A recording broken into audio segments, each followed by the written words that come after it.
I love learning new technologies. That's why you did.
And a very good morning and welcome to the start of the men's cricket season for 21-22 here at Karen Rolton Oval, where South Australia are going to take on Western Australia in the Marsh Cup. It's been a cool morning. We've had a little bit of early rain, but at the moment conditions are fine, about 16 degrees. And the Redbacks, who were winless last year, they're going to be looking to improve significantly on that. Western Australia last year were runners-up, and we should be in for a big clash. The toss has been done and completed. And a good one for the Redbacks to win this morning. Travis Head there and Mitchell Marsh. And it's been won by Travis Head, and he's decided to send the visitors into bat. We'll have a look at the team shortly, but the pitch looked pretty good. We'll have a little pitch walk a bit later to show you exactly how it looked before the start of play. But as I said, about 16 degrees. Laurie Colliver in the chair, and I've got Sam Tugwell with me. Good morning, Sam. Welcome to another cricket season. Good morning, Laurie. Yes, great to be back with cricket season. Let's take a look at the WA side to get ourselves started this morning. Shaun Marsh, in his 21st domestic season, can you believe it, is going to open the batting alongside youngster and prodigy in Josh Philippe. Mitchell Marsh, the captain today, in at number 3 alongside Josh Inglis, who likes this ground, a couple of hundreds here in the Shield last season. Cameron Green, the young man who's doing some great things alongside Ashton Turner, Darcy Short and Ashton Agar. Some spin options in the middle order later on in the day. And AJ Ty, Matt Kelly and Jason Berendorf will round out the pace bowlers for WA. So WA will be batting first, having been asked to do so at the toss, which was won by the Redbacks. And their side has a familiar look to it with Alex Carey and Jake Weatherall at the top of the order. Travis Head, of course, had a mid-year stint over with Sussex. Some debutants today, Nathan McSweeney from Queensland and Nathan McAndrew from New South Wales. Also Harry Nielsen in the middle order with Gibson. Kerber to offer some spin and all-round capacity, and the experienced bowlers in Richardson, Worrell and Agar. The umpires heading out, Mike Graham-Smith on the left and Sam Nagayski on the right. And the good news, Sam, we're on time for a start at 10 o'clock, 50 overs per side. And after what's been a long winter with football and other stuff, plenty of cricket on TV over the winter as well on KO and Fox. It's good to get some live stuff here in Adelaide for the start of a new season. It certainly is, and it's been a long winter for everyone, nice and cold as well around the country, and everyone's been locked down in different circumstances. So thankfully a little bit of a release here as cricket season set to begin. And we had some drizzle this morning, a little bit of rain around, as you can see with your pictures on screen. It's been a bit cloudy so far, a bit wet overnight as well. So here's to hope that we can get all the overs in, no interruptions this morning and afternoon. Yeah, forecast pretty decent for today. As you'd expect in late September, you're going to get some cool days. There's the Redback boys. Those shirts looking a bit brighter than normal. Yes. Ready black numbers on the backs and a bit of cloud around, but a little bit of breeze as well. So apart from the fact it's a bit on the cool side, it's almost ideal conditions for some early season Marsh Cup. Hope you're enjoying our coverage throughout the day. We're on KO, we're on Sky over in New Zealand. Of course, the Cricket Australia website and various apps as the players prepare to get ready. Number 38 there, Nathan McSweeney, to debut today, the Peter Burge medalist from up at Norths up in Queensland. He's got a bit of experience already in first-class cricket, but he's going to don the Reds for the first time. Nathan McSweeney, we'll see him with the bat and ball throughout the day. Of course, play a lot with Sydney Thunder as the two openers head out, Josh Philippe and the experienced Shaun Marsh, the right-hand, left-hand combination. And absolutely flying still in some fantastic form. Averages 44.5 in this competition and has done for many, many years, Sean Marsh. So good to have him out there once again for another year, and his brother captaining the team this season. Sean will then become captain during the Shield Summer, which starts on Friday at this very ground. So plenty of cricket to be played, especially between these two teams. I'll get familiar this afternoon with this one-day match to kick off the season. And, of course, the Shield beginning on Friday. Very fascinating. But for SA, it'll be one of the seasons that they'll want to forget last summer. Didn't have a great one. It all started here in Adelaide. We thought they'd have some advantages with the Adelaide hub for 4 weeks to kick the season off. Unfortunately, ended with a winless season. No state's done that. So they'll be looking to bounce back. And Dizzy Gillespie with his first pre-season with the team, I think he's got them ready to go. Josh Philippi to take strike. Of course, he's played a bit of cricket for Australia over the winter, touring the West Indies and Bangladesh. He's now got 3 ODIs, 10 T20s under his belt. Didn't do much in the Marsh Cup last season, played the last 2 games, made 4 and 14, but a man of great young talent. MVP in the Big Bash last year with the Sydney Sixers. And Kane Richardson with the ball, who's had plenty of international experience as well for the West End Redbacks in domestic cricket as well. 25 ODIs, 26 T20s. Didn't go to Windies or Bangladesh. Wife having a baby, or partner having a baby. So first ball of the season for the men coming up. Of course, we had the ODI yesterday up in Mackay. So good morning, one and all. Here's the first ball of the men's season. Richardson to Philippi. And right on line to start from Kane Richardson. Didn't see him in the Marsh Cup last year. Took a rest after the BBL, but good to see him out there in this first game. Yeah, just the one game for the West End Redbacks in the Shield as well. So didn't represent South Australia a whole lot last summer. Has now pretty much taken on a very senior role. He's a 30-year-old. It's amazing how time can pass, but the loss of Chad Sayers now as well from that bowling unit. He'll be one of the more senior players in this bowling setup for SA this season. Travis Head, the captain there. Bit of in-swing in the first runs of the men's season. Out through forward square leg. Jake Weatherall out there. Of course, in the first 10 overs, only 2 men allowed outside the fielding circles. The fielding circle, and then from overs 11 to 40, 4 men allowed out, and then overs 41 to 55 allowed out. Leading for Josh Philippi to get that on ball, second delivery.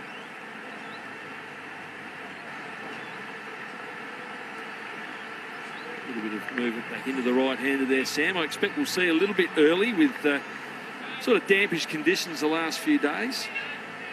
Yeah, the wicket hasn't looked too bad. You said you had a closer look about an hour and a half ago and saw how damp it was, but they've done a good job, rolled it out a little bit, dried it out a touch. It'll only dry out as we go along throughout the day as well, but so far bowling conditions perfect for SA. It's just what they want, some overcast skies. Pitch still a little bit wet from the morning and overnight. Fine leg up.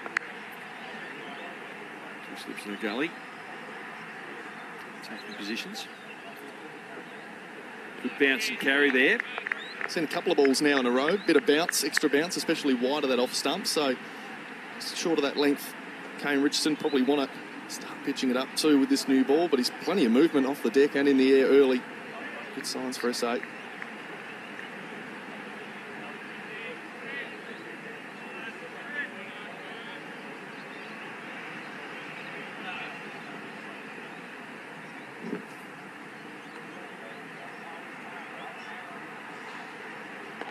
Off the pads, backward of square leg, and that'll be the first boundary of the morning. Down towards the northeastern corner. So good start for Josh Philippi. There's a couple of full balls now you've seen flicked off the hip pretty comfortably there by Josh Philippi. And as you said, first boundary of the day, that one behind square this time. First one earlier for the runs went through that mid-wicket region. Found the gap, pretty big gap.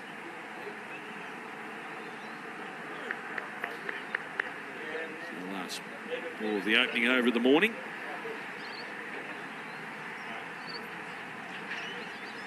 Allowed to pass. Number 6 after the opening over. Take the ball from the hospital end. A very even looking surface there. Nice looking strip to get our season started. And interesting one for Dan Worrell. It'll be his last season for the SA Redbacks this summer. Been along for many years. I think he debuted back in 2012. So been a good decade for SA here.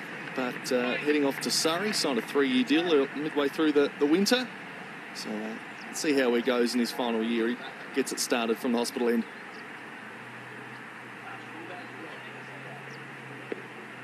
He's bowling to Sean Marsh, who you said in the early gambit, a great player for WA for over 2 decades now. He's the leading run scorer for Western Australia in domestic one-day cricket. 3,516 runs, 10 centuries, just ahead of Justin Langer. 3,374 runs, made 100 in the Shield game last year. And just keeps churning out the runs, does Sean Marsh. Inside edge, and he's off the mark, second ball. So both these players off the mark early doors. 38 years old, Sean Marsh, still going strong. Yeah, it's amazing, isn't it? You don't see many players push through this sort of phase of their life after 34, 35. They tend to give it up by about that age, but going on strong and has just had some great form in the past. I mean, he was 4th highest run scorer in the Shield last year, which goes to show his ability to continue to take on this youth of 2021 and does it so well. And his experience and poise at the crease too, just I think settles as well this WA lineup, which is filled with great young talent too. He's a wonderful mentor and still a wonderful player.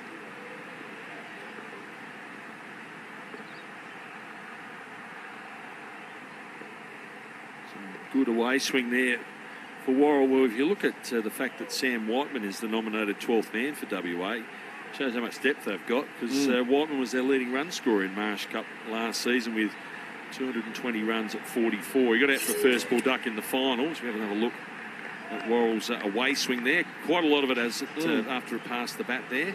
But no, 350s in a row at one stage, and just unfortunately couldn't make me in the final at Bankstown. Put a pad there, and that'll run away, and the outfield's pretty quick. I fancy it'll be leg buys. Nonetheless, 4 runs to WA, and they move up to no wicket for 11 with the leg buys the call. Yeah, unfortunately too for South Australia, they've all been pretty loose balls. The ones that have been outside off stump have been well outside off and some movement away, but this time the one that just goes a little bit straighter. A couple from Kane Richardson now, just a slightly loose one there from Worrell, a bit too straight down the leg side and flicked away easy runs. Yeah, a bit too much leg side from both these two.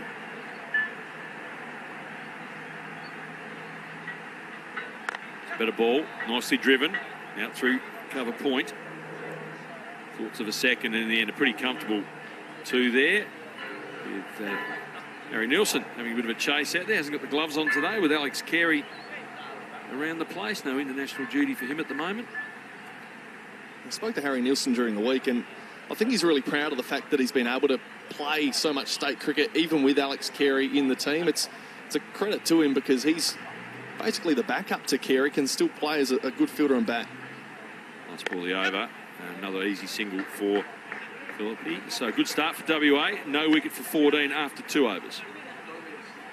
Yeah, it is. It's a bit of indictment on the batting depth in South Australia, though. But no, Harry had a good year in Shield cricket last year and got 100 in the one-day comp in Perth. And that very high-scoring game at the WACA when these two sides met last year. And he's got the nod just ahead of Jake Lehman, perhaps on strike rate. Last year, Lehman's strike rate wasn't real good and only made 15 runs in 5 hits. Had a good finish to the Shield season, but Nielsen's strike rate 95 for the Redbacks last year, including that fine 100 at the WACA, 110 off 118 deliveries. It's an amazing double-ton partnership as well with the captain, Travis Head. Almost got them across the line too.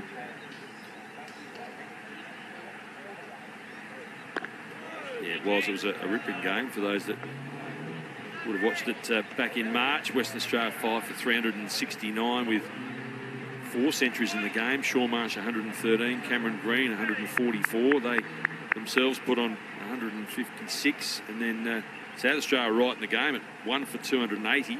Harry Nielsen 110, Travis Head 142 off just 86 balls. We'll be hoping to repeat that today, but then a bit of a collapse, a few run-outs, and WA got the chocks by 13 runs.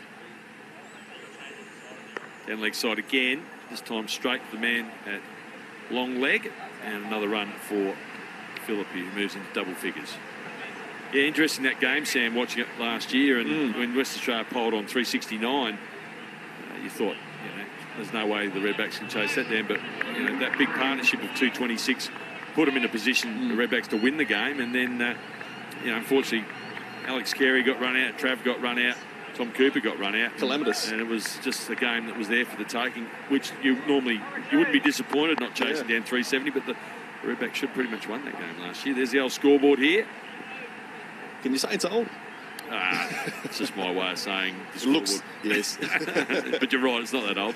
It's in the wrong spot too, but we won't talk about that. And that's a good delivery just outside the off stump. First ball from Richardson to Sean Marsh in this innings. There was a couple of great games in WA over the end of the year, back in March and end of February. It was amazing. We saw that Shield game just before, I think, the one-dayer as well, where it was a drawn game, came down to the last over, and they were looking to take the final wicket in the final over for South Australia to claim victory. It would be their first Shield win of the year, and WA stoic in being able to hold on to their wickets, even though they crumbled a little earlier in the final day and opened it up for South Australia. So just move a fielder across from the leg side to point. The extra slip coming in, Sam, for Richardson around the wicket to Marsh. And edge, and he's taken a first slip, so the first wicket falls, and Richardson's on the board for the Redbacks, and the West Australians lose their first one. Well, coming around the wicket as well, just changes up the angle, and all of a sudden, some better areas from Kane Richardson. Just had some loose ones in his first over or so, but there, a fantastic piece of execution. Bit of nip off the wicket as well, and Sean Marsh straight away squared up in defence. And to first slip it goes. First wicket falls, and a good one there for South Australia. The third slip had just come in. First slip pretty wide, and Travis Head hasn't fielded a lot in the slips during his career for South Australia. Normally fields it mid-off. And let's have a look at it. Straight to him, and a good start for the skipper with the hands this year. So Sean Marsh out for one, and it's 1 for 15.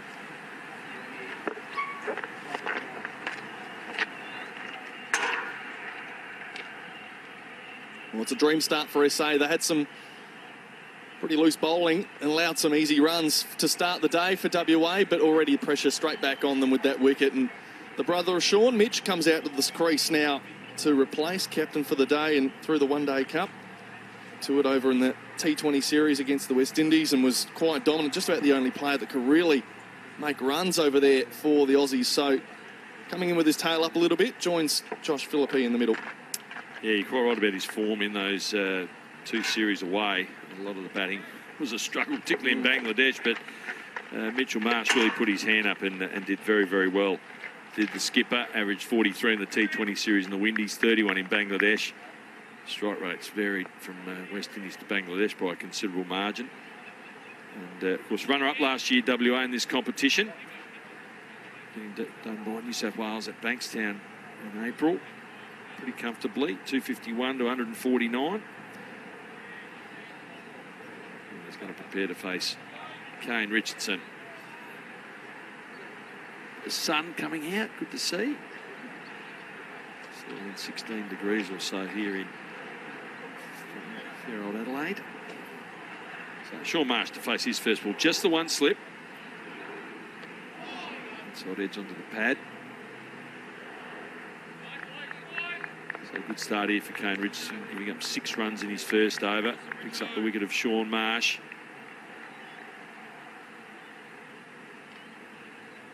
For 7 for him. Josh Philippi's looked pretty good so far. 10 off 12 deliveries for him. Already got that fielder back, deep square as well on the boundary. Drives carefully up to mid-off. So that is 3 overs run and done. It is 1 for 15 here at Karen Rolton Oval in Adelaide. So let's take another look at Kane Richardson's first wicket for the Redbacks. As we just went over a couple of balls ago. Just hit a good length and a little bit of nip off the wicket, which he's been able to do so far early today. This pitch helping him out a bit. We'll see the behind shot as well. Just came the angle back in from around the wicket. We won't see that again in a moment, but just saw the angle straight back in. He changed it up, was bowling over the wicket for the first over and didn't quite find his lines. So Worrell, his second over. Nicely driven. Josh Philippi looking good touch already.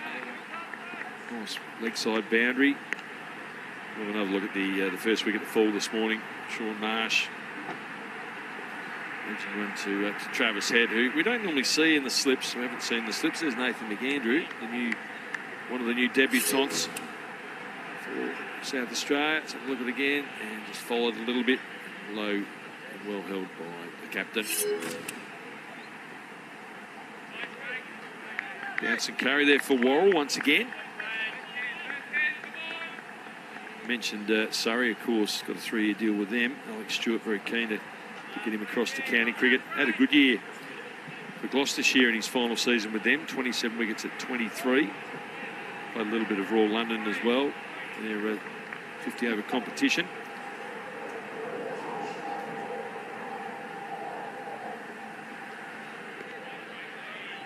So a great chance for him, and I believe he wants to qualify for England as well, which is an interesting one as well. Well, quite remarkable, really. It's not very often you see an Australian want to become a Pom. Normally the other way around, Sam. Usually you'd hope the other way around, but no, he's got goals. He's always wanted to play in England and test himself over there. It's a challenging environment, and as a bowler, very friendly, so good luck to him. Back of a length there from Worrell once again. Of course, part of our commentary team today. Myself, Laurie Colliver, Sam Tuggle. We've got Paul Bonser a little bit later, and Callum Fergus is going to join us shortly for some insight. I'll tell you what, the last time he played here in a one-dayer, 2 years ago, smoked 50% of the Redback score, about 127, almost dragged them home out of nowhere in a one-dayer. It's against Tassie. Gets one away through the leg side. I'm sure Ferg won't want to talk too much about himself. He's a very humble man, and it's good to have him on deck in the comm box throughout today, and maybe a little bit during the Shield game later in the week. So Josh Phillippe up to 11 now. He started particularly well. He'd been enjoying the extra pace and bounce of the Australian pitches. Found the conditions in Bangladesh not completely to his liking. So last ball, the 4th over.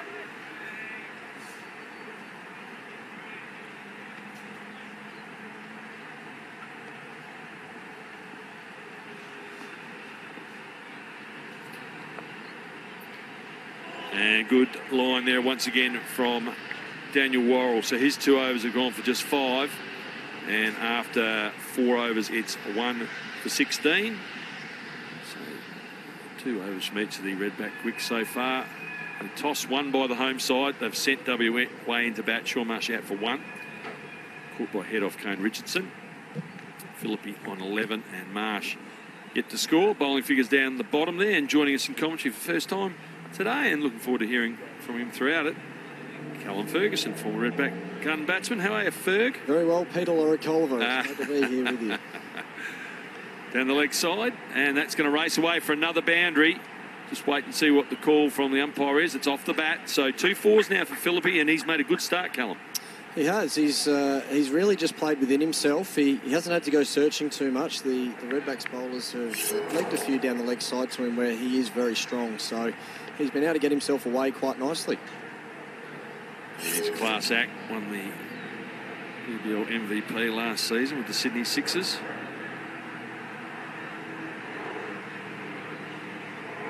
Made a good start this morning.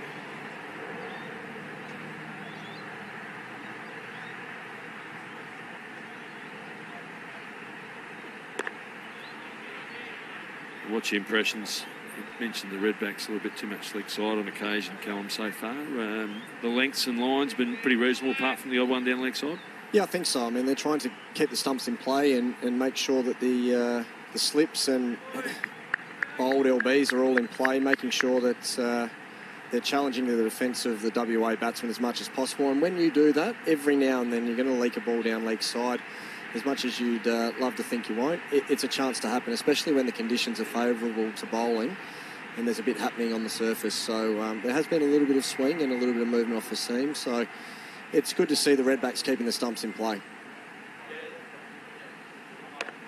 And how long do you expect to see the white ball to swing in these 50-over games? There's a ball at each end, or a kookaburra at each end. 8 to 10 overs, or would it possibly swing a little bit longer? Potentially a little bit longer, especially with these overcast conditions and the fact that there's a little bit of moisture in the surface that we noted before the start of the day's play. Certainly the the bowlers will like the look of that. They'll try and keep the seam up as much as possible and utilise every bit of that as we see a leg slip come into play to Josh Philippi. So that's an indication that it is still swinging for Kane Richardson back into the right-hander, and they feel like that's a good catching position. Again, plenty of in-swing there. Back to the bowler. Yeah, I don't mind the leg slip for Kane. As you say, he gets plenty of swing into the right-handers. Ringfield on the offside. No third man. And leg slip, as you said, Ferg. And then Toon on the ring on the leg side. And one behind square, one pretty much on square, because you can only have 2 players behind square leg. If it's 3, the umpire will call no ball. And he plays it to the man just in front of square leg there. Ryan Gibson. He's a West Torrens man these days, isn't he? Ex-New South Wales. Hits them pretty hard, Callum. He does. He's a fantastic cricketer. I've seen him playing for a long time. He was at the Sydney Thunder with myself for the first couple of years that I was there, and was very impressed by his ball striking ability. Probably didn't quite take his chances, but he's certainly done that down here in South Australia. Here's Richardson. Again, good carry through for the experienced Radback Quick. So just the 4 off that over, the boundary off the first ball. We've had 5 overs here in Adelaide at Karen Rolton Oval. The Redbacks in the field after sending WA in 1 for 20. Yeah, just looking at last year, did score prolifically in club cricket for West Torrens, 708 runs at 88. Got 140 in one of the trial games too. So he'll be one of the players that Jason Gillespie and Travis Head hope can really take their opportunity this season and play all the games and do really well. Yeah, absolutely, and he probably started to find a bit of confidence in the Big Bash for the Adelaide Strikers. He got his opportunity and really took it, and it's translated into some good form with the Redbacks late last year. Worrell again. Just a fraction outside the off stump. Still 2 slips in play for him. Yeah, no, I saw he got 40 odd in the game in Adelaide, and he played very, very well. Raw numbers in BBL don't always tell the story because blokes about 5 and 6 don't always get the same opportunity, but he's certainly he's handy in the field as well. And, look forward to playing for him this season from the Redbacks' point of view. A little bit wide there from Worrell once again. Yeah, I'll be interested to see if they put any work into his leg spinners as well. Yep. This pre-season. He did wheel a few out for West Torrens last year, and I certainly faced a fair bit of those leggies in the nets at different stages over the last 4 or 5 years. I wonder if they did put a little bit of time into that, because there are some batsmen in the Redbacks lineup these days that do offer something to the captain. Nicely played. Didn't quite time it as he would have liked. If you look at today's side, Sam Kerber, the reigning Brabham medalist here in grade cricket in Adelaide, and played a few games late last season. Handy spin, handy with the bat. You just need that one all-rounder, but if you've got an extra 1 or 2, particularly in this form of the game. Nathan McSweeney from Norths up in Queensland Club Cricket, reigning Peter Burge medalist for the best player in that competition. So just gives you a few extra options, a bit like when you used to bowl the odd medium pacer too. Yeah, before the knees carked it on me. That was a long time ago now, Laurie, but you do want to offer something to the captain if you can. Finds the gap this time, does the West Australian captain. Gets off the mark. So a good shot for him. And after his 7th delivery, he's up and about for WA. That was a nice shot. He jumped onto the back foot really quickly. He missed a couple earlier in the over, but that time he jumped all over it. Got into great position and freed the hands up through the offside. And, Worrell just leaking a little bit wide of the stumps at the moment, searching for that outswing to try and bring the slips into play. But that's the risk when you do. It can create some width. Tight defence on this occasion. Still 2 slips there. Captain Travis Head, who's got a little towel in front of him. There'll be a few little damp patches out there, Callum, I'd imagine still, despite the fact we're up and about in this game. Yeah, I think so.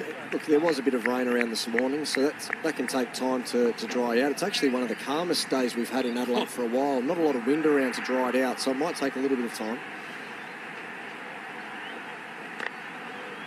Tight defence again. So 4 runs off that over.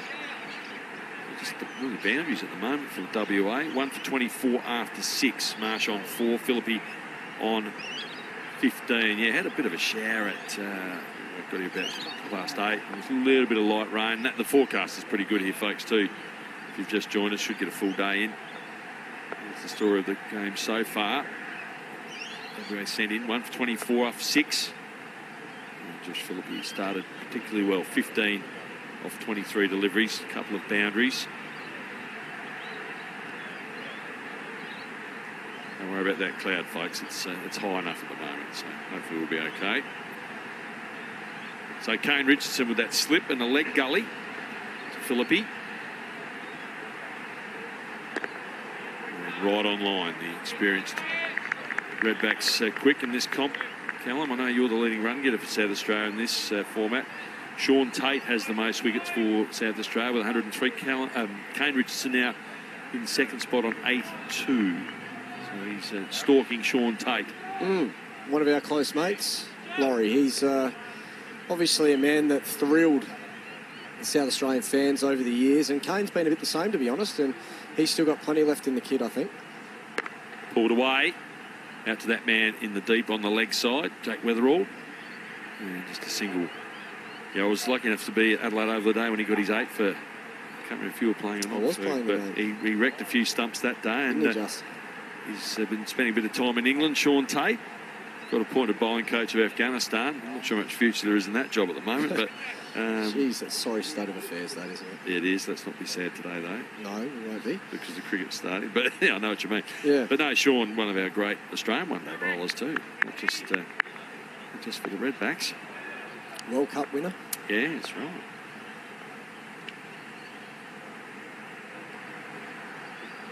Fraction wide. Didn't quite time it, Marsh, on that occasion. So, yeah, just looking at that list, Sean Tate, 103, Kane Richardson, 82, Paul Wilson, now umpiring these days, 70, and Mark Cleary, another one of your old teammates, 67, make up the top 4 of South Australian West End Redback leading bowlers in terms of aggregate. All going for 5 and over. Big blocker. He went for just 3.96. Hard to imagine anyone going for 3.96 and 50 over cricket these days. Not too much death bowling for a big blocker, I don't think. He'd be watching. Is that what he's defended? No. But just an impeccable length, wasn't it? Yep. All blocker Wilson. I mean, he challenged a real first-class length even in one-day cricket, which certainly piled on pressure onto the opposition to make a move at times and perhaps take on the guys at the other end, which that's team bowling. So he did play a real role for the Redbacks in white ball cricket for a long period of time, didn't he? Going down leg off Fancy. Good early shout for the Redbacks. Get the vocal cords warmed up on a cool day. Well, Mike Graham-Smith not having too much bother there to say not out. Let's have another look at it with Callum Ferguson. That natural in-swing from Kane Richardson, probably just taking the ball down the leg side, as we can see there. So good decision from the umpire, but the Redbacks will be hoping that's just loading the first pellet into the 6-shooter, and hopefully they'll see the finger go up shortly. Tight defence. Mitchell Marsh, so he's only had 1 scoring shot so far, Mitch Marsh, from the 13 balls that he's faced. 1 for 25 after 7. He's on 4. And Josh Philippi on 16. It's been a good solid start, I think, for both teams here. I think it's level pegging at the moment, and the Redbacks have been challenging the defence of both Western Australian batsmen here and obviously Sean Marsh's earlier. And I think the Western Australians will obviously understand that there's a little bit of moisture in the surface, so they'll be trying to be a little bit more circumspect than they might normally be, but certainly the Redbacks have been challenging them every over so far. Oh, good ball there from Worrell. That one swung late and he was drawn into the shot. Again, good bounce and carry, Callum. And that's what the curator would be loving to see, but certainly I think that's a little bit of the extra moisture in the surface, allowing the seam just to grip in the surface and add a little bit of lift, maybe a little bit extra in it from Daniel Worrell as well, but that's the sort of area that the Redbacks are trying to challenge as much as possible. Fuller, nicely driven through mid-off. Chased down towards the boundary, and it'll prove too elusive. And Philippi has his third four, moves into the 20s.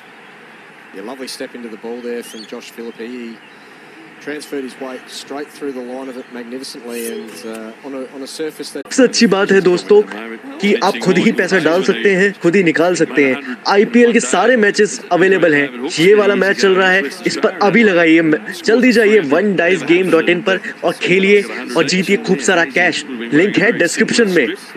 World famous for his commentary nowadays. It's a little blue on the shoulders, mate. But yeah, that's a good.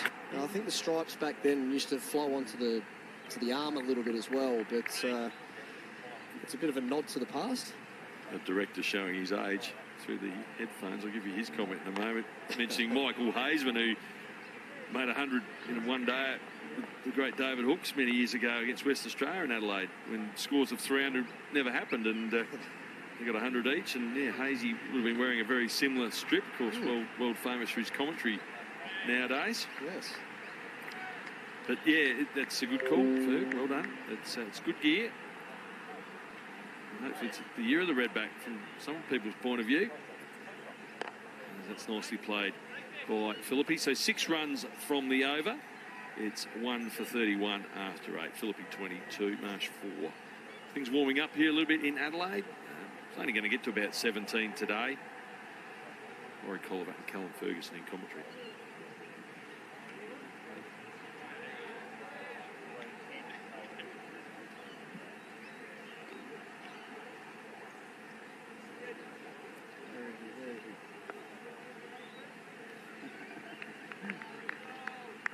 Bit of cloud there in the southern sky.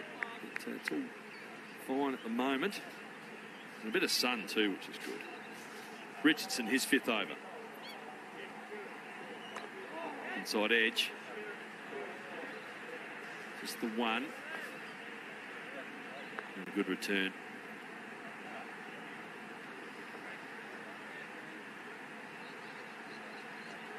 Again, just challenging the front forward defence from the Western Australians. Kane Richardson, he's been good, I thought, in the early stages, and he's continued on. He's been able to extract a little bit of movement, mainly back into the right-handers, but the odd one just straightening a touch. And look, I feel like he's really challenged well.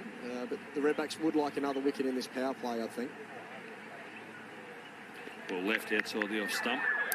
Yeah, I think when you win the toss and field first, Callum, you'd want to have them at least 2 down. They'd be happy with the score being restricted, but as you know, at this venue at Karen Rolton Oval, you can score very, very quickly. There's pockets of the grounds a little bit shorter than others, and you can actually get your 10s and 12s pretty comfortably with wickets in hand. Yeah, absolutely. And भाइयों पाइए free cricket session ID, ये वाला जो match चल रहा है इसे खेलने का मौका पाइए। जो अभी करंट सेशन आ रहा है उस पे लगाइए, जो भाव आ रहा होगा टीम पे उस पे लगाइए, बिना किसी की मदद से खुद से डाउनलोड कीजिए वन डाइस गेम अभी के अभी onedicegame.in पर जाकर, या फिर लिंक है डिस्क्रिप्शन में। भाइयों मिलेगा free 50 rupees sign up bonus, जिससे आप खेल सकते हैं और खुद ही पैसा विड्रॉ कर सकते हैं। सबसे अच्छी बात है दोस्तों कि आप खुद ही पैसा डाल सकते हैं, खुद ही निकाल सकते हैं। आईपीएल के सारे मैचेस अवेलेबल हैं। ये वाला मैच चल रहा है, इस पर अभी लगाइए, जल्दी जाइए onedicegame.in पर और खेलिए और जीतिए खूब सारा कैश। लिंक है डिस्क्रिप्शन में। What's your best advice to slip fielder who hasn't fielded there a lot in their career? Because he's been basically mid-off, even at Teacher Gully playing club cricket, he always fielded pretty much in the outfield. I feel like staying nice and relaxed is really important. Obviously working out whether you're a ball watcher or a bat watcher early on and making a decision on that's really important. But most first slippers will watch the ball all the way. So I think it's really important to stay nice and loose, nice and relaxed. And from there, it's hard work on the training track, lots of volume in training. Leg side again, finds the fielder though, up in the circle there. Now talk us through this catch, Ferg, from a slipper's point of view. What are you watching from a left-hander? I'm watching where his hands are nice and early as the ball's being.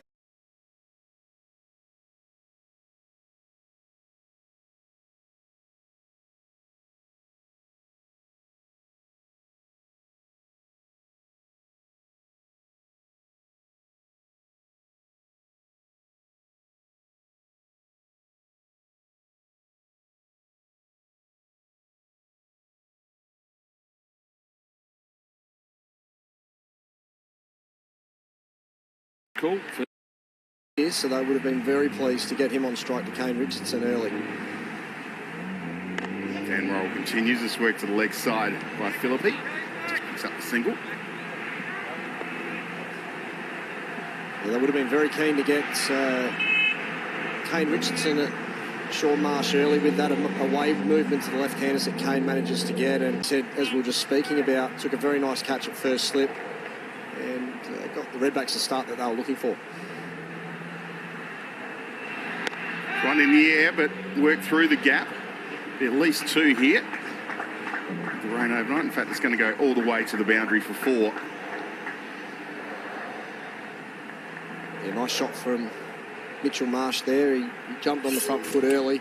A little bit upish, and that can sometimes happen on a fresh wicket at the start of the early morning, but no one in at mid-wicket. I don't think Mitch was too concerned about going aerial and found the middle of the bat beautifully. The ball ran away quite nicely, actually, considering the moisture we've had around this morning, Bonds.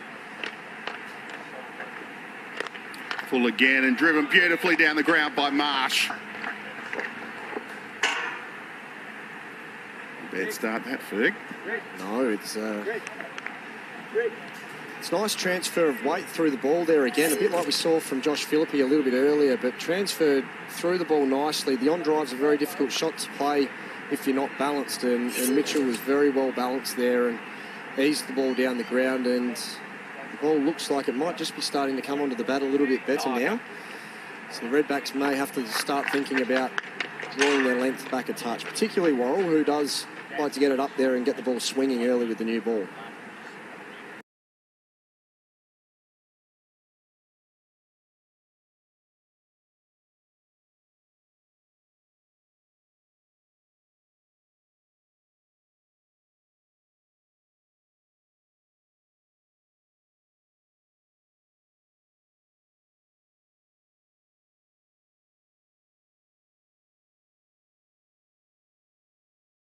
तो राजू कुमार सुंडी ने हमें join कर लिया झारखंड से, और अभय पांडे ये भी हमारे साथ हैं। तो रन 250 के अराउंड होना चाहिए अभय Pandey.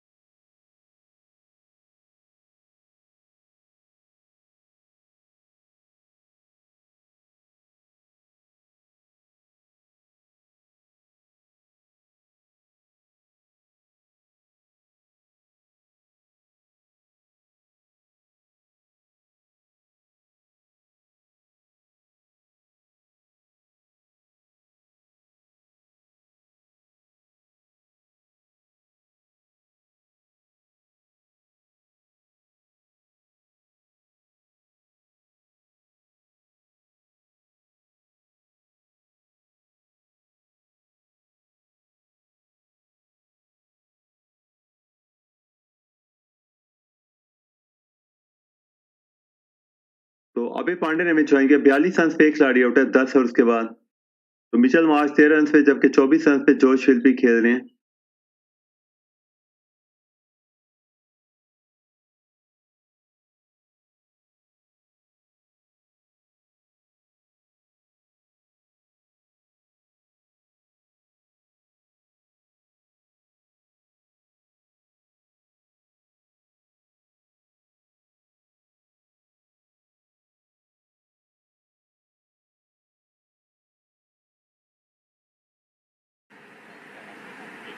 Some continuity if you can. Yeah.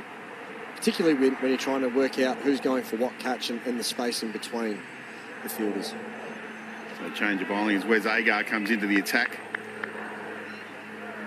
from the southern end, or Glover Avenue end. What a fantastic season he had last year. Yeah, certainly Wes putting his his name up in lights, certainly in the Big Bash.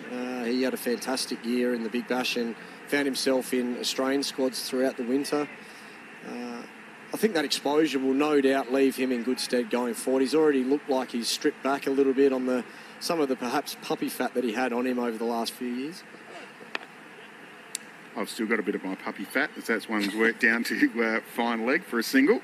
I think I've found a little bit of my old puppy fat over the winter.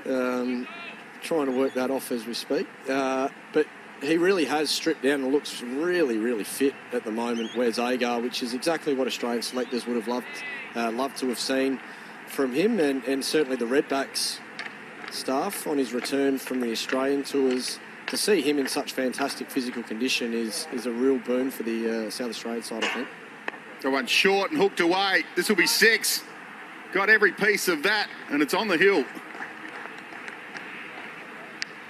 Well, didn't he jump all over that? Mitchell Marsh, that was dragged down from Wes Agar. I'm not sure he deliberately bowled it there. He might have slipped a little bit on the crease, and that one didn't have a huge amount of venom on it. It was probably about belly button height, and Mitchell Marsh did not miss out. He's hammered that high and long down towards the new Royal Adelaide Hospital, and that was never going to fall short of the boundary. That was a long way back.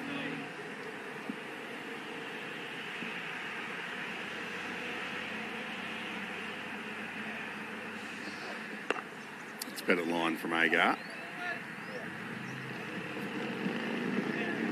He's not going to miss out on anything short and at the body, Mitch Marsh. He's been in fantastic touch, Mitch Marsh, over the last 5-6 months. Away with the Australian team, really led that batting lineup. Whilst it was missing a lot of its first picked 11, he led the charge and really did keep the Australians in games and also won games for his team. That's good. Quick single here. And get through quite comfortably. Right, this is doing the fielding. Sorry. No, that's no problem. See, this is a partnership that the Western Australian fans will love to watch, I think. Obviously, they'll be hoping the future of Western Australian one day and Shield cricket at one end, and obviously one of the mainstays and now one of the form players in the country at the other end, Mitch Marsh. This is a big partnership for the Western Australians. Just squared Philippi up a little. Bowling from Agar. Ends his first over. And WA 1 for 49.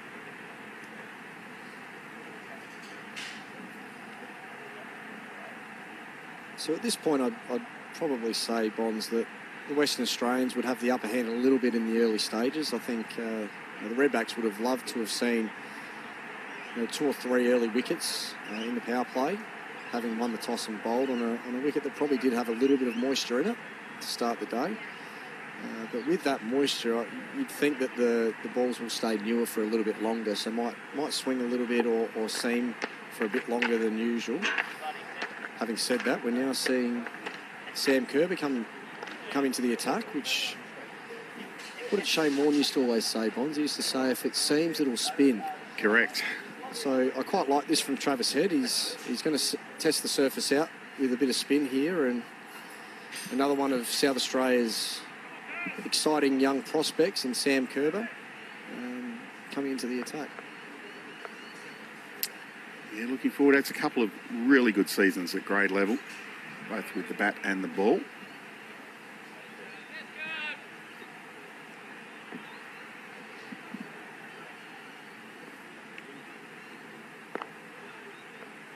Work to the sweeper out at point.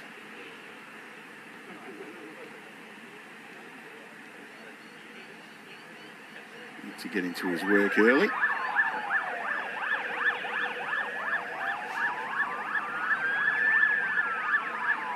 The familiar sound of the ambulances here at Karen Rolton Oval.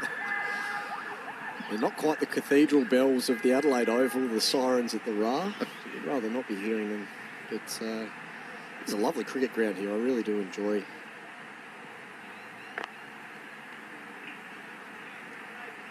As Philippi knocks that one down to mid-off. I really do enjoy this ground. I feel like it's got a nice setting, And when we do play our one-day cricket down here with the Redbacks, there does tend to be a bit of a crowd late in the day, and it does create a bit of an atmosphere. It's a nice ground. One short. Missed out there, did Marsh. Straight to Gibson.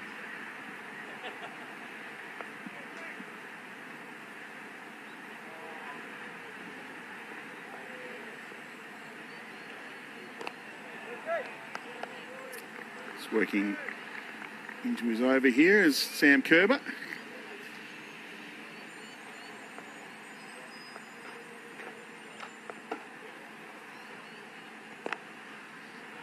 Push through forward point, and again just another single to Mitch Marsh. Just trying to get through this first over. I think he's bowling a bit quicker than he probably naturally does. Just trying to get into the game and make sure that he keeps the pressure on for the bowlers at the other end. It's good bowling. Coming down the track was Philippi. Ends the over from Sam Kerber. And that's Callum Ferguson will have a little rest, and Sam Tugwell will come and join me. And so after 12 overs, WA 1 for 53. Marsh on 22, Philippi on 26. Where's Agar to continue? Tuggers, welcome back. Yeah, thanks, Bonds. Good morning so far for WA, and we'll be all tuning in over there in Perth. Get the summer underway.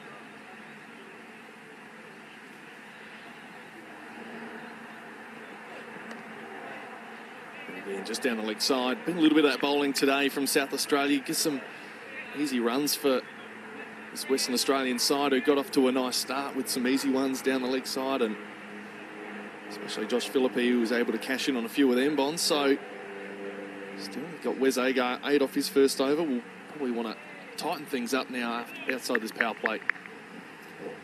Doesn't seem to be too many demons in this track. No.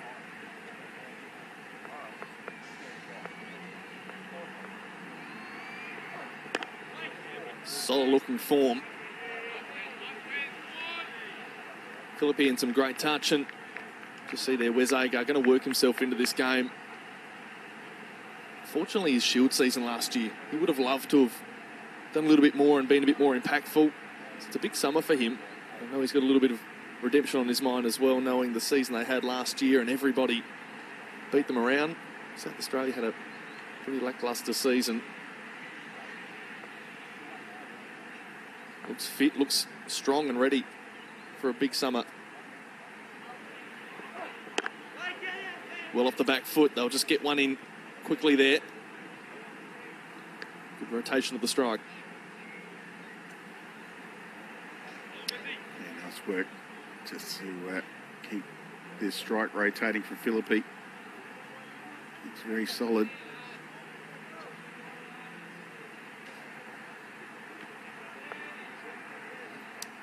You a fan of the new strips, Sam? Yeah, you know, it's interesting. You've got to see New South Wales strip. They look exactly like the England team. So I love them. I love every other team. New South Wales kit, though. A bit too familiar. Nice bowling, good corridor areas there from Wes Agar. Yeah, it looked like the World Cup winning team out there against all our other states. No, I do like them. New Balance have done a great job taking over as the new apparel sponsor, domestic teams, and it's good to have a refresher every now and then.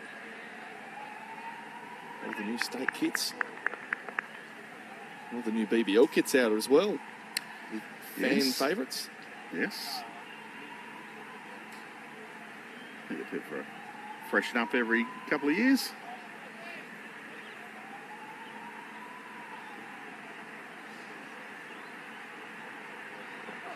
Very wide there from Agar, extremely wide. Have to do that one again. Just a little bit of an issue here with some of the South Australian pacemen. Haven't found their lines very well this morning. Here's another look. Well wide. There's a little bit of movement there, but in the moving out there, it doesn't really bother the batsman. Far too wide from Agar. Let's get back online. This delivery.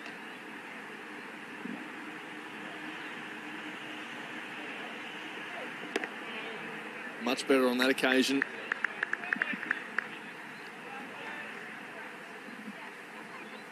Got to challenge that off stump as much as possible, you feel, in a game like this. And a team that Western Australia have got star-studded. It's filled with some amazing talent. Once you get one player out, there's another absolute gun coming in. So there's no let-off whatsoever. Got to be pressure the whole way through these 50 overs. Sean Marsh at the top of the order. Philippe Marsh in at the moment. Inglis, Green, Turner, Short. And then Ashton Agar can bat. Two good ones in a row to finish the over there from Wes Agar. 1 for 56. And now the Redbacks will be looking for a wicket here. Try and break this partnership before these two get too much settled. They're going on quite comfortably at the moment, but just need something to happen, whether it's a run out or a nice catch. Maybe Kerber can get one through the defences, turn one a little. As Ferg mentioned last over, he probably just pushed him through a little quicker than normal. Maybe he'll slow up here. Quick single here. Good pickup from Agar. Goes toward that non-striker's end, and Philippe in pretty safely.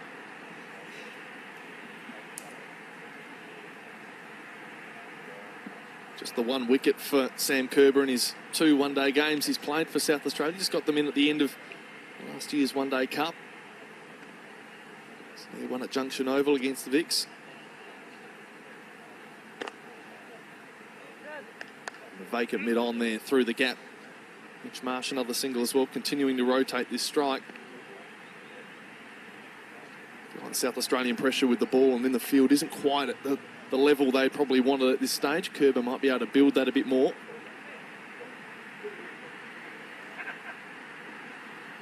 Comes down the wicket and goes very high. He's a player back there on the fence, but it's going to be too big for him. Nice strike. Philippe's got a couple of big ones now. Well, he just touched that. The timing was elite. As you see, just a little bit down the track, and hardly. It was more of a punch. Just sailed over the fence. Glorious shot from Philippe. Should apologise. Mitch Marsh, the last man to hit the 6. So 2 to that part of the ground. Just a lovely lift.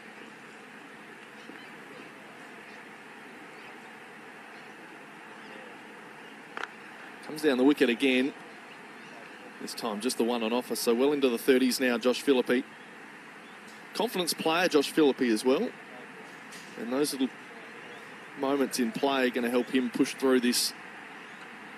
Won't get bogged down. Likes to move that scoreboard.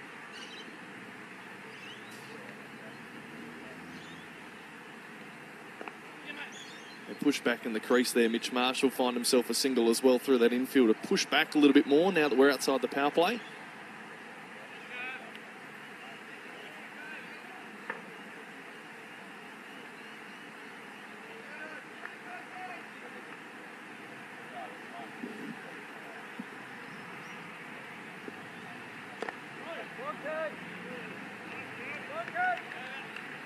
One for 66.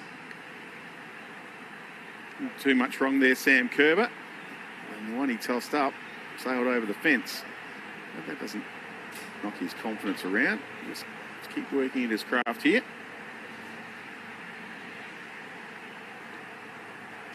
And Philippe up to 35.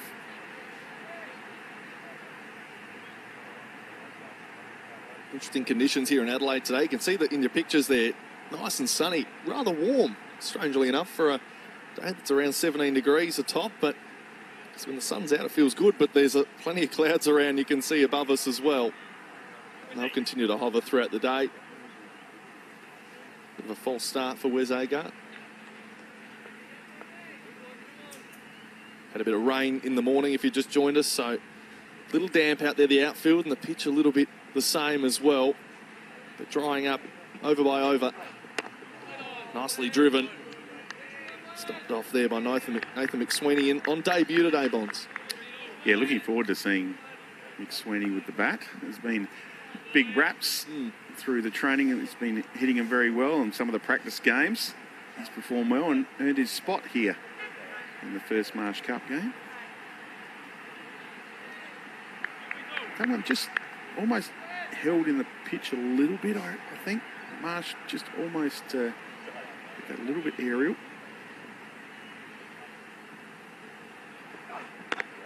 That time, well weighted. It's going to roll pretty comfortably. It's textbook. Mitch Marsh now with his 4th 4 to his name, and he moves up to 29. Well, not too much wrong with this shot. Classic cover drive. Was always 4 as soon as it left the bat. Picked the gap beautifully, Mitch Marsh, and he looks in fine form. We know he's coming off a really good run from that tour over to the West Indies, where he's pretty much the only player that could do some damage.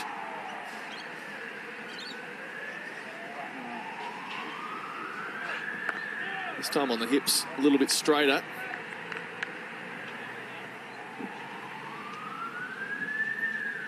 Ryan Gibson there in short mid-wicket.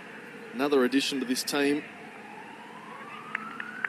Only the one-day match for South Australia last year. Didn't get into the Shield team at all, but that's probably an aim for him this summer also.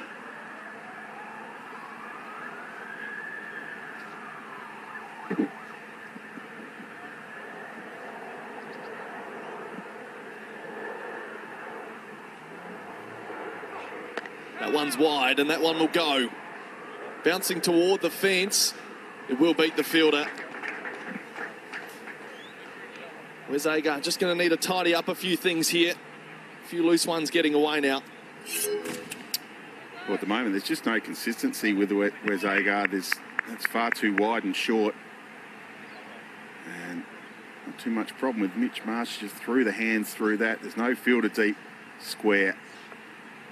And just over the top of sort of backward point.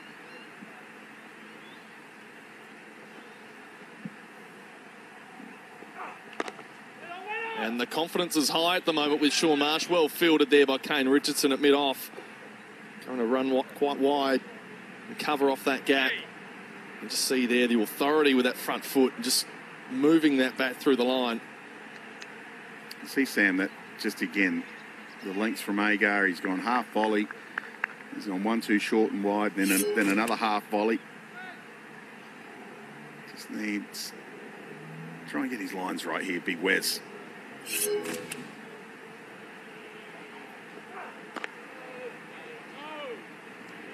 No singles on offer where Kane Richardson stands. Into the over. A little bit of an expensive one there. 1 for 74 WA after 15. I've just been handed the Australian Cricket Digest, courtesy of my good friend here, Loz. Tell you what, one of the great, what do you call them, publishments? If you are a cricket nuffy, you need to get your hands on the Australian Cricket Digest. Yes. It's the cricket Bible. It is the cricket Bible. There's nothing that you won't learn out of it from the season that was. No, and if you're having trouble sleeping, no, I'm kidding. I could not do that, Loz. Sorry.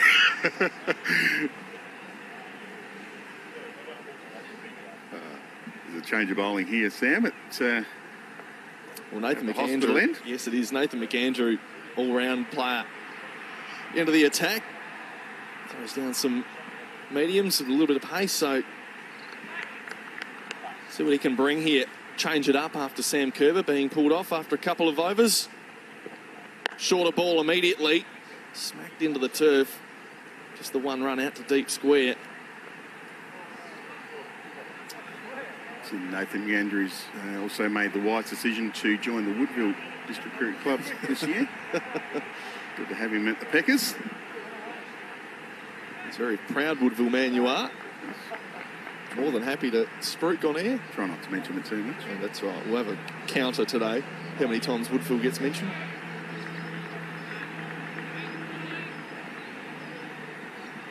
T20s in the Big Bash for the Sydney Thunder. Experienced in the T20 field. Here's McAndrew as just one up there for the second ball. Never got a chance to play Shield cricket in New South Wales, looking for new opportunities, and there's definitely openings on offer here in the South Australian lineup. And I think Jason Gillespie was impressed with how he was seeing things out there and hitting the ball with authority in the trial games. Some fast runs too.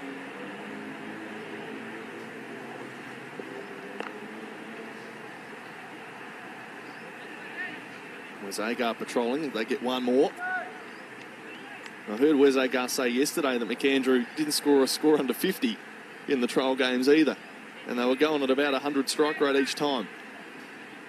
We might even get some insight. Laurie Colliver came down and saw a couple of those trial games in the last few days, but he's been certainly impressing in front of the Redback selectors, Nathan McAndrew.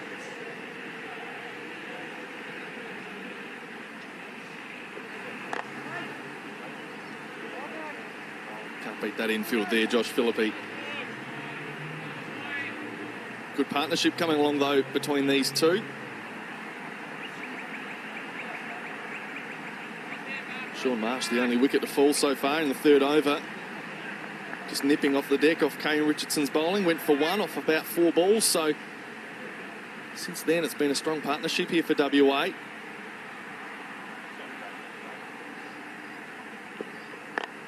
Driven nicely. Finally breaks through that infield. Philippi's got another boundary to his name. The partnership here being a little bit of a concern for the Redbacks as they keep building these two. Just a little bit full again and for wide. Philippi jumps all over it. Moving up to 40.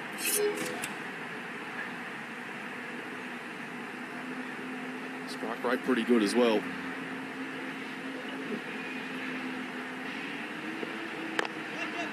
And this time finds the gap on the other side. And it'll run as well. Back-to-back boundaries to win the over for McAndrews. And not a great result for the Redbacks. Score continues to tick over. 1 for 84.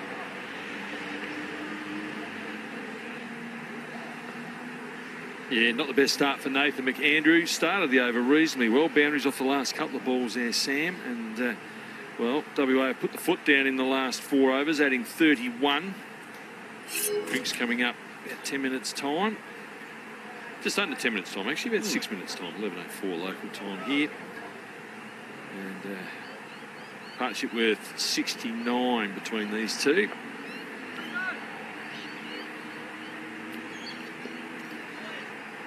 Conditions brightening here. Agar's been a little bit expensive as he starts his 4th over. Going just over 6 and over now, Wes Agar. Obviously, you put the faith in him. He's had a great Shield season about 2 years ago. Won the Neil Danzy medal for that summer, and then last year didn't quite hit his straps. Did take about 7 wickets in the One-Day Cup for the Redbacks, so did perform well in the one-day game, but unfortunately in the red ball format didn't quite nail to his standards.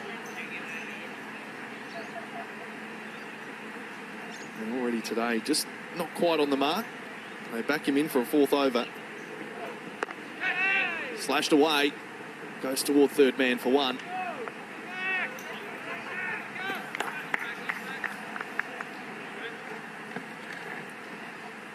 Mitchell Marsh, slow start for him. 5 of his first 17 deliveries, but he's motoring along nicely now. East Aussie captain. There's Agar there. You can see if we see Agar to Agar again today. Whether Ashton will get a hit later. We always like the brotherly battle. Saw that in a one-day game about a couple of years ago here at this very ground. And in fact, it was later on. I think Wes got him out, Ashton Agar. But then it came to the other end later on in the day. And Wes with the bat actually smoked a pull shot. And I think Ashton Agar, standing about mid-on, has been cracked in the face and unfortunately left with a big gash down his nose and the forehead. So not a good sight. Got one in the mush. I'll be a bit more careful this time, but always fiery between bat and ball, these two.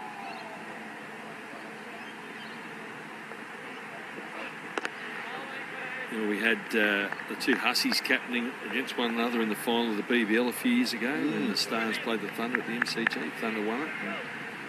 Michael got the chocks. David missed out. Greg Chapman moved to Queensland in the early 70s and captained against Ian. And he was captaining South Australia. So we had a few brothers play against each other over the years in Australian first-class cricket.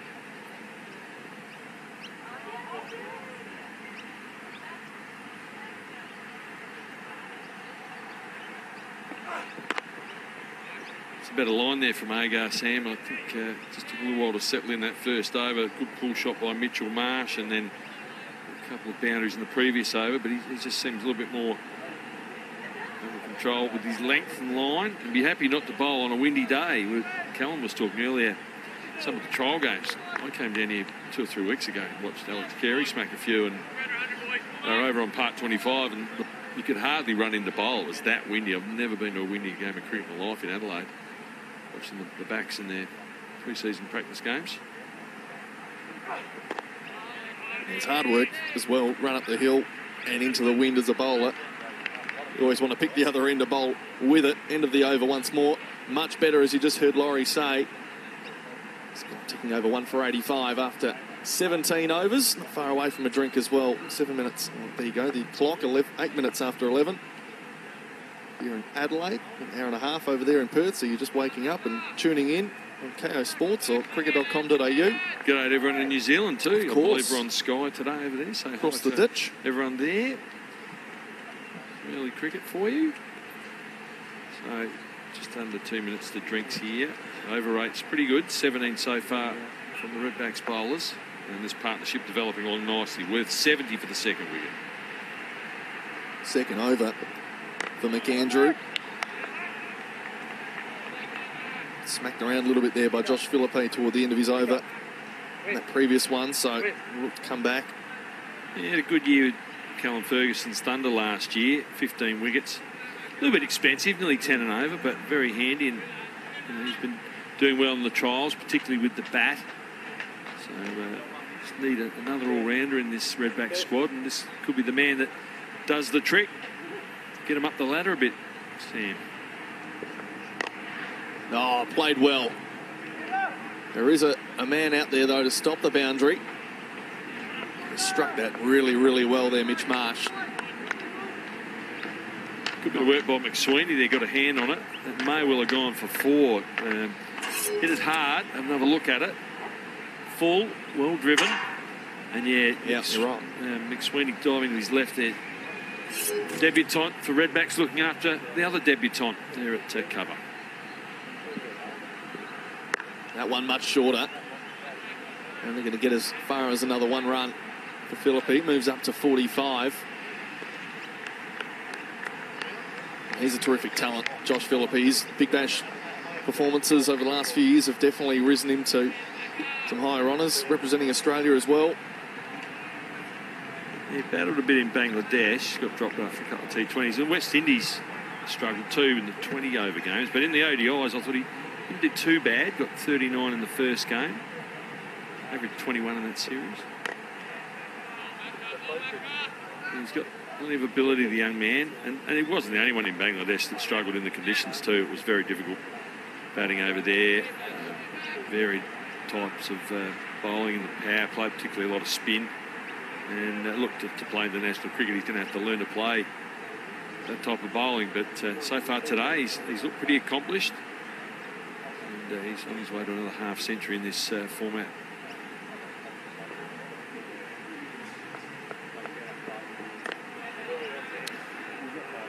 Yeah, didn't make the squad for the T20 World Cup, unfortunately, but his teammate Josh Inglis did. That's a fantastic story. And we'll most likely see him out there later on in the day as well. Next in, I think, unless Cameron Green bats 4. I'd be interested to see who bats 4 out of the 2. But the team sheet did have Josh Inglis at number 4, so he's had a good winter. We'll talk about that a little bit later. But he drinks at the end of this over. 1 ball to come. And no runs to finish it. So 1 for 87. And the umpires will ask players to take a quick moment. We will as well. WA after 18 overs. That 1 wicket lost early on from Sean Marsh. Score at 1 for 87.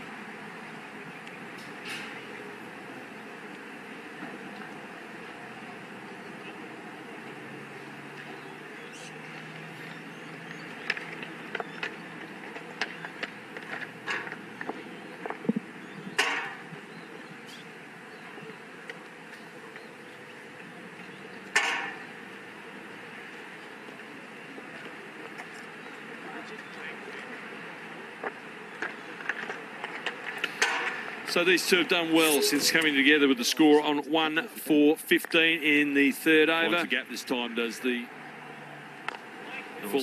Oh, nicely driven through mid-off. So yeah, Mitch Marsh there looking good through the onside. Took a while to get going, Mitchell Marsh. 5 off his first 17 deliveries. A nice pull shot there in Agar's first over for 6. And then Philippi looking very good playing Kerber. For 6 over wide mid-off. So it's been a good effort between those two. 1 for 87, 18 overs completed. Partnership 72 between the pairing. They put on they faced 92 balls, and it's been good going in the last 5 or 6 overs. The scoring rate has started to tick along. And all in all, looks a pretty good pitch. And let's have a look at the wicket to fall, which was a good catch. Travis Head at first slip. Kane Richardson had come around the wicket to bowl to Sean Marsh, and that was with the West Australian captain on 1 in the third over. And Sam, we've been talking about Trevor said not fielding much in the slips. Always good to get your hands on the first one early on a cold September morning in Adelaide. Oh, absolutely, and a good take too, and good confidence as well. You take that first catch and you take that with you for the rest of the day. So good start for SA in those first few overs, although bowling allowed a few easy runs to give a little bit of flow to the WA batsmen, especially in Josh Philippi, who's now on 45. But after that wicket, unfortunately, has been a little bit tough for them. Haven't found their lines and lengths, and WA have pounced. So 18 overs in at this stage. Still plenty more cricket to go. 32 overs before the end of the innings. WA's batsmen right now in Mitch Marsh, Josh Philippi in some nice form.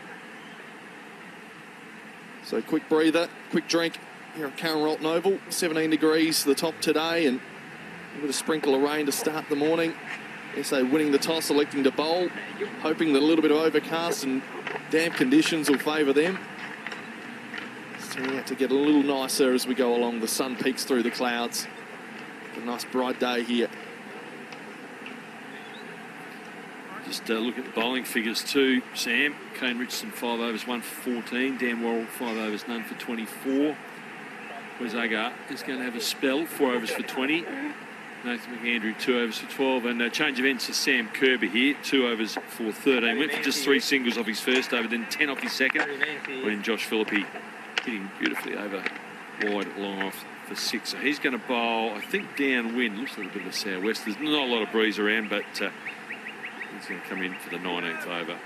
He's going to bowl Josh Philippi on 45. WA 1 for 87, 18 overs gone. Floats it up. There's that gap there at mid-off. Richardson back on the rope. Just the 1 run. Yeah, field well spread now, Sam.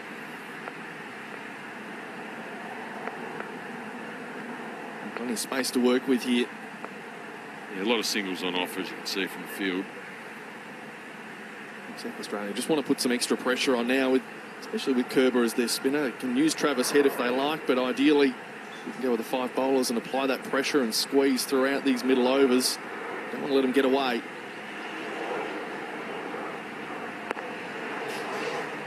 Get another one out there. Mitch Marsh moving to 37 with the bat this morning.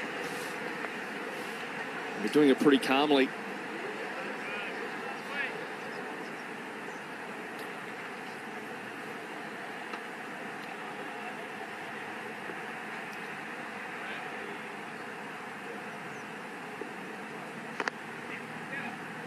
Through as well.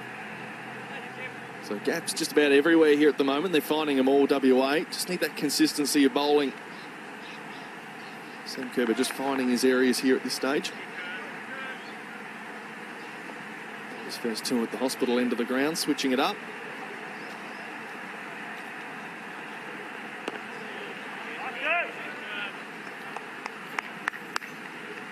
Yeah, no catches on the wicket for Kerr. He darts them in. Wants to get through his over quickly too, which is good for the over 8. Plenty of times the teams take a bit longer than 3.5 hours to get through the 50. Slow surface though, but good consistent bounce with the quicks earlier.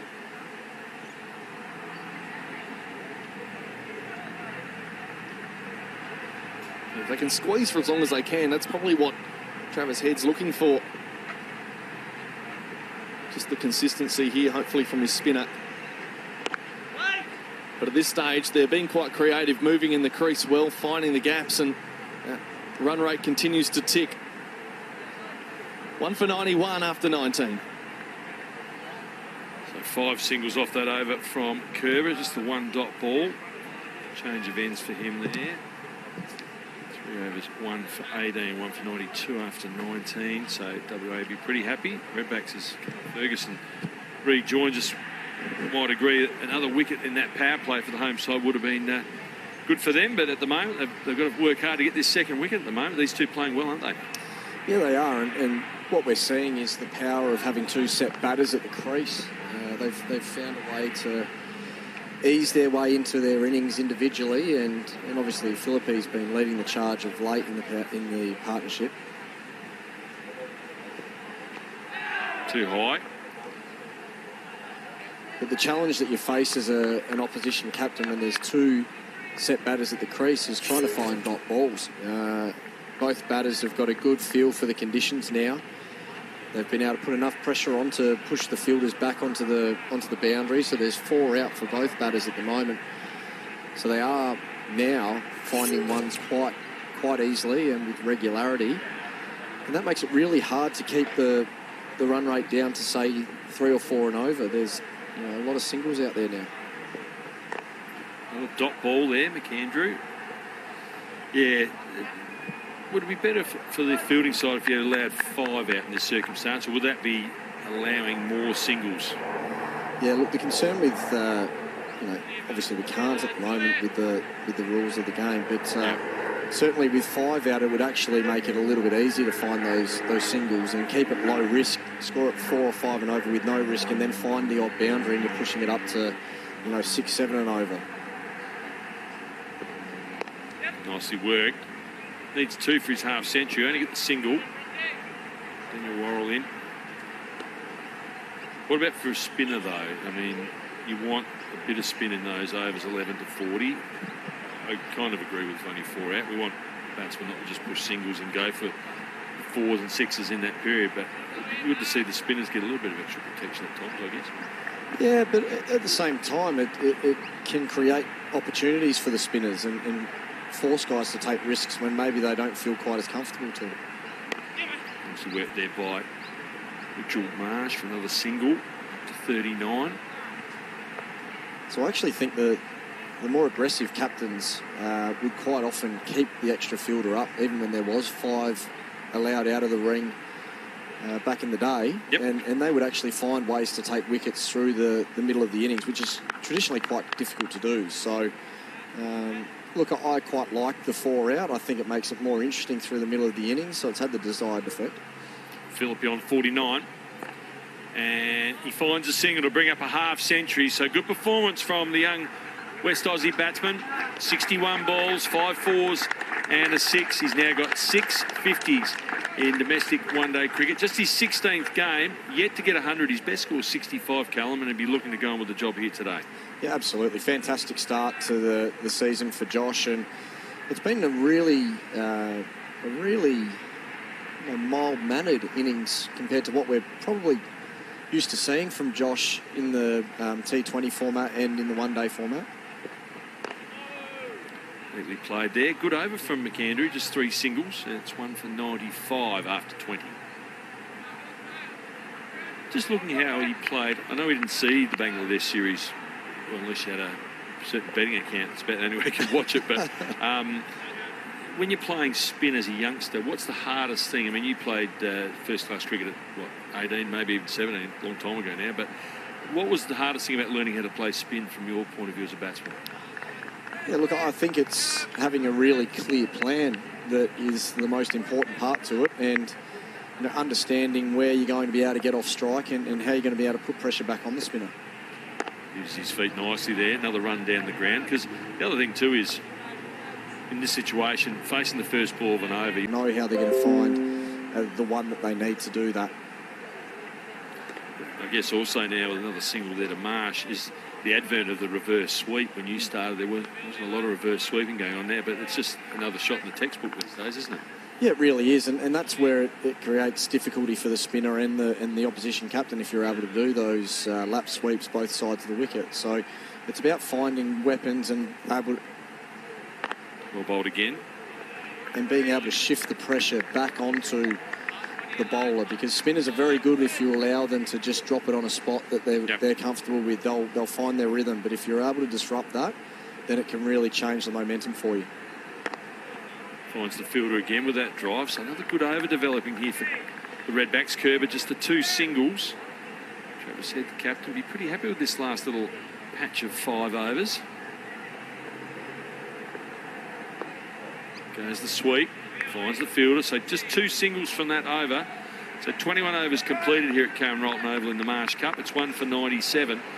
And Ferg, just 13 off the last 5. The Redbacks have not given up a boundary in that period, all singles.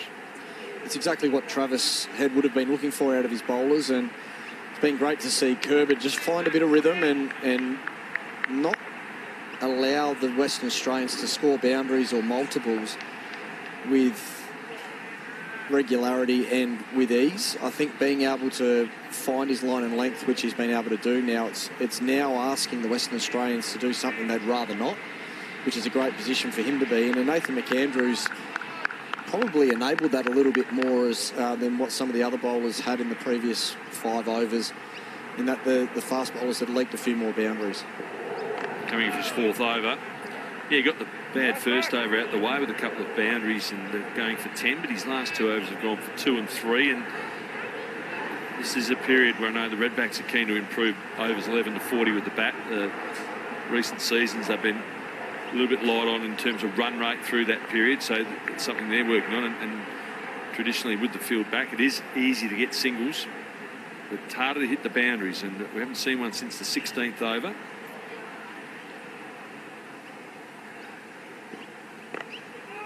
And he's down, McAndrew. Another dot though. He throws everything at it, Nathan McAndrew. That's what we certainly loved about him when I was playing up there at the Sydney Thunder. He's throwing everything at it. He's aggressive with his run into the crease, and he bowls with good airspeed, but he's certainly into the contest. Look at that, throwing everything at it. It's fantastic to see. He's an athletic man. Yes.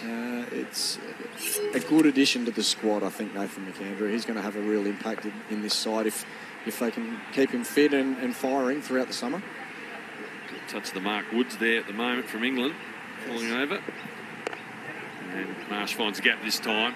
Worrell in quickly, but can't prevent a second. So it breaks a run of 14 singles by Western Australia. So they'll be happy to get a deuce there. What has McAndrew, when you were captain of the Thunder, Ferg, good death bowler, obviously a handy fieldsman and can whack it a bit. Anything else that we're missing there with Nathan McAndrew that you've seen? Yeah, look, I think his strength at the moment is probably this hitting the top of off and bowling a good sniff every now and then. Good line there once again. And that's his real strength, and with the more exposure that he got at the Thunder and now with the Redbacks, with potentially bowling death overs, he'll improve in that area as well, which is, I know, an area he's really keen to become great at. So I do feel as though there's still plenty of improvement in Nathan McAndrew, and that's why I feel like it's a great pickup, because he's going to be trying to improve his game and not just come with what he's got. He's a long-term prospect. Oh, he's down again. He's making a bit of habit of that. I can't remember him doing that too much for the Thunder and the Bash. Is he someone that Just the odd occasion. Has he? Yeah. Well, yeah, he's got it in him. Just because he throws so much at each delivery, it's usually a sign of effort, and that's what I like about it. But certainly they've put together a nice partnership here, Kerber and McAndrew. So at the moment it's a bit of a battle of patience. I think the Western Australians will be keen to get moving along at only one down in the 22nd over, but they're not allowing it at the moment, Redbacks. Ooh, bit of a short ball.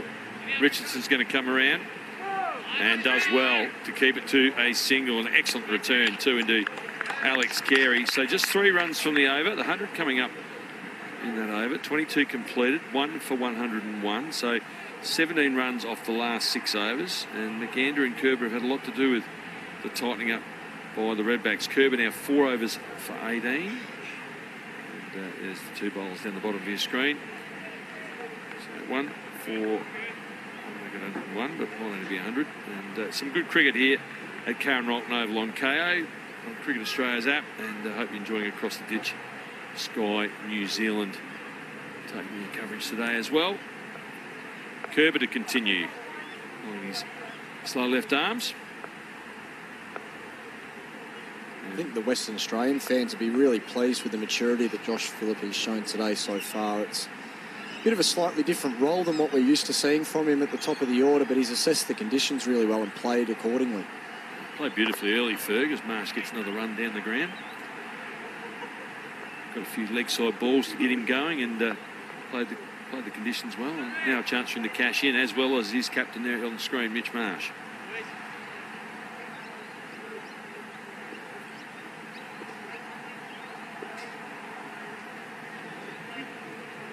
Uses his feet nicely, and it's going to be 6, or is it out? No, Richardson can't quite hang on. Even if he did, he would have gone over the fence or over the rope. A good effort from Kane, but a good shot from Phillip here as he looks to put the foot down. Yeah, it was a lovely shot. Kane Richardson did everything he could. He got close to the boundaries, and he's a fantastic outfielder, Kane Richardson, and he got round quickly, almost got completely set, but the ball was well and truly over. The sweep this time, slightly premeditated. Yeah, well, the shot he had earlier off of Kerber batting at the other end was a ripper. This one too, slightly into the wind. And by us here, it would have taken a miracle effort from Kane Richardson there, really. He did everything he could there, Richo, and wasn't quite able to bring it in. But that was just the breeze difference, I think. The other side, the ball flew with it. That one was just a little bit into the breeze. Nicely played by Marsh. Did you happen to see any of the T20 Vitality Blast? There was a catch in the final, Ferg. I don't know if you saw it. Daniel Bell-Drummond and Jordan Cox. One of the most, my stint's about to come to an end in a minute or two, but it's one of the best bits of work. It's very hard to put into words what actually happened, but it was an incredible situation. Swept the short fine leg. It was Cox and Milnes, and there was another incident too with Drummond and Cox. But yeah, just incredible. Last Saturday night, watching at home, the fielding these days is it's fantastic, isn't it? It's amazing, Ferg. There's no doubt about it. Last ball this over coming up. Find the gap. A good over though for WA. 9 runs coming from it, and after 23 overs, WA 1 for 110. After a few words from Callum Ferguson, Paul Bonds is going to hop back in, and he's brought his cardboard today so we can actually see the monitors. So well done, Bonds. Good job.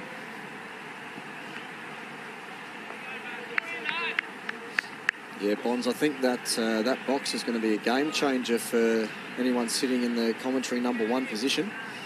Yeah, they don't come cheap either, the cardboard boxes, Ferg, and Andy worked with a bit of tape.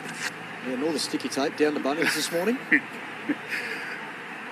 Yes, it's a bit of sun glare in this box, so it just helps us a little bit. McAndrew continues. Redbacks just tightening things up here a little bit, and had the 6 on the last over, but for Philippi. But apart from that, it's been some good bowling with McAndrew and Kerber.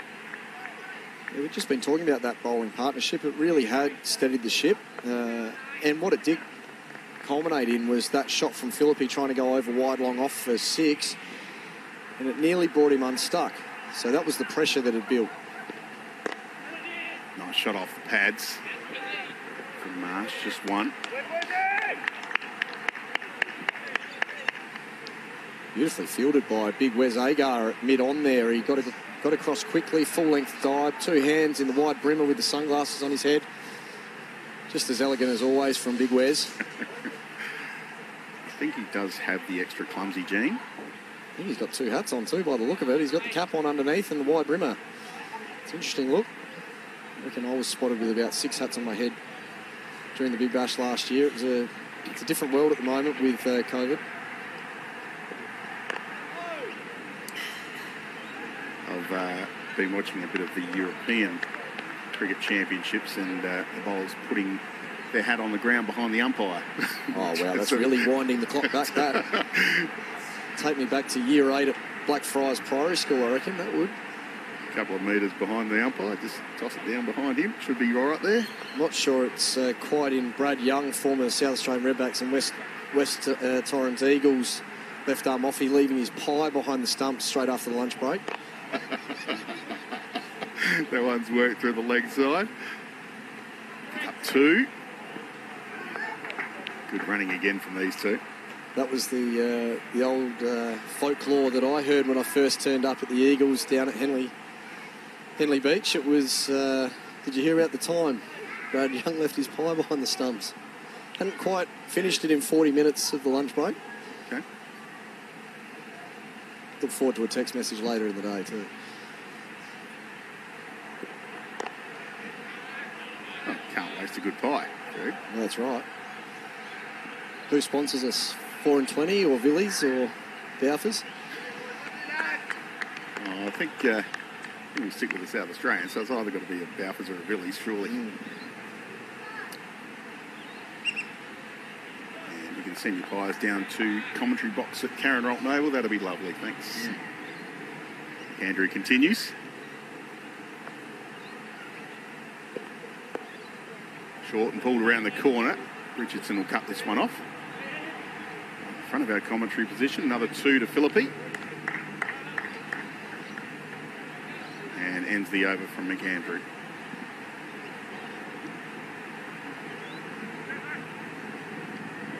I think it's been a good start from Nathan McAndrew with the ball for the Redbacks. He's... There we go, a wave. Oh, a bit of a wave to us, is it? Generally, Wave to the camera. generally they don't like putting me on camera, but obviously a man of your stature here, Ferg. I think the less seen of me on TV during the day's play, the better. Let's keep it on the cricket. Keep it on the blokes that matter. We're out there at the moment. Here's Sam Kerber. Will continue. Trying to keep it nice and tight, pick up a wicket for the Redbacks.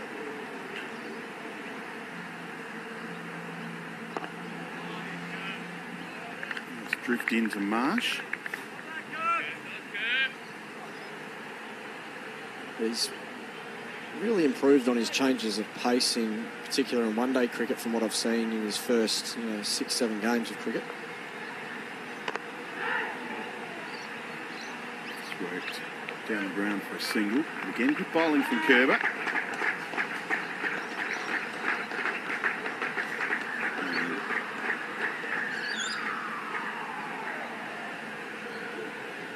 That's the 100 partnership too for these two.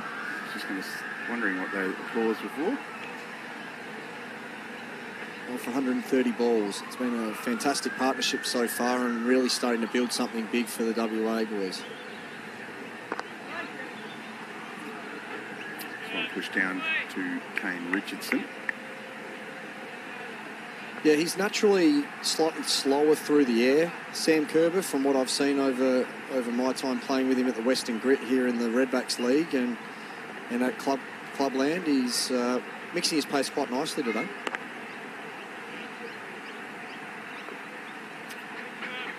Another single. Certainly been impressive at grade level, hasn't he? He's had a very good couple of years with Adelaide Uni. Yeah, he certainly has, and I'm really pleased for him. I still remember when he first came to Adelaide, and I was captaining him at the Western Grit, actually, and he was very impressive. He's a fantastic fielder as well. So he's a three-pronged attack, really. It's in the air, but past where's Agar, and will run down to the boundary for 4. Half a chance. A bit of a cry of catch it, but put away well. Yeah, wonderful shot from Philippi. Got down nice and early, saw it sliding down the leg side and just helped it on its way. Just slightly over pitch from Kerber, but Philippi really starting to get motoring now. Picking up singles at will. Really been difficult for the Redbacks to find dot balls to him, and now picking up a few more boundaries. It's been a partnership that's starting to build quite nicely. It was well bowled by Kerber. Philippi came down the track, but an angle in and that feed a bit of drift. Ends the over from Kerber. WA 1 for 125. Yeah, he came over, Sam, I think about the age of 20, and really impressed us at the Western Grit. Mark Harrity as coach. We felt like he had plenty to offer. We pushed him up the order a little bit higher than he was probably expecting. We got him to try and bat at 4 and 5 at times in those initial few years, and his batting really has come along. And to the point in club cricket where, you know, he was probably a genuine all-rounder, but his batting really took over last year, and he really pulled on the hurt with the bat. I think he averaged 100 in club cricket. Yes. Or near enough. And Close enough to, yeah. it was just a fantastic season, and to see him get rewarded with opportunities at the next level has been fantastic, and he's really looked like he's up for the challenge too, so it's been great. Short ball, smash to the leg side for 4. Dan Worrell back into the attack, and Mitch Marsh treated that with contempt. Yeah, it was a powerful pull shot, and that brings up Mitch Marsh's 50, which is almost snuck up on us a little bit. He's been able to just ease his way into his innings, and he hasn't looked rushed. He's played quite conventionally, and with the odd big flourish, as we do like to see from Mitchell Marsh, and that was a strong pull shot, really imperious. Come back from Worrell. So it's now getting to the point for the Redbacks where they desperately need a wicket. It's gotten to the point where the Western Australians are now 1 for 125 after 25.2 overs. It's really make or break now. They need to try and find a wicket, and that's, I think, why they've gone back to Daniel Worrell at this point in time. You certainly need to break this partnership. A lot of batting left in the sheds for WA as well. Engler's Green, Turner, Darcy Short. You know how devastating he can be if he has a day on, Darcy Short. Absolutely.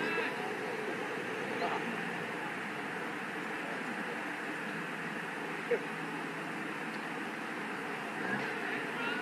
carry there through to Carey. So it's a tricky one for Travis Head, because I'm sure he'd like to try and go to a few more of his part-timers. I know Nathan McSweeney's definitely bowled a bit in the pre-season. Travis Head obviously bowls off-spin, but they both bowl off-spin. And with a stacked middle order with right-handers down till you get to Darcy Short at 7, it's going to be really difficult with 2 right-handers at the crease to get those overs into those guys. Marsh just stands up a little, and inside edge on that one. Out to mid-wicket. Ryan Gibson patrolling that area. If they were able to get a left-hander to the crease, it makes it a lot easier to get those right-arm off-spinners into the game. So at the moment, Travis is going to have to go with his 5 main bowlers. Ryan Gibson does bowl leg break, but I'm not sure he's going to go to him at this point with these 2 set at the crease. You just need to break through this partnership. That ends the over. WA 1 for 125. Up to 26. So going along nicely. Hope you're enjoying the coverage on the Cricket Network, the CA app, or KO Sports, and our friends over in New Zealand, Sky New Zealand. Marsh, 52, bringing up his half century, and that over in Philippi, 67. They're looking very comfortable. There is a change of bowler at the southern end as well. Wes Agar coming back into the attack. It was a bit all over the shop early, Wes.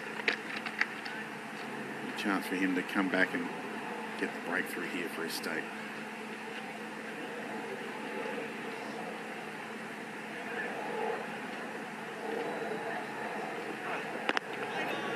Full ball driven. Another thing that will be concerning, I think, the Redbacks at the moment is, we talked a bit earlier about the moisture in the surface and how the ball might move or swing a little bit longer than what we're used to seeing. Grant, given the two new balls that we see in one-day cricket these days, the fact that there was a bit of moisture around means the ball will stay harder longer, which will mean it'll be easier to hit late in the innings. Up a little bit, but enough to get a single to backward point.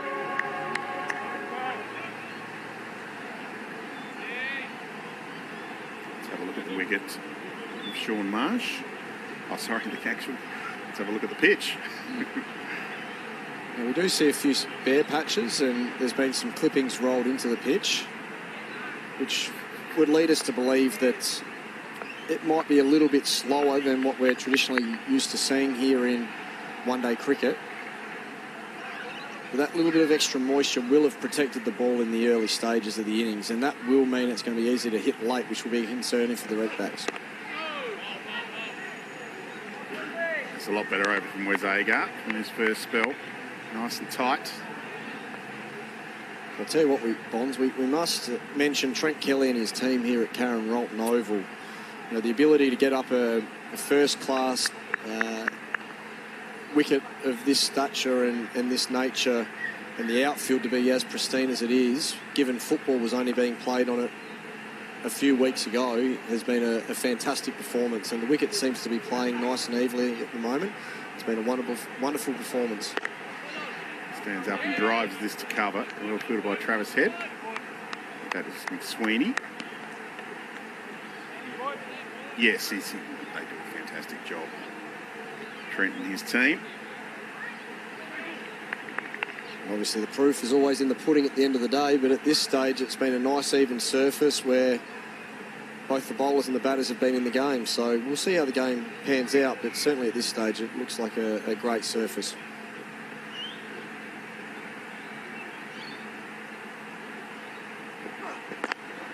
Full ball driven.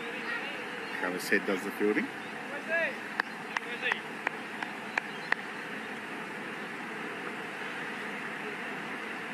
So as we were talking about earlier, how the ball might be a bit easier to hit late in the innings, that will concern the Redbacks. Traditionally, what you would normally see on an early season wicket that doesn't have as much grass on it as usual, the ball will wear, it'll be harder to hit later, but just because it gets a little bit softer? Yeah, that's right. And it's a bit more abrasive. It's edged through third. There's a little bit of a misfield there. And Philippi notices that and quickly comes back for two. So good running from him ends the over from Wes Agar. WA 1 for 129. Yeah, so with that drier surface that you'd normally probably see this time of year if there's not inclement weather around, you might see the ball soften up, get scuffed up, maybe a little bit of reverse later in the innings. Whereas if it doesn't rain for the rest of the day, the pitch may dry out for later in the day, where we might see the ball get a bit softer and it might scuff up a little bit more. Yep. And be harder to hit late in the second innings. So that'll be a bit of a concern for the Redbacks going forward in the game, playing the long game and looking ahead. And that movement for the Western Australian bowlers probably won't be there now that the wicket's dried out. So it might be that the Redbacks have to go a little bit harder earlier. Lofted over mid-on. Just too full from Worrell. Doesn't quite have the legs to get all the way. So just a couple.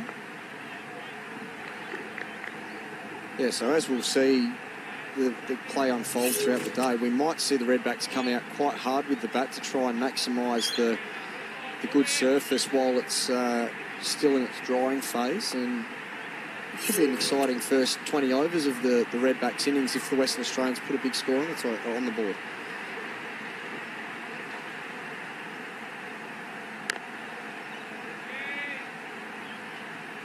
It's better length from Worrell. South Australians just been a little bit inconsistent with their length and line this morning. But there's been some quality batting from these two, Philippi and Marsh. After the loss of the early wicket of Sean Marsh.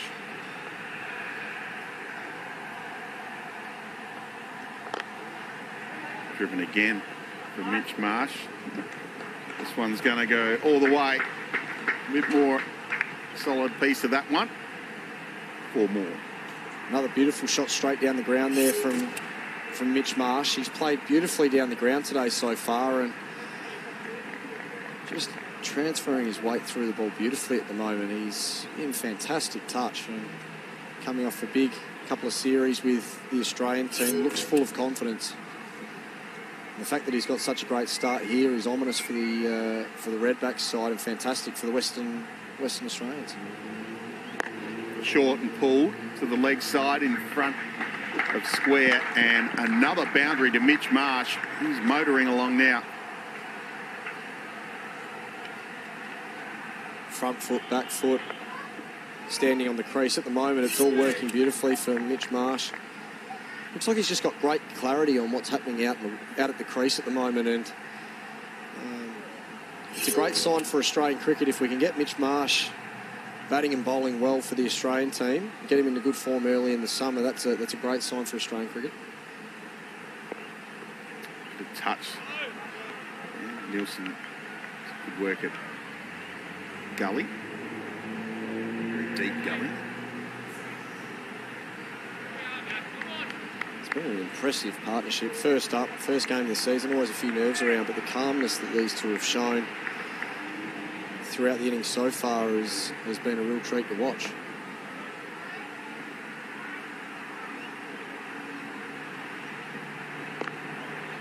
Stands up and punches this out to the sweeper. Or just a single. Heads the over from Dan Worrell. They just look so comfortable for the first game of the summer. Look like they've been play about 4 or 5 games under their belt. As Callum Ferguson will jump out and have a bit of a spell. So Marsh on 64, Philippi on 70. As the Western Australians on for 140. Sam Tugwell's back in the box.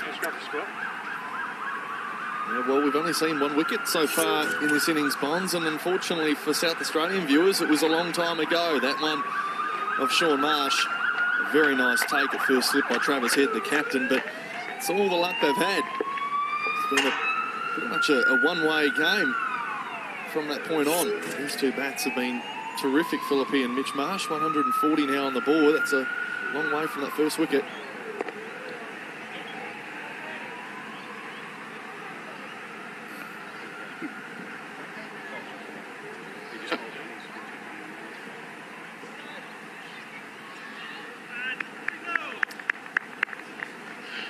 Where's Ago? He's such a good season last year. He took 7 wickets in the Marsh Cup last year. An average of 38, a little bit expensive. Economy rate of just under 7.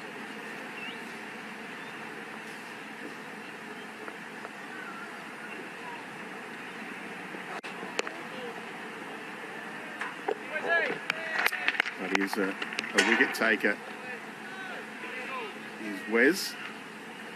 He's got to get his confidence back up too, which is the thing I think he sort of lost a little bit last year, but he's had a bit of a rough start so far this morning. But he pulled it back okay, had at this stage. Into his 6th over now.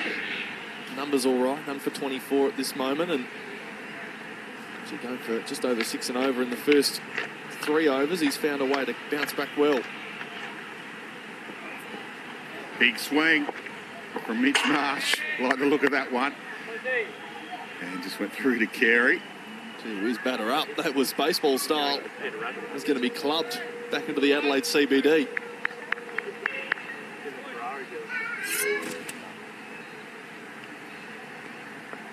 Yes, he was looking to hit that one into Hindley Street. It's gone. The eyes left the ball a little bit too early, I think.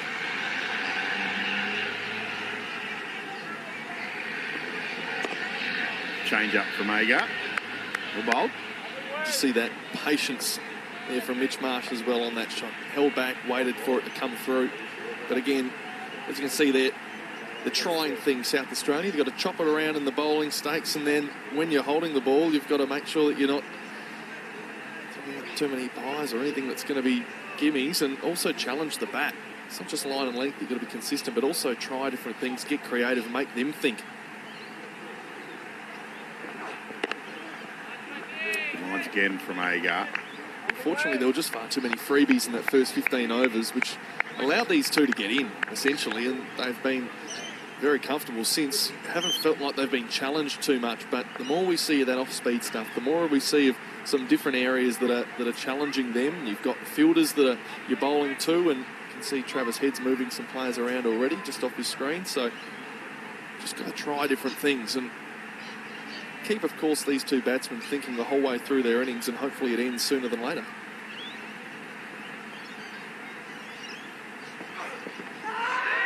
On the pads, an appeal. He's sliding down leg. Come back for a couple of leg byes. So we saw that previous ball, Kane Richardson go down to mid-on and throw in a Yorker. And that's the first time we've seen, I think, a genuine Yorker like that honed in right on leg stump, which makes it, that's a tough ball to play. Back Hugans, you can see on the replay. Hold that from wide on the crease, and it was just sliding down. Another change in the bowling. And it looks like Kane Richardson will take the ball from the hospital end or northern end of Karen Rolton Oval, and hope you're enjoying the coverage this morning on the Cricket Network or KO Sports. Not a bad little crowd in for a Wednesday. Midweek cricket. And we also had some rain around this morning. It's not really what you call a spring day in Adelaide. It's a bit chilly. So Dan Worrell, his over's going to be saved a little bit toward the end. He's got 3 to go. Bring in Kane Richardson, the only wicket taker for SA.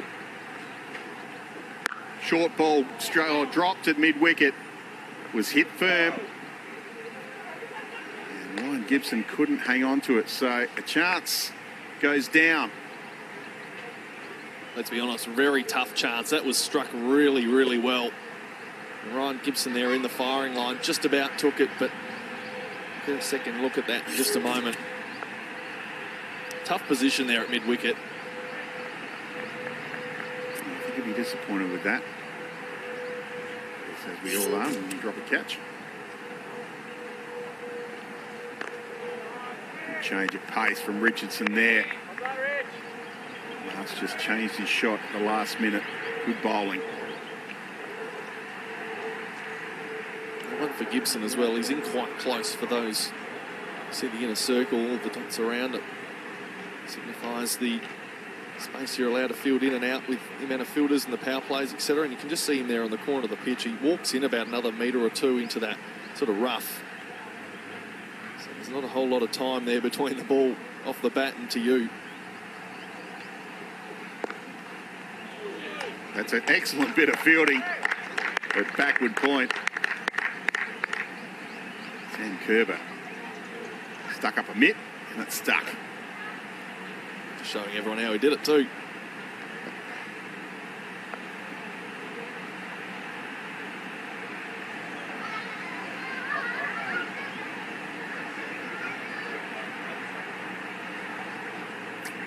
So you just feel a little bit more aggression from these two. Maybe the bowling's just got on, trying to get on top of them. That one's punched through cover for 4. Takes a bit of pressure off. So a big swing from Marsh last over. See, he wants to get after them as well. The ball ends up in the sand, which isn't a great place for the ball to go. Bit of scuff. We need a sand wedge out or something or other just to get it out of there. Might go out to the beach or something and get the... It's appropriate with the Ryder Cup starting tonight. That's true. Sorry, tomorrow night, I think. Build up for that. Been fantastic watching a bit of that this morning.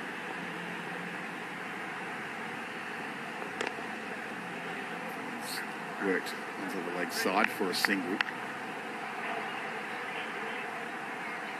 And for our Western Australian viewers, this is all good news. And these two, all over 100 partnership.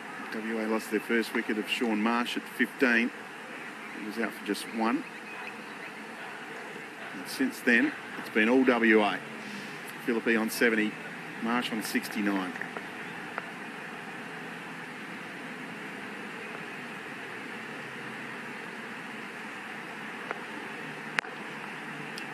Short pulled into the ground.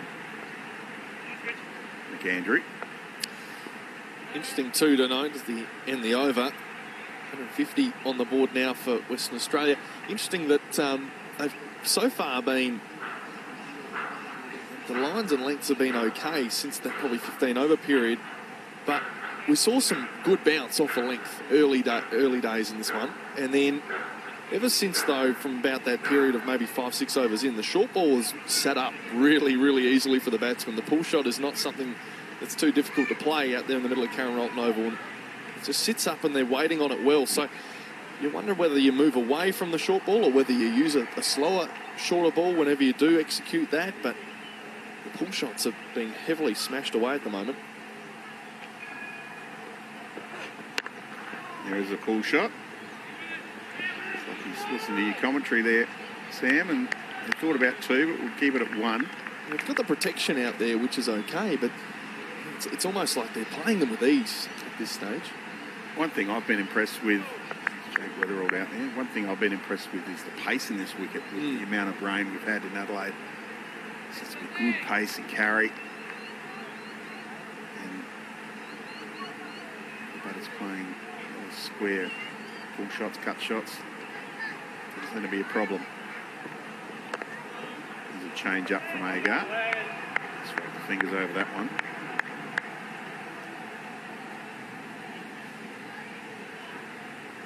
Yeah, we saw lots of cricket here at this ground last year at the Adelaide Hub and all the grounds behind us as well at Park 25, and certainly got a good work out of state cricket and lasting the 4 days as well. You'll see it in action as well with the Shield from Friday between these two teams, and certainly does play a very even game of cricket throughout the 4 days usually. So a one-day game, we're getting a good look at it. Pulled away over the fence, 6. That is glorious from Mitch Marsh. Too short from Agar. And that was only going in one direction over the fence. Well, it's his second 6 now to that part of the ground, the 4th for the innings for WA. And you can just see it's just set up nicely for him. Got in position quickly and hit that. Just struck it magnificently. So now well into the 70s, Mitch Marsh. That's 96 balls for it. This partnership ever growing. So yes, the ball has been coming back to us now.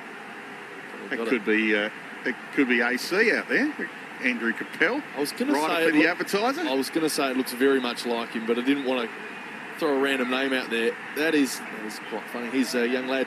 Bailey Capel currently in the squad for the Redbacks as well this season. There he is, the great AC. I think there'd be a few people at the advertiser watching in right now, so they'll be very glad he's on telly. And he'll be very happy to get a mention and get some screen time as well, AC.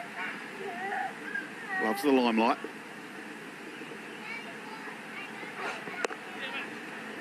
short. Chance for a run out. If a direct hit, he was gone. Philippi gave up on it. Good fielding from Kerber. Fantastic running from the Western Australians, it's got to be said.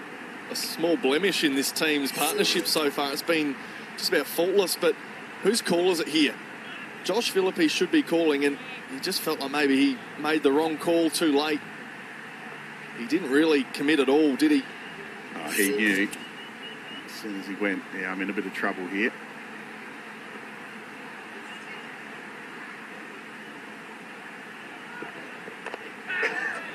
Oh, and another chance gone begging. As Philippi just got a leading edge back to Agar. He had a couple of goes at it, but just put it down. Well, they'll rue that if he goes on to make 100 or more, because that's one of the more easy takes for Wes. He probably wasn't expecting it, to be honest, but it just popped up for him, and there it was right in front of his eyes before he knew it. And it's come off the forehead. He had a second chance at it just behind him. And you could just see Philippi, maybe his head dropped after that chance at a run out. He lost concentration. Enzi over from Agar. And WA going along smoothly. Well, two big opportunities there for South Australia. Unfortunately, though, for them, they miss out on a chance to take away that wicket there of the damaging opener of Josh Philippi. Two players now well into the 70s and batting well. The partnership out to a very strong 142. As I welcome Laurie Colliver in. G'day, Sam. Bit happening the last 2 overs. Dropped catches, missed run-outs. Plenty of opportunities there for South Australia. Philippi dropped on 70 and again on 73. Kerber had a chance to run him out as well. So something's starting to happen in this game, and will it be Kane Richardson for the home team to break this partnership? Well, Kane Richardson, the only man to take a wicket so far. He looked like he had a chance there. We did, in fact, had a chance to get rid of Marsh. Gibson just dropping catch at mid-wicket before, so I'll go again. Second over of this new spell. Cut away in the air. It's behind point and goes for 4. Well, you can't take a trick sometimes in cricket. They hit the ball in the air, they don't catch it, then another one in the air and it goes through the gap. Mitch Marsh is hitting the ball well, though, now. 4-6-4 in the last 3 overs or so. Have another look at it. And just a little bit too short from Kane Richardson on that occasion. Split the gap between short third man and point. And that crashed into the boundary to move him to 80 from 98 balls. He's playing well.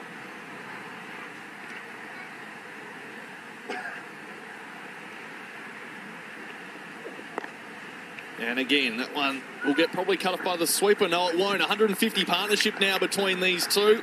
Philippi and Mitch Marsh leading the way for the Whackers here at Karen Rolton Oval. Yeah, going along very nicely now, the Western Australian skipper. He was 53 off 78 balls. He's now 84 off 99. So his last 21 balls, scored 31. And with shots like that, he's well on his way to a century for the WA side. Doing very, very well at the moment.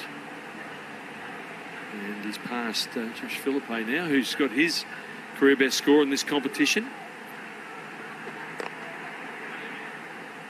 And just to make matters worse, he'll get off strike as well and take his 9 runs from 3 balls. Yeah, we can't afford to be dropping good players. I know Marsh hasn't been dropped, but Philippi's been dropped a couple of times, missed run out. Philippi's previous best score, 65 against Victoria back in the 18-19 season at the Junction Oval. So he's going along well. And playing a bit of a secondary role here at the moment as Mitch Marsh starts to really tee off for the WA boys.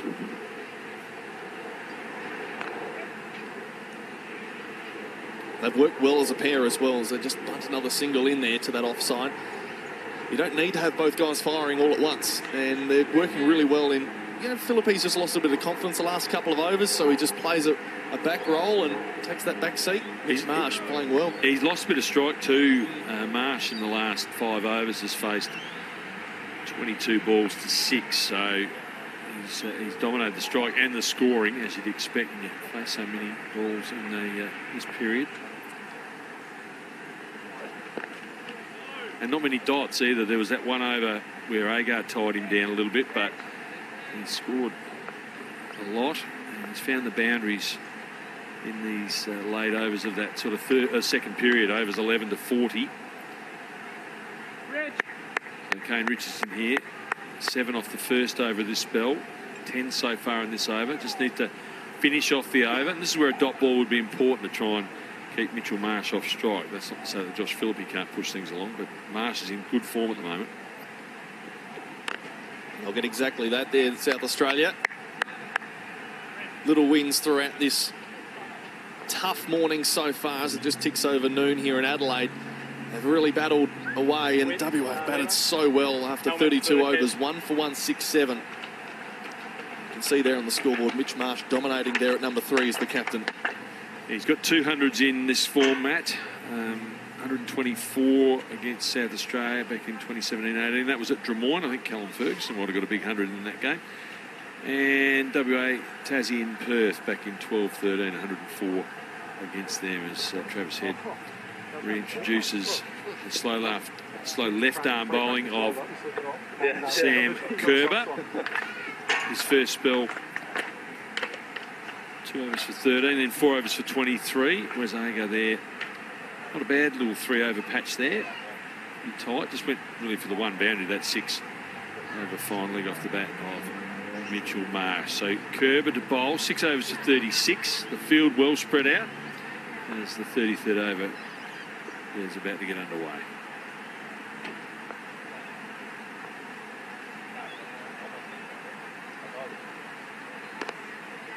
Nice stride forward down the pitch there from Philippe, and that's the one thing that South Australia just haven't been able to do in this 30-odd overs. It's just bowling partnerships and tie down at least an end. Maybe Sam Kerber can do that. Still 4 overs left in his day. Good fielding off his own bowling there. A couple of dot balls. Philippe not able to get the ball to long off or long on that occasion. Kerber trying to attack the stumps full and straight and not give the batsman too many opportunities to score square of the wicket. Does go for it now. He's been tied down for a little bit. He's got a single. What's his last 15, 20 balls look like, Josh Philippe? Has battled to try and get on the scoreboard. His last 16, he's scored 13. So not slow. He's had a 4 in that little grouping as well. But he just hasn't had a lot of strike in the last half an hour or so. Mitchell Marsh has dominated the strike. Just moves it away wide through point this time. We'll get a second, actually. A bit of extra space out there to run into. Andrew doing the fielding with the white floppy. Mitchell Marsh also with an ODI 100 to his name as well. Last 30 in 3 or 4 weeks' time. Still plenty of cricket at international level for him. And obviously 2 Test 100s as well. Goes big. There's no one out there. Another 6 into the 90s now. That's his 3rd maximum for the day. Yeah, he's really putting the foot down now, isn't he? Mitchell Marsh. Let's have another look at it again. A little bit short. And he really got onto that very, very quickly. Put it up onto the eastern mound here at Rolton Oval. So he's honing in on another century for Western Australia in 50-over cricket. Playing pretty well at the moment.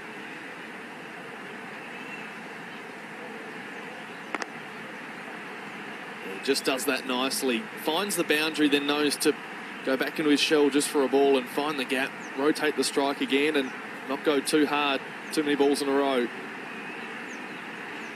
Another important over, gets the strike back.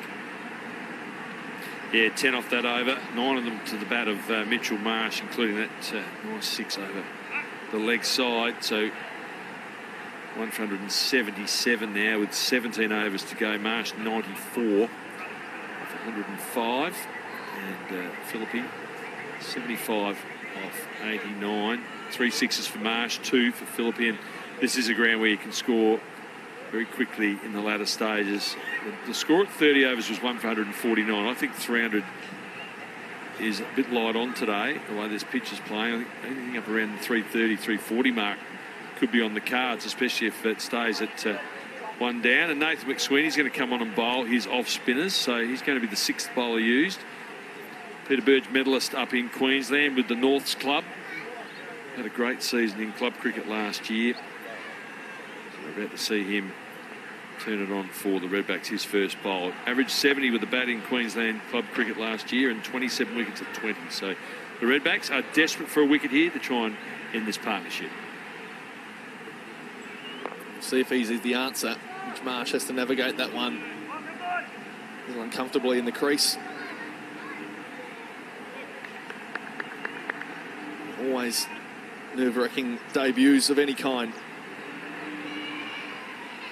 Very straight, played in the air down past Philippi, who jumped out of the way.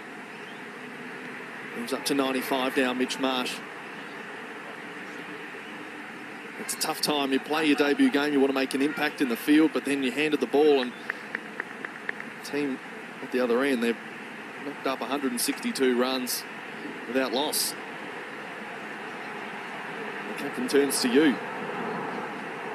Pressure mounts. Could be the spark they need.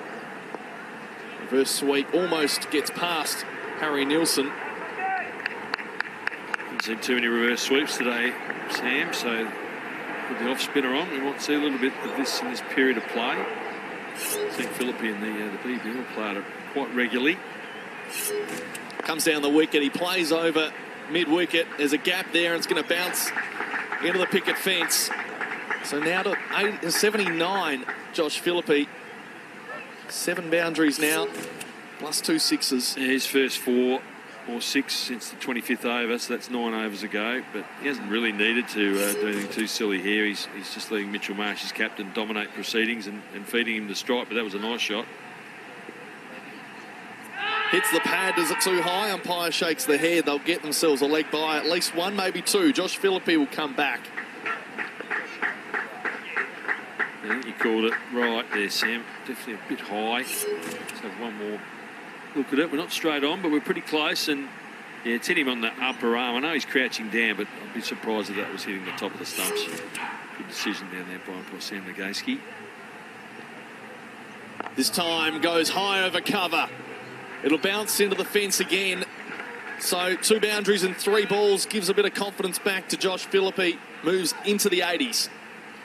Yeah, good last 3 overs for WA now. It was 10 off the 30 seconds. We see this shot again. He does like to go inside out over the offside. That one going a little bit squarer than his other shots that went over cover. The 6. So yeah, 10 off the 32nd, 10 off the 33rd, 11 off that over. So 33 off the last 3, 1 for 188 now. As we get towards the back half of this inning, 16 overs to go. And Mitchell Marsh on 95, playing very, very well once again for his state, captain of the team, runners up last year in the competition. Coming in at number 3 today when they were in a bit of trouble early at 1 for 15. So Kerber to continue over number 35. Very full, straight back to the bowler. Some good patience out there at the moment with the bat, Mitch Marsh. Waits on it well. He picks his balls. That one again, honing in on leg stump this time. Partnership now to 173.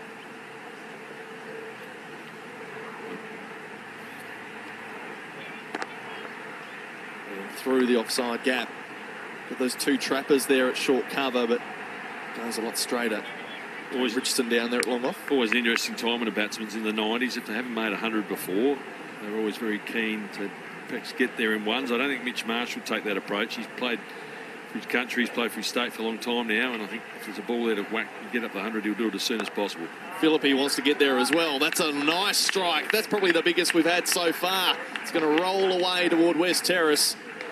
And another 6 now up toward 89, Josh Philippi. Yeah, another good shot. Slog sweep on this occasion.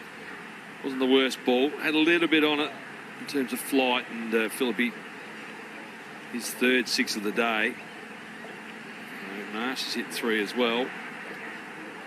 And the WA batsman enjoying these pretty much ideal batting conditions. Early season pitch here at Karen Rotten Oval has been pretty batsman friendly, which you'd expect. Not a lot of live grass on the surface. And, well, 6 sixes now in the Western Australian innings. These two going on very, very nicely. Again, down the wicket. And that's going to go, same result, back-to-back sixes. And he joins the 90s party.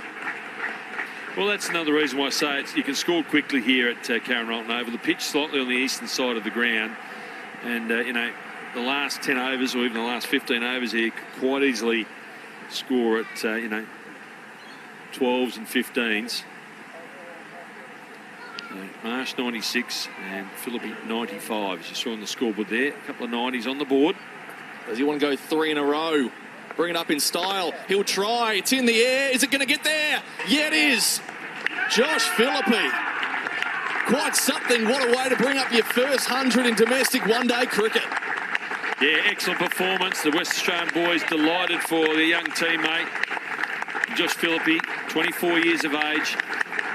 He's made plenty of 50s in the past for WA. He's now scored his first 100 in domestic one-day cricket for WA and did it in style. 3 sixes in a row. The 100 up off 96 deliveries. His second 50 from just 35.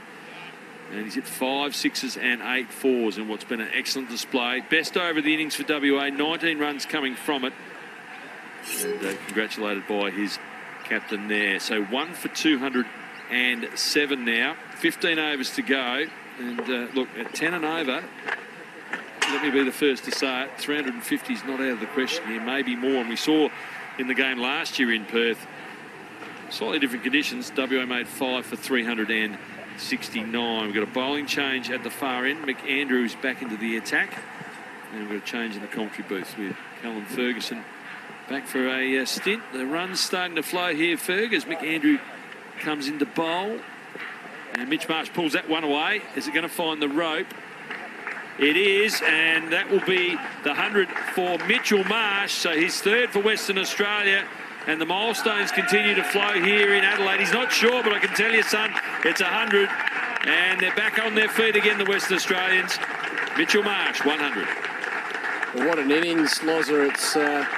It's been one that's ridden the wave of momentum quite well, to say the least. And, you know, he's known when to just hold back a little bit and get through a tricky period. And now he's really rollicking along with Josh Philippi. To say that the runs are beginning to flow would be a severe understatement, I reckon, Loza. They are raining at the moment, if not pouring. Pouring's the word, absolutely. So Mitch Marsh, 111 balls for his 100. Third in this comp. Second versus South Australia. Another run down the ground. So just repeating those last few overs, Ferg. 10 off the 32nd, then 10, 11 and 19. And now 5 so far. So what's your prediction? What's your Ferg viz? What's the score going to be? It's ominous. And look, to be honest, I think, you know, 350 and above is well and truly what they'll be asking for and aiming for. I would have thought on the sidelines they'll be pushing very hard through the next 15 overs. Philippi gets that one away wide of mid-on. Diving fielder there, can't stop it. Roll slowly down the rope. Don't know who's chasing down there. Might just make it. No, it won't. Eventually, Wes Agar gets to it, and see a very rare 3 on this ground. You don't see too many 3s. North Sydney's another ground where you don't see a lot of 3s, and that's the first of the day. So, look, I would have thought they'd be looking for 10s from here on. So, you know, 360 and above, I think they'll definitely be aiming for. We do know, though, that, you know, on wickets that are slightly slower, it's harder to start. So a lot of it will depend a bit on how long these two stay at the crease together, but they have an enormously talented middle order from a ball striking point of view. So 360 is really what they'll be aiming for at least. Right up to mid-off. We've got a drinks break coming up, Fergal. I want to ask you about the bowling a little bit later, but with Josh Inglis to come, Cameron Green, Ashton Turner, Darcy Short and Ashton Agar, there's plenty of ability left, but just ponder this. Last year in Marsh Cup, Redbacks only took 19 wickets with the ball in 5 games. There was 3 run-outs and an obstructing the field, which you may remember. I won't go into that side of it. But South Australia took 23 wickets in the comp last year as a team. More of that up to this ball. Late to mid-wicket, top ball. Queensland took 32, Victoria took 33, Tassie took 43, and WA and New South Wales, who played an extra game because they made the finals, WA 47, and they got 9 run-outs, Western Australia last year. New South Wales 49 won the comp. So it's almost the premiership ladder there in reverse order. Most wickets wins, and now we've got drinks, I think, coming up maybe in this over. Our man's not down there yet, the 12th man, but just welcome your thoughts as an immediate past player, as Andrew bowls again. And another dot. So we'll just watch the umpires here as to whether they're going to call it. They are going to call it, so we'll take just a quick 60-second break, and we'll be back with a bit more action here from Karen Rolton Oval. 36 overs gone. It's 1 for 225.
So the West Australian batsman having a well-earned drink, partnership now worth 210 with Josh Philippe. His maiden domestic one-day 50, 16th game for WA in this competition. He's on 104 from 97 balls.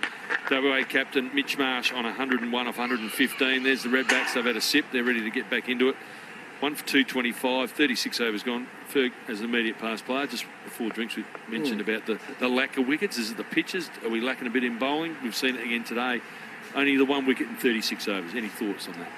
Yeah, look, there's a few concerns that I think they would be looking at, specifically looking at the last few years. There's been some missed opportunities in the field, some flat wickets, but I think in general it's been an inability to probably pick up the early wickets, get 2 or 3 in the power play and be able to build some pressure through the middle of the innings, which we all know will bring crucial wickets and take you a long way to being able to bowl a side out or at least keep the total down.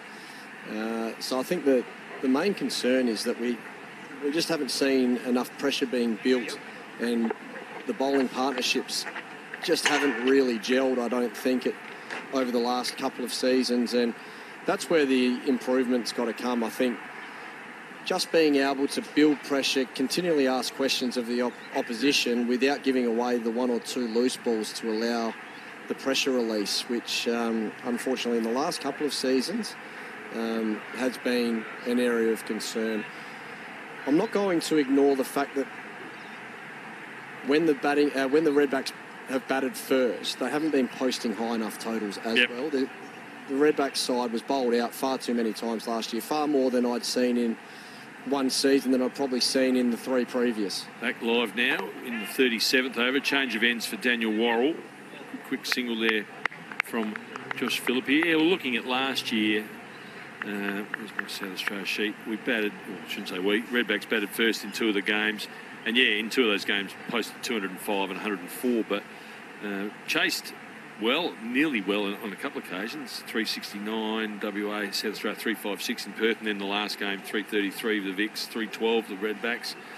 But yeah, you need everyone firing. You can't just blame the bowlers or the batsmen. You need everyone firing, don't you? No, that's right. And I think in a couple of those games where we did set low totals, we struggled to take wickets because there just wasn't the scoreboard pressure as well. Worrell to Marsh. Struck hard and dropped it mid-off. Chance goes down. It was a tough one for Travis Head, low down. Pretty sure it carried. We'll have another look in a moment, but I think Ferg, that might have been another opportunity for the Redbacks. Yeah, look, as we'll see here on the replay, I think that did just carry to Travis. He moved well low to his right and got his hands to it. Just wasn't able to quite grasp it. And that's a tough blow for the Redbacks, that, no doubt. Obviously, such a huge partnership in play at the moment.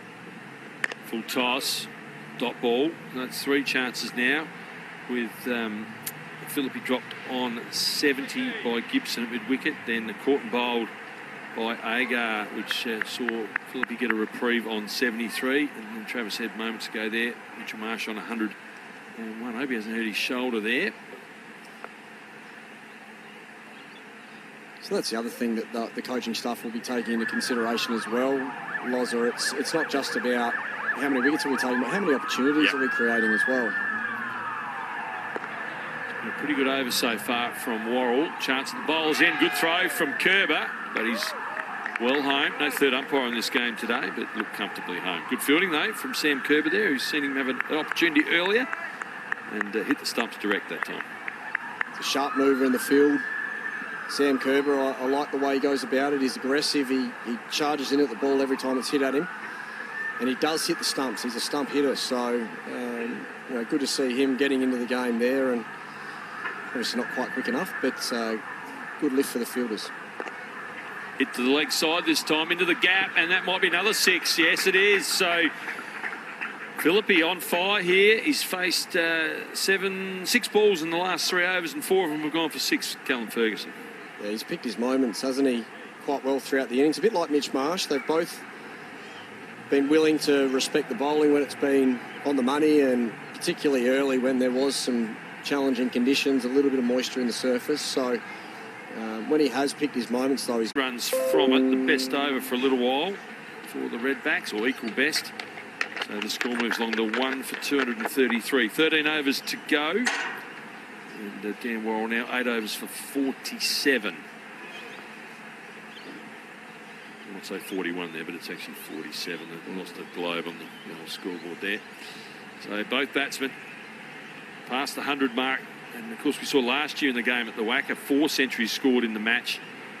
Sean Marsh, Cameron Green, Harry Nielsen and Travis Head. And poor Cameron Green can't even get out there at the moment because these two are going so well. No, he can't. And I think he'd be more than okay with that just at the minute. I think it's been all laid out for him in the last 10 overs to come out and have a little bit of fun at the moment, which the size and the stature of the man would suggest he's going to light the fireworks for us. So, look, it is a powerful middle order for the Western Australians to come. 38th over. Nicely played. And that'll race away for 4 more down to third man. So the field up on the offside behind the point area. Marsh gets another 4. Yeah, we've seen it all from Mitch and Josh today so far. We've seen touch, we've seen guile, we've seen power, and it's been that mixture that's made it really difficult for the bowling side. And I think Nathan McAndrew would be disappointed with that delivery, though. It was wide outside off stump with just enough pace on it with third man up in the ring. That was asking for trouble. Better ball, a little bit off speed. What sort of ball you want him to bowl here at the moment, or is it all about variation in these late overs as a former captain in a couple of formats? Yeah, I think at this stage where you've got 2 guys coming at you, it's really, you're trying to go into death mode a little bit. Probably not full death mode, but certainly you're trying to be predictably unpredictable. And trying to mix the pace and the speeds and the lengths is going to be important. But I think with this field, he's got a couple of options, which is good. But that first ball of the over wasn't the right option. And he's got away with that, has he? Richardson coming around, can't stop it. So 4 more to the WA captain. So a mixed bag in this over, unfortunately, for the Redbacks from McAndrew. Short outside off stump the first ball, and then down the leg side off the third, another boundary. Yeah, just angling down the leg side there with a bit more pace on that one. Mitch Marsh easing it around the corner and using that pace beautifully down to fine leg. But I think the bowler and the captain will be trying to set a field that will give him a couple of options at least, if not 3 different deliveries, that if he executes well, will concede only a run or a dot ball. Haven't seen a Yorker in this over. Is that a ball you encourage the bowlers to bowl, but is it only if they know they can actually execute it 100% of the time? Yeah, look, I think it's got to be a ball that you're confident in at this stage of the innings, where you've got 2 guys playing the way they are. And it's a great ball to bowl every now and then, even when the batters are going like this through the middle of the innings, where traditionally it's seen a lot more at the death. especially if you're using a lot of changes of pace. If you're cutting your fingers across the ball a lot and taking pace off, the odd Yorker can catch the batter by surprise. Run down the ground for Marsh. Philippi running quickly. Zagar, good athlete down there, keeps it to a single. So 1 ball to go in this 38th over. Mitch Marsh and Philippi both on 111. Career best score for Philippi. Marsh getting close to his previous best 124. 2 batsmen in on the David Shepherd. 1-1-1.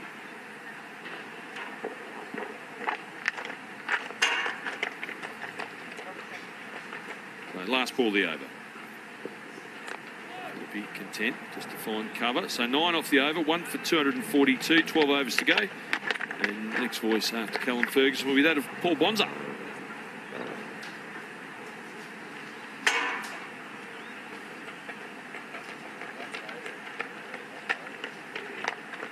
So 1 for 232 after 38 overs, the Western Australians, as Mitchell Marsh just has his helmet attended to by the 12th men and the physio as well. It's been a fantastic performance so far from Mitchell Marsh and Josh Philippi, and really have the Redbacks on the run at the moment and trying to plug gaps in the field and getting hit both sides of the wicket as well, which will be a bit of a concern at the moment for the captain, Travis Head. But there is some experience in the death bowling stakes for the Redbacks, so they'll be hoping to peg it back as well as possible late in this innings, knowing that they do have a very talented batting lineup of their own to come. So with the wicket probably having dried out a little bit, Bonds, it'll certainly provide some opportunity for stroke play, particularly in the first half of the Redbacks innings. It's just a matter of how well the wicket will hold up in the back half of the Redbacks innings. Look, and you think it'll hold up well.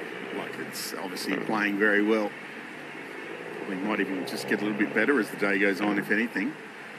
I can't see any sort of real massive change in this track. No sun beating down on it. Again, Cloud Cup is expected to stay with us most of the day. Mitch Marsh is a little bit of a repair on the helmet.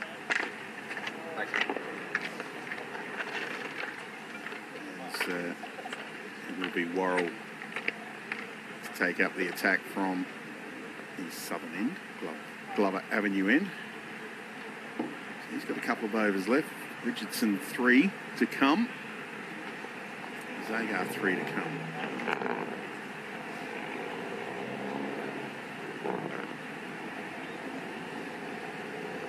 Bowled him.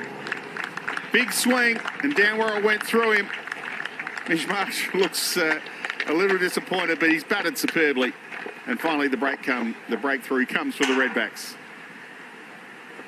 Well, a good old-fashioned heave-ho towards mid-wicket. It's a shot that we haven't really seen from him throughout the innings, and he'll be disappointed, Mitch Marsh. It's really the happy hour now, and maybe that little break to have some repairs to that helmet may have been his undoing. But what a fantastic innings, and between himself and Josh Philippi, they've really set this innings up, and we could see some serious fireworks coming in the next 12 overs. But for now, Mitch Marsh goes for 111 off 124 balls. And that's, as Mitch Marsh comes in, Laurie Collins has just let me know that it's now the second best partnership. Record second wicket for WA. Thanks, Loz. Between Marsh and Philippi. What a fantastic innings from Marsh. As Josh Inglis is the next man in.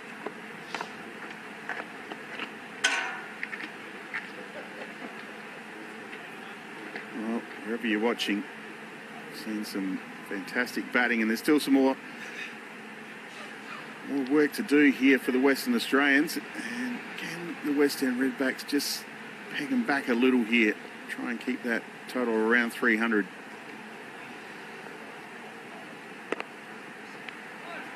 crowd catch. Straight to point. I think this English innings could be a real pointer to how the rest of the game could pan out. It is a wicket that is devoid of the grass that we usually see out here, so it may be a tough wicket to start on. And if we do see that from Inglis, then the Redbacks might be able to peg it back and really keep them down to maybe, say, 320. But it could also show that it's difficult to start in the second innings of the game as well. Bowling again from Worrell. So it's a tough one. The Redbacks want to see Inglis struggle to get going because, you know, they're bowling well and they're keeping it tight, but it'll also give them an indication of how they need to go about it in the second innings of the game when they're batting. You know, it'll point to just how important it is to have two set batters at the crease throughout that innings to try and keep the run rate up and load up at the back end of the run chase. But, you know, only time will tell. That one's off the toes. It's going to go on the bounce to Jake Weatherall. Thought he was half a chance there for a second. He fell well short. Just the single. He's off the mark now, Inglis. However, if Inglis does get away to a flyer coming in this late in the innings, then it might show the Redbacks that, you know what, it's not going to be too tough to start out here. We are able to, once we get a bit ahead of the rate and keep our wickets in hand, we might be able to push a bit harder in the run chase and not be so concerned about having two set batters at the crease at all times. So there's a bit to be learned from the last 10 overs here. Nice from Dan Worrell again, putting together a nice over here.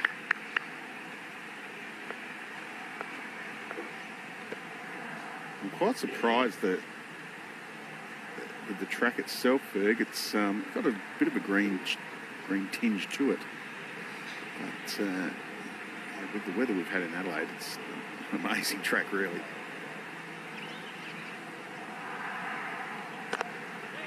Punch down the ground.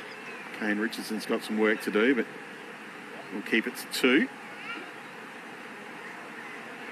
Yeah, there's that little bit of a green tinge to it, but you know, what we did note before the start of the game was that there was some patches on the pitch where there had been a little bit of a lack of grass, so they had rolled some clippings into it, which does tend to lead towards a slower pitch. But having said that, how well has the pitch played for this time of year? And with the weather we've had in Adelaide over the last few weeks, Trent Kelly and his team here at Karen Rolton Oval have done an absolutely magnificent job. The outfield's been lightning quick, and the pitch seems to have come onto the bat beautifully, as is shown by the score that we've seen so far. So obviously the proof's always in the pudding, as I mentioned earlier in the day, that, you know, we'll see what the scores look like in the second innings, but at this stage it looks like a fantastic cricket wicket. Nathan McAndrew, ball in hand, the northern end. Goes the ramp. It's going to go all the way to the boundary. Just pick up 2 here as Richardson gets around. That's the fielding. Such an inventive player. Josh Inglis. Big Bash cricket has certainly helped him in his career. Yeah, his game has really improved over the last couple of years. He's really led the charge at the top of the order for, and in the middle order actually, over the last couple of years. He's batted in a few different spots and been one of the Scorchers' leading run scorers in each year.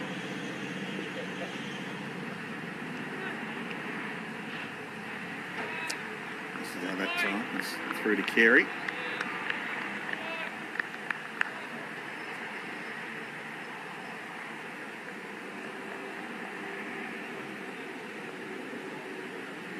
Into his 8th over, Andrew.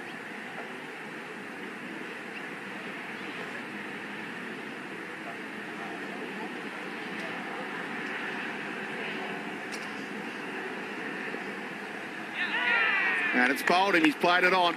Might have got a little inside edge there. Back on 2 off stump, and Nathan McAndrew has his first wicket as a Redback. Yeah, that was great bowling from Nathan McAndrew, hitting a hard length on and around the top of that off stump, and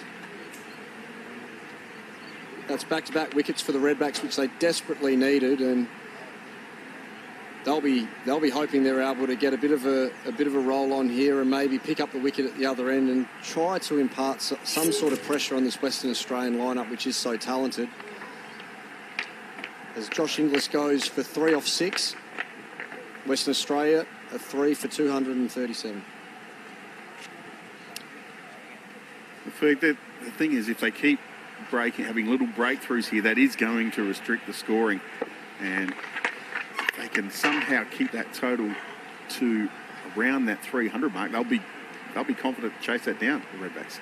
You definitely think so, considering how well the two Western Australian boys, Josh Philippe and Mitch Marsh, batted through the majority of the innings. They'll be thinking, well, if we can do the same but finish the batting innings better than the Western Australians did, then they'll feel like they are right in the game.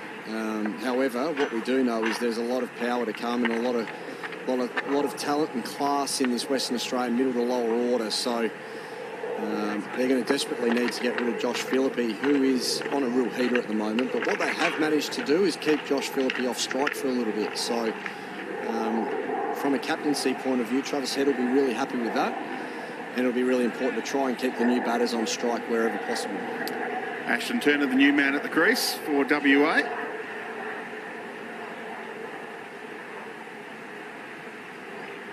And Nathan McAndrew hot off his first wicket for the Redbacks. And perfect lines again. That'll be a huge weight off his shoulders too, Nathan McAndrew, taking that first wicket in the new colours. And, I feel like he's bowled really well today. Obviously he's been bowling to 2 set batters through the majority of the innings. However, he has looked like he's had a game plan for the majority of the day, and he's been able to execute that and bowl in some good bowling partnerships. So if he can pick another one up here, he'd be really pleased. Short. Turner on his way off the mark. They'll come back for 2. A little bit of pressure at the bowler's end, but Philippe was home quite comfortably in the end.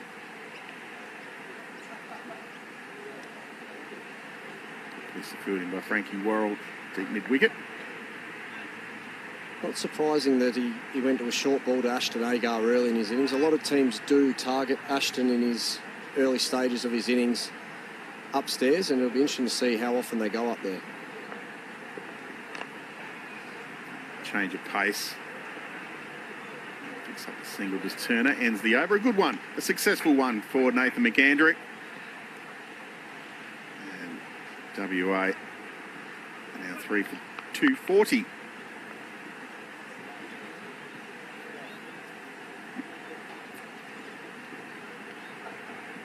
So with just 10 overs to go, even keeping it to 8 and over would be a good job doing that. I'm sure the Western Australians will want to get that run rate for the last 10 closer to 12. Yeah, without a doubt, especially with Josh Philippe and Ashton Turner at the crease, 2 guys that have a lot of power about them, and with a lineup to come in Cameron Green, Darcy Short, Ashton Agar, even Andrew Tye. There's some power hitting to come. The Redbacks will be hoping to take a couple of wickets as they go through the next 2 5-over blocks, so that there's fresh faces coming to the crease, which will bring dot balls for them and allow them to apply a little bit of pressure. So Dan Worrell will bowl his 10th and final over.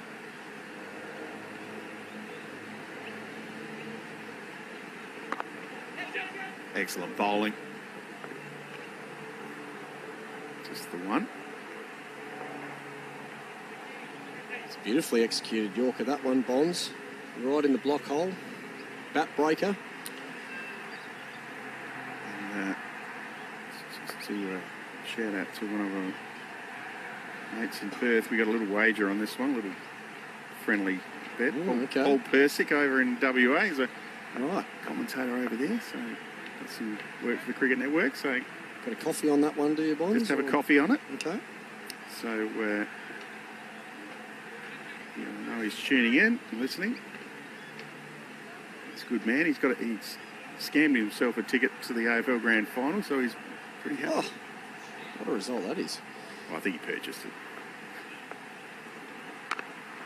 Shorter ball. Philippi didn't get all of that, so just the one. It's a wild accusation to be throwing around on internationally televised cricket. I think he purchased his ticket. He was lucky enough to get one online. Paul, he'll probably message me now. And yes, so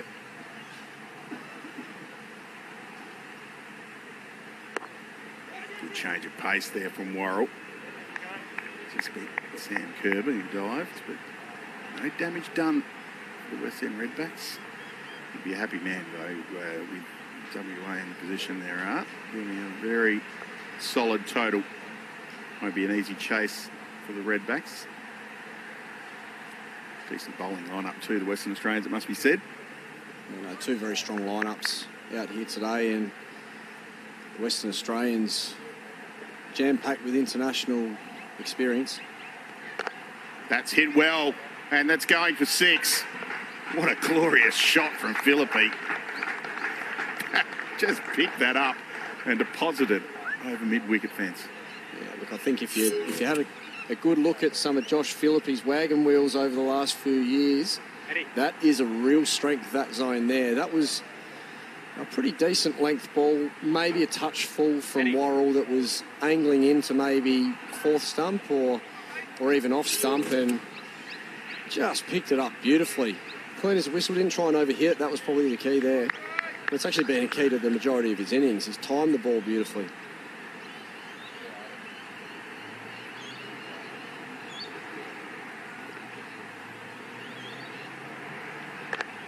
Full ball again. Get underneath this one. This one out to Gibson.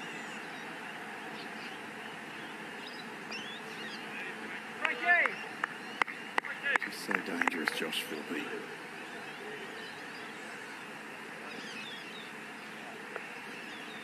They really need to try and get as many deliveries at Ashton Turner as possible here. But he's done a good job so far, Turner, just getting up the other end and allowing Josh on to strike. His final leg comes up, mid-wicket goes back. Full ball driven through cover. Ends the over from Worrell.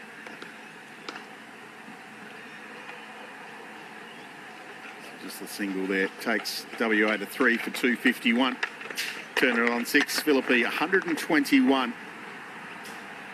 He had a couple of chances, dropped on 70, dropped on 73. Also a run-out chance. A direct hit would have seen him on his way. On 73 as well. Batted beautifully, and if you're just tuning in, there was a record second wicket partnership for WA. 217 between Philippi and Mitch Marsh. Mitch Marsh was out for 111. Sean Marsh for 1, and the last man out, Josh Inglis, for 3. Tuning in on the Cricket Network, on the CA app, KO Sports, or over in New Zealand on Sky New Zealand. Sam Tugwell back in the box. G'day, Sam. G'day, Bonds. Edged and through the vacant first slip area, and will roll to the rope for 4. Bit unlucky there, McAndrew, but this time of the innings, that'll happen. You use the word luck. It's just been one of those days. You make your own luck too, and it's not the luck for South Australia today. It's all going to the yellow and black. Just little things like that fall out of your favour in late moments in the game.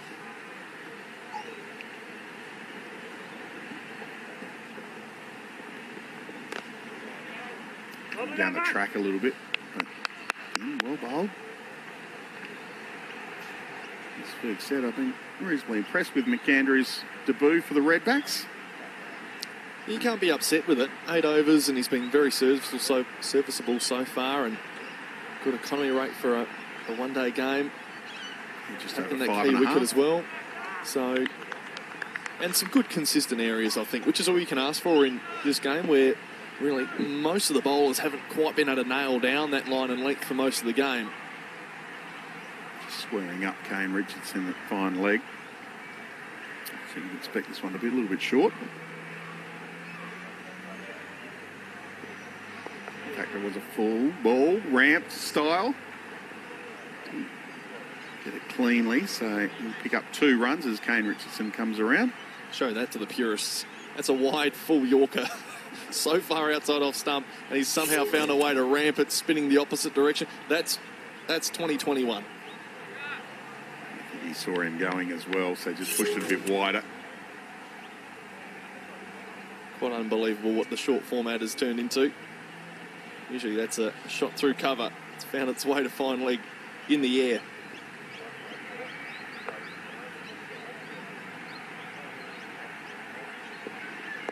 Here's the short one. It's going to go on the bounce to Kane Richardson. Another single to the total. Just those short balls today have been pretty easy to pick up for these batsmen. We'll see if it's just as easy later on in the day for the South Australians, and whether Western Australia bowl a lot of them. Especially with that short boundary on the other side. This is the end to bowl them from.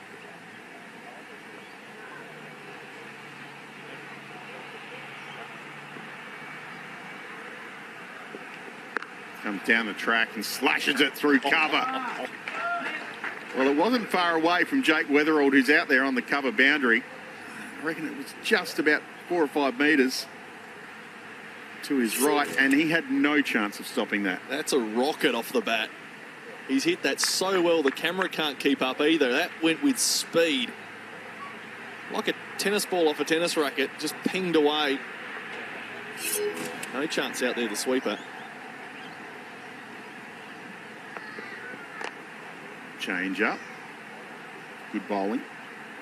What a cracking shot that was. Couple of steps down the track. Can't help but admire that. Takes his total to 125.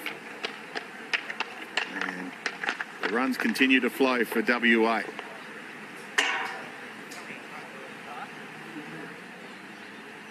There's a nice little scattering of people here today at Karen Rolton Oval. Gathered in on the hill on the far side. And it's the lovely part of this ground. It's a boutique ground right next to the CBD, so you can wander in on your lunch break or just come and sit out on the hill whenever you like on your day off, whatever. It's a wonderful casual setting. Of course, you've got the small grandstand that's been built there on the opposite side. There it is. This is an interesting move from the skipper. Sam Kerber comes back into the attack. Sam Kerber's 8 overs, sorry, Bonds, none for 65. He's gone for 8 and over, so dangerous time to put him back into the attack. You'd want to hope it's a good, impactful little burst, this.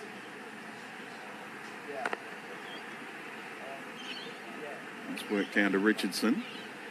Just the single. This is where it could get interesting. Just feel it'll be 125. Short boundary as well to his leg side. He's been targeting that for a lot of the day. I think Kerber's instructions will be bowl outside off. Darted in. Just the one.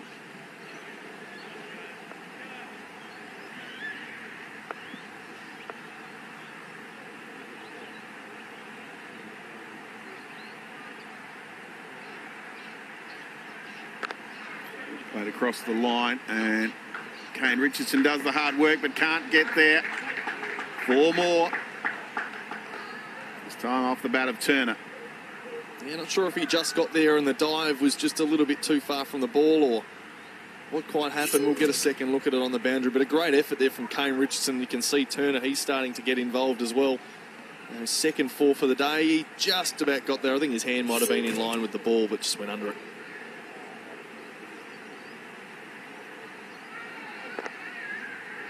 That's the leg side. Weatherall's out there.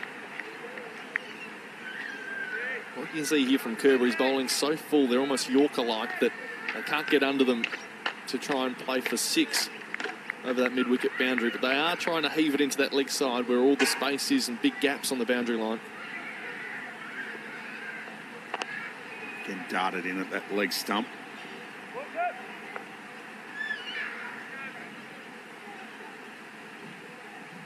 You done with that drink, Franco?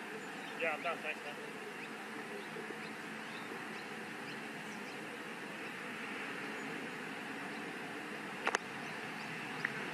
Pretty much a carbon copy of the last delivery.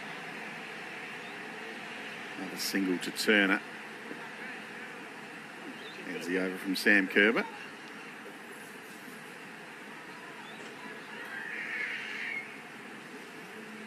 So 7 overs remain. Josh Philippe been from here from start to finish.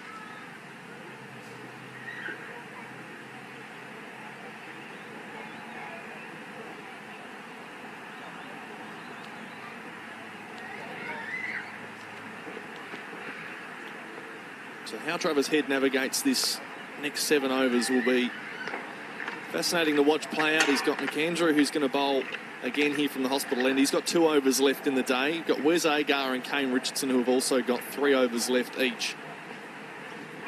So whether they come in and you bowl with pace toward the end, or you keep Kerber in at the other end. Shorter ball cut away, and cut away for 4. A little bit of width, a little bit of height there, and Turner like that. Bounce on it pretty early and knew that that gap was there to play into. Little uppish as well. Trying to bowl it back into him, but Turner just gave himself enough room. Cut that one away. And again, bowling into the body of Turner. I think Kate Richardson will definitely bowl his last 3. Well, he's been the most economical of the bowlers. Took that very first wicket, of course, of Sean Marsh. Since then, 1 for 31 from his 7. Wes Agar, the only bowler to have bowled a maiden in this game. His overs, 7 overs, none for 32. Second most economical bowler out there alongside Kane. This one's uppish, going long down the ground. There's a chance for a catch. Running in is Agar. Can't get there. Definite sand wedge down the ground from Philippe. Comes back for 2. And a little puff of sand, I think, as well, when it hit the ground. Quite quick enough to get in there, but some might say well placed.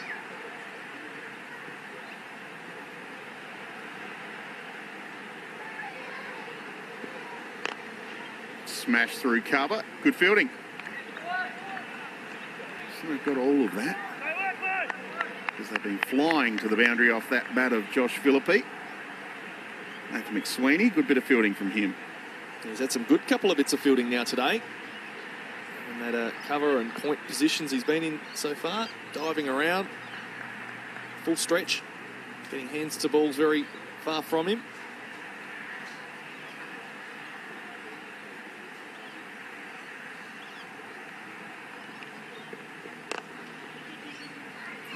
Leg stump. I want to look for 2 here. They'll walk 2 in the end. Because Agar does the fielding.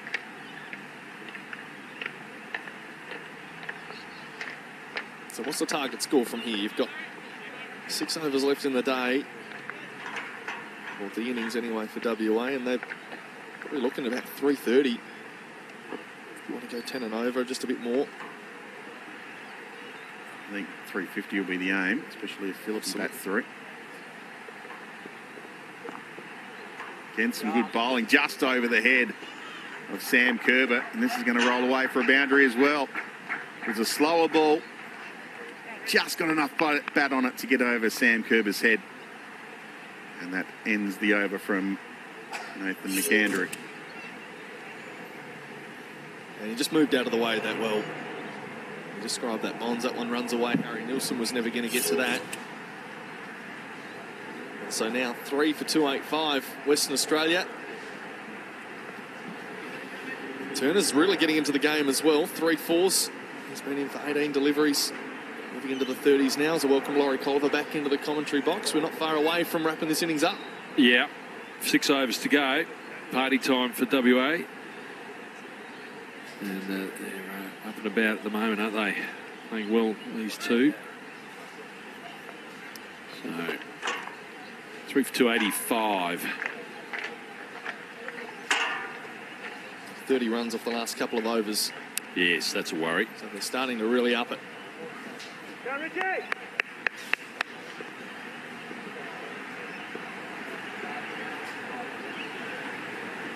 Comes across the crease pretty far there, Josh Philippe.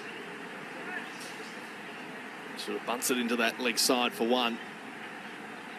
So good in the death overs. Kane Richardson, one of the most experienced players in Australia when it comes to the short format and having a bowl in these periods of games, and one of the most successful in it as well. He'll have a plan of attack. Yeah, experienced campaigner now in T20 and 50 over internationals for Australia.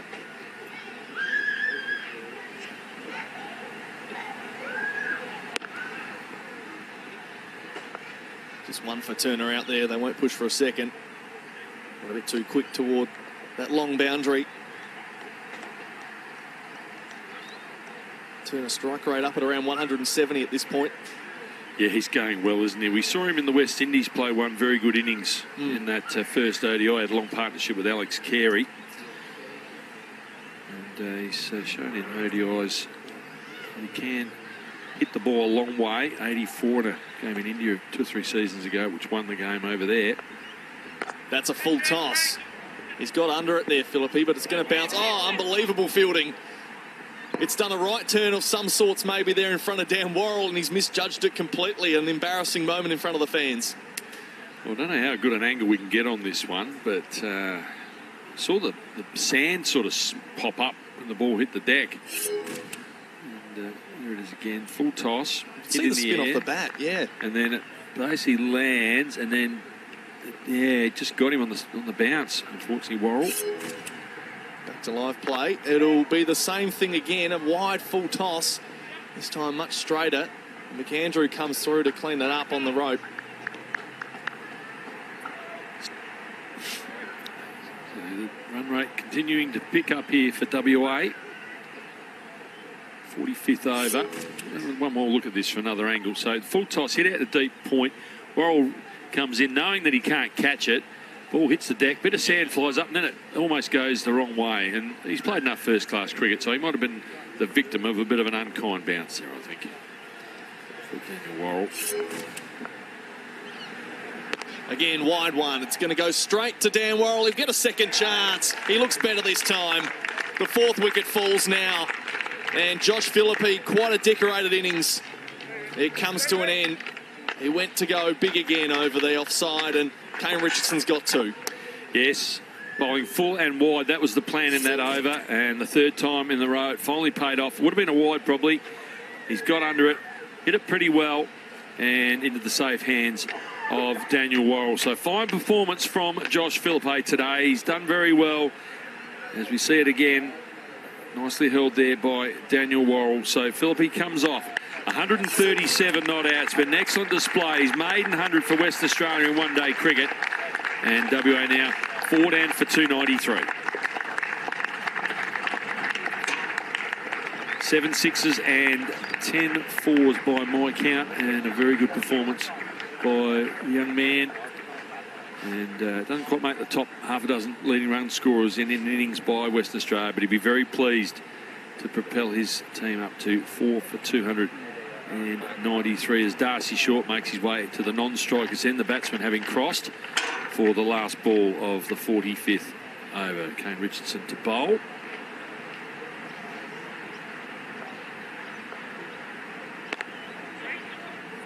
Turner's going to push here for a couple perhaps. He will. He'll get 2. And it'll be a good way to end the over there for WA, although the loss will hurt with Josh Philippe, who was such an integral part of that partnership with Mitch Marsh, a record 2nd wicket partnership for WA.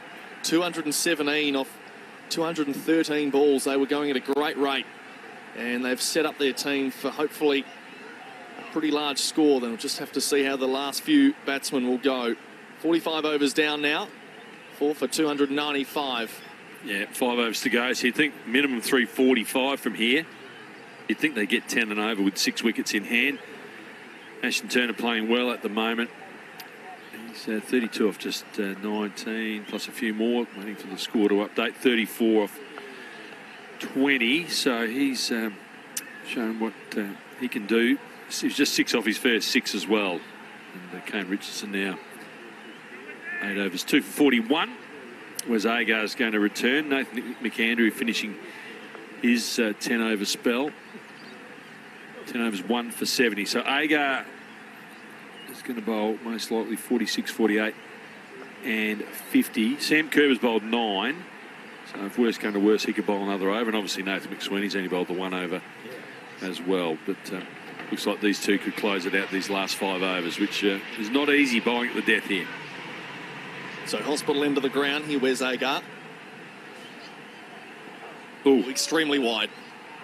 Yeah, there's pressure, but there's also that's a little bit too loose. Now, I just wonder if that's a no ball, because it didn't land on the cut portion. If we could see that again, the truck boys. Very good question. Because if it's a wide, but if it doesn't land on the cut portion of the pitch, it's actually, I believe it's a no ball. So anyway, we'll have a look at it when we can, but that was extremely wide. Here we go. Let's have a quick look. Looked like it was outside the whites paint at least. So we're just about to come back to live play anyway. Through for a dot ball nonetheless.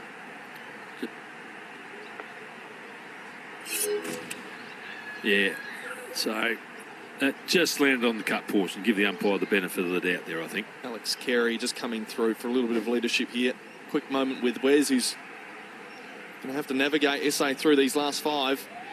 Big responsibility for a young guy, but he's going to be starting to throw the ball to him, Travis Head, a lot more in these next few years. Senior member of this Redbacks team will push a few fielders back and around. What's the plan? And how does he want to execute? Third man back on the rope as his fine leg and square leg and point. Quick fielding, but quick running. Gibson there just couldn't quite get it in the hand quick enough to throw it.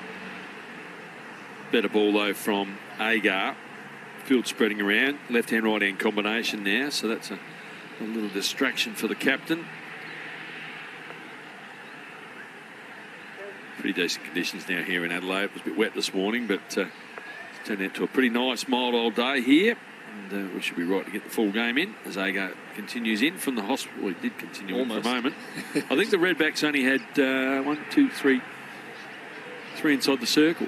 Third man was just a little bit sleepy or not watching the captain. And now they've got the 4. All on the offside there, as you can see on the left of your screen. No one in the circle on the leg side. Just the one man at point all the way back on the rope. Everyone else in. That one's right on the body. Very, very high. It's going to go over the head of McAndrew. Another 6 to WA. Well, we saw last year in the BBL, Wes Agar had troubles bowling the death, bowling full tosses and this sort of thing. And that is very lucky not to be called a no ball. It was about hip height. It was pretty close, but it didn't really matter in the end as he hit it over the rope for 6. So he's just got to concentrate here. He's got a shocking wide first ball, and that one was not a good ball at all. And 300 up as well for Western Australia. No ball called this time. Sky ball, though, unfortunate. It's caught. So not a great time to overstep Wes Agar. And a missed chance now. A free hit as well, just to do a little bit more damage. And that was for overstepping. There was 4 inside the circle. So regardless of whether it's front foot or a field restriction issue, it's no ball. And he looked pretty annoyed with himself there, Wes. And he's still going to bowl a few more overs yet. So he's got to get through this one. Change of batsman. So the field can change. This is where clutch bowling is required here. 4 inside the circle, free hit. Well wide it is, yes, just out of reach of Darcy Short. The umpire agrees, so we'll get a second for a hit in a row. One of the better balls from Agar if you think about death bowling, but just a touch out of reach. So second opportunity here for Western Australian middle order batsman.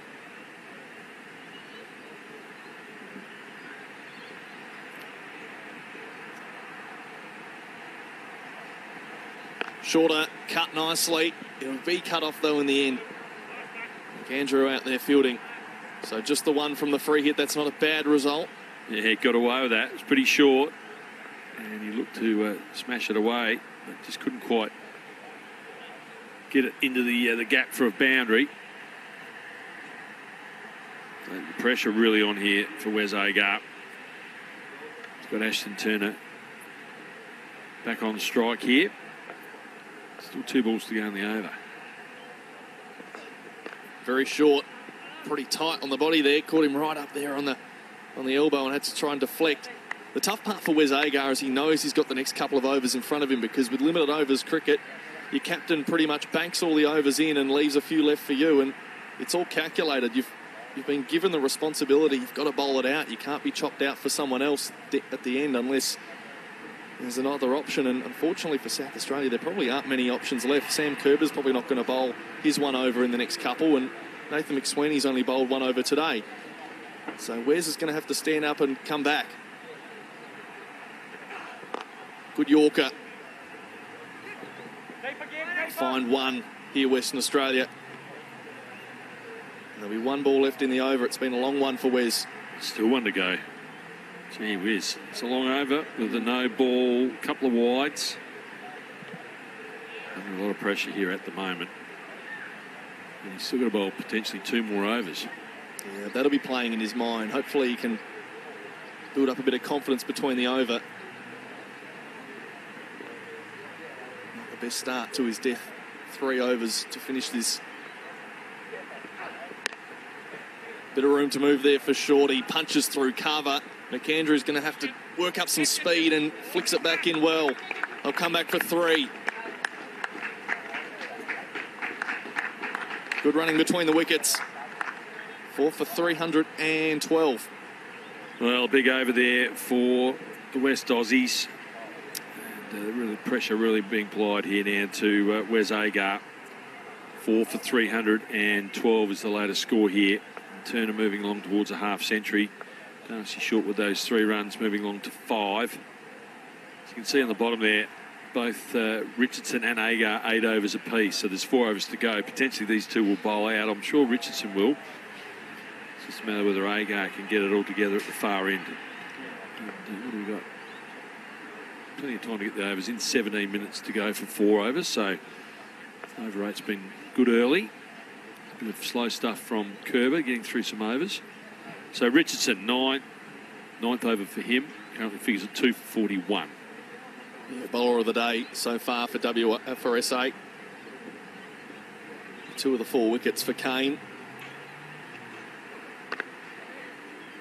Not a bad delivery there. Straight, fully pitched. Yeah, good start to the over. Let's just see if he tries similar tactics. Richardson, like he did to Philippe, and bowl full and wide outside the off stump. Phil just changing over for the left-hander. Experienced campaigner now. 50 games for Australia in the short formats. So you've got short third man, backward point cover inside the circle on the offside there. Man at deep point where we saw Roll take a catch earlier. Heaved into that leg side, didn't connect great. They'll get 1, so this partnership now, they're going to go a second, so poor fielding, and they all add up. Out there, Ryan Gibson just fumbled on the pickup. No, I've seen some drop catches today, missed run out, a few little sloppy moments in the field today, which will disappoint Travis Head and the coach, Jason Gillespie. They're turning out to 44. It's been good innings so far, just 25 deliveries faced for him. Really put the pressure on the Redbacks. Full toss. It's pretty straight, this one. Travis Head there on the boundary, fumbles himself. They almost look for a second again, but won't. So Turner move now to 45, and this partnership out to 24 off 11 balls. So not taking too much time. making sure that scoreboard continues to tick over at a good rate. South Australia winning the toss, hoping to bowl first and take some wickets, but it hasn't been the case. They took 1 for 15 at the start in the first 3 overs. Sean Marsh dismissed off Kane Richardson, and from there it was 200 plus by Philippi and Mitch Marsh, and the damage was done. I'd be happy with that. Richardson just giving up the single there, backward of square leg. So pretty decent over so far. 1-2-1-1. Just a matter of finishing it up here without conceding a boundary. Ashton Turner so far in his innings, 4 fours and a 6 off a full toss in the last over. A couple of key balls here. If Richardson can just keep it to singles or a dot, we'll get out of the over pretty well. It's a full toss. There is Travis Head. It's going to go the one bounce into his hands and one more run. So the death bowling master here in South Australia, Kane Richardson, doing a good job where his team needs it, and just making up, I think, a little bit as well for what was a little bit of a pour over from Wes Agar in between. So 1 to come, 4 for 318.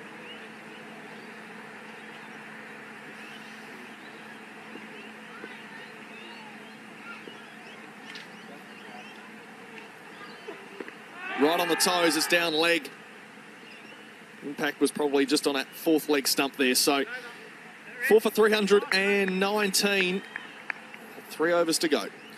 Good over there from Kane Richardson. 6 off the bat and a leg by. Let's have a look at this LBW shout again, and struck him on the full, but outside the line of the leg stump, and not really hitting either.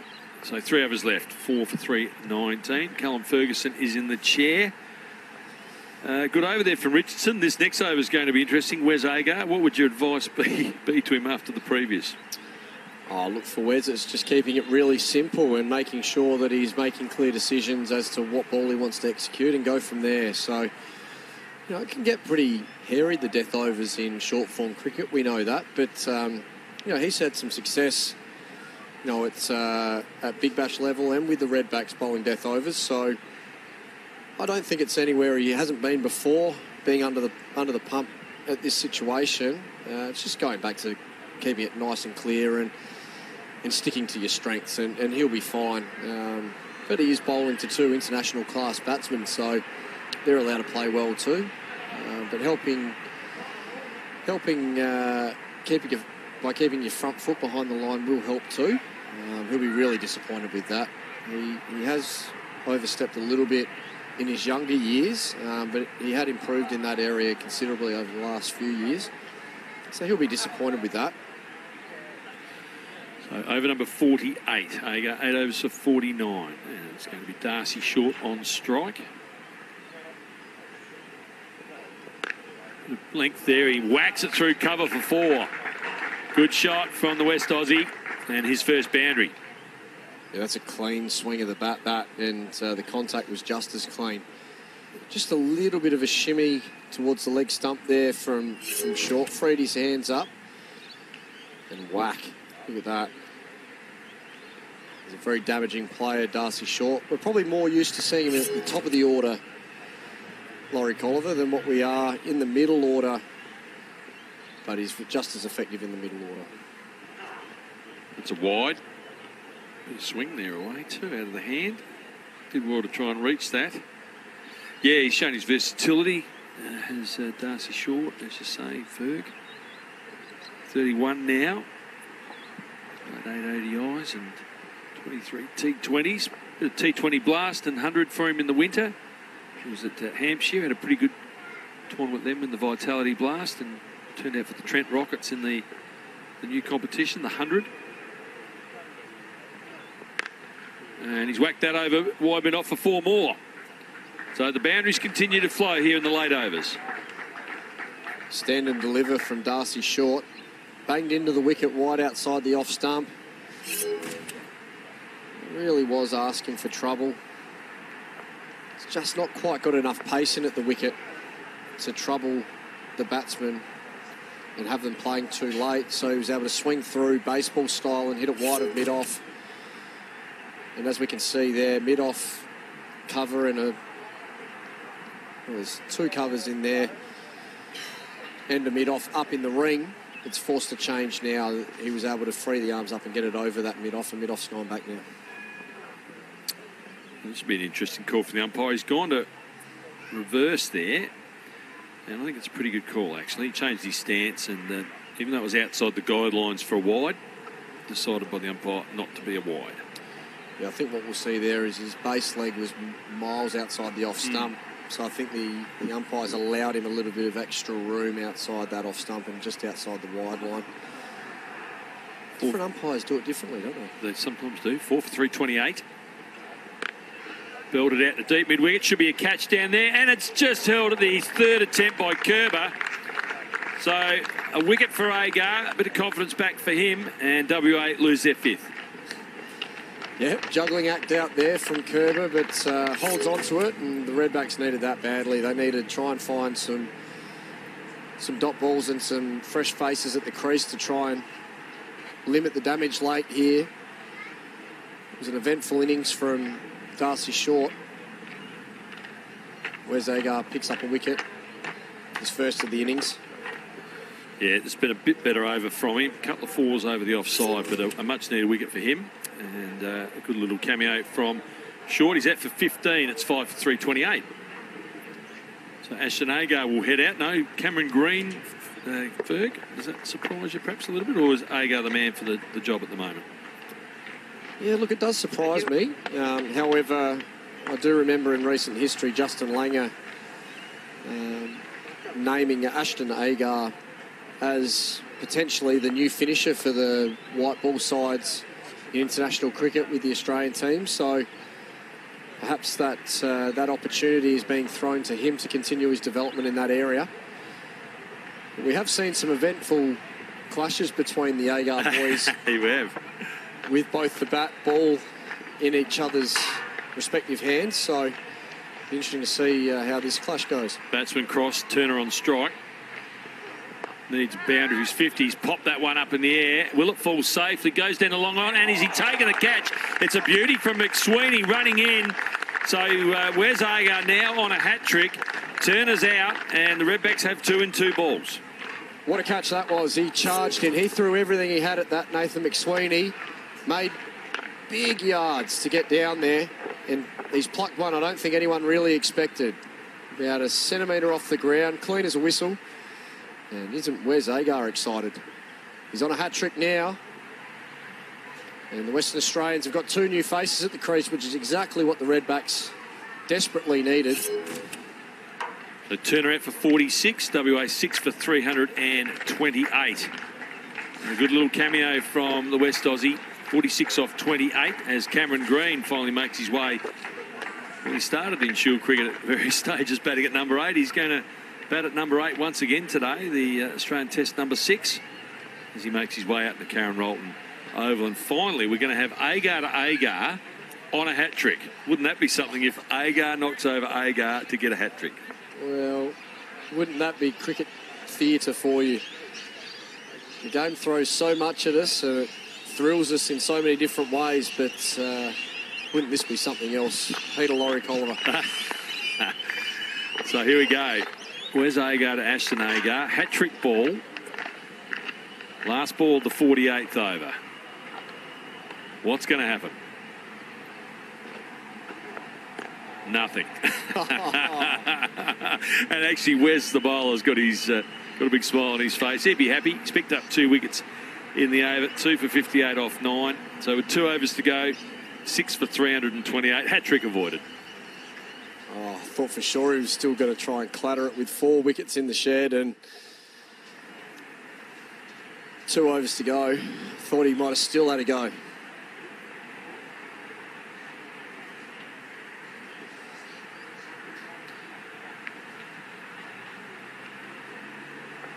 So there's the scoreboard here at Karen Rolton Oval. 2 overs to go. The over 8, well, had a few stoppages for different things. They'll probably get a few allowances with 4 minutes to go on the clock there, but I don't think there'll be any penalty. Kane Richardson's going to bowl his final over of this innings, 2 for 47. He's going to bowl to Green.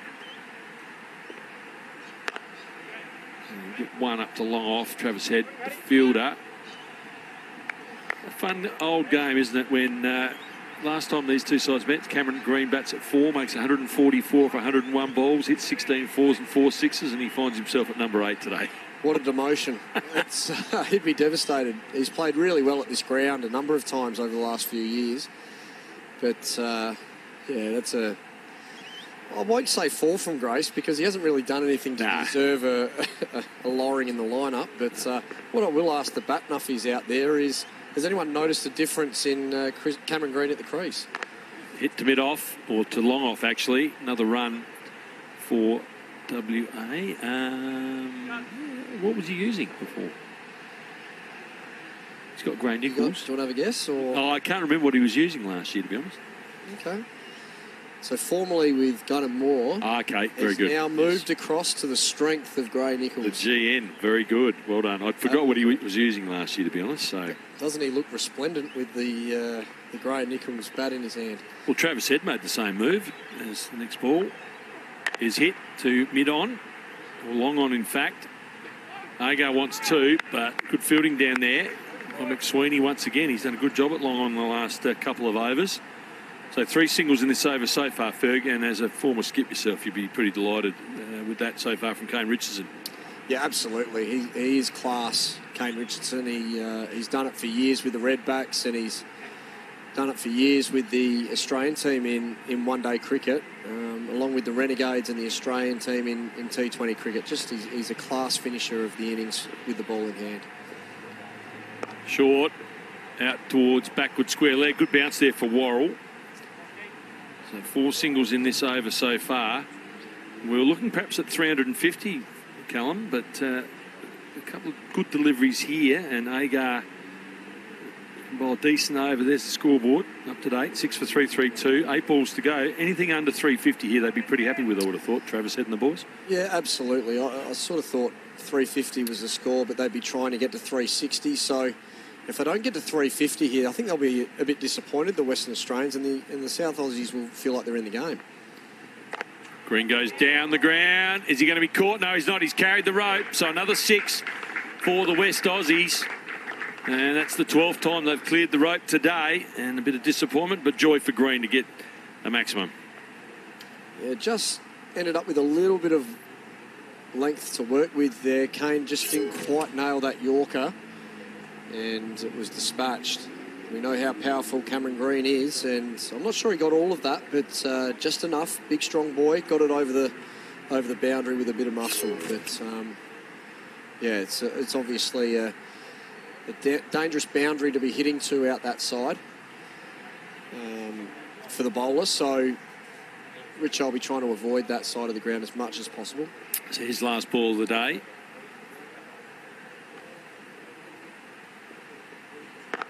Whilst he struck out through cover, and that will be a tough one for Daniel Worrell. In fact, Nathan McSweeney to run down another boundary. So 6-4 off the last 2, 14 off the over, and with 1 to go, it's 6 for 342. Yeah, strong finish to the over there for Cameron Green. Kane Richardson will be a little bit disappointed, but he has bowled well today. For mine, he's been the pick of the Redbacks bowlers, and unfortunately the last few balls going to the fence, a couple of very good shots. He's put in a good shift, I reckon, Kane Richardson today.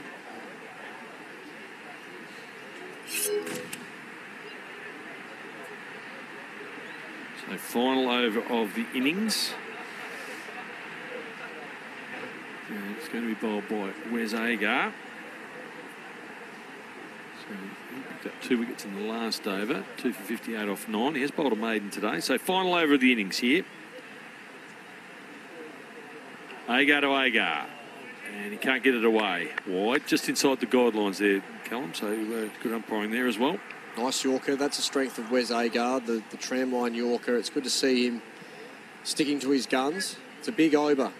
Big over for the Redbacks here. If they can keep it under 350, they'll feel like that's a big win, I think.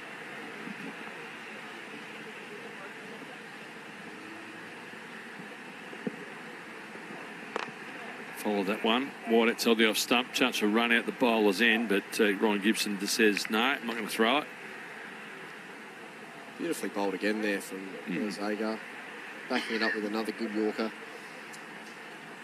Interesting to see what he targets here with Cameron Green. Looks like he's just motioning it, trying to keep it nice and tight in at his feet.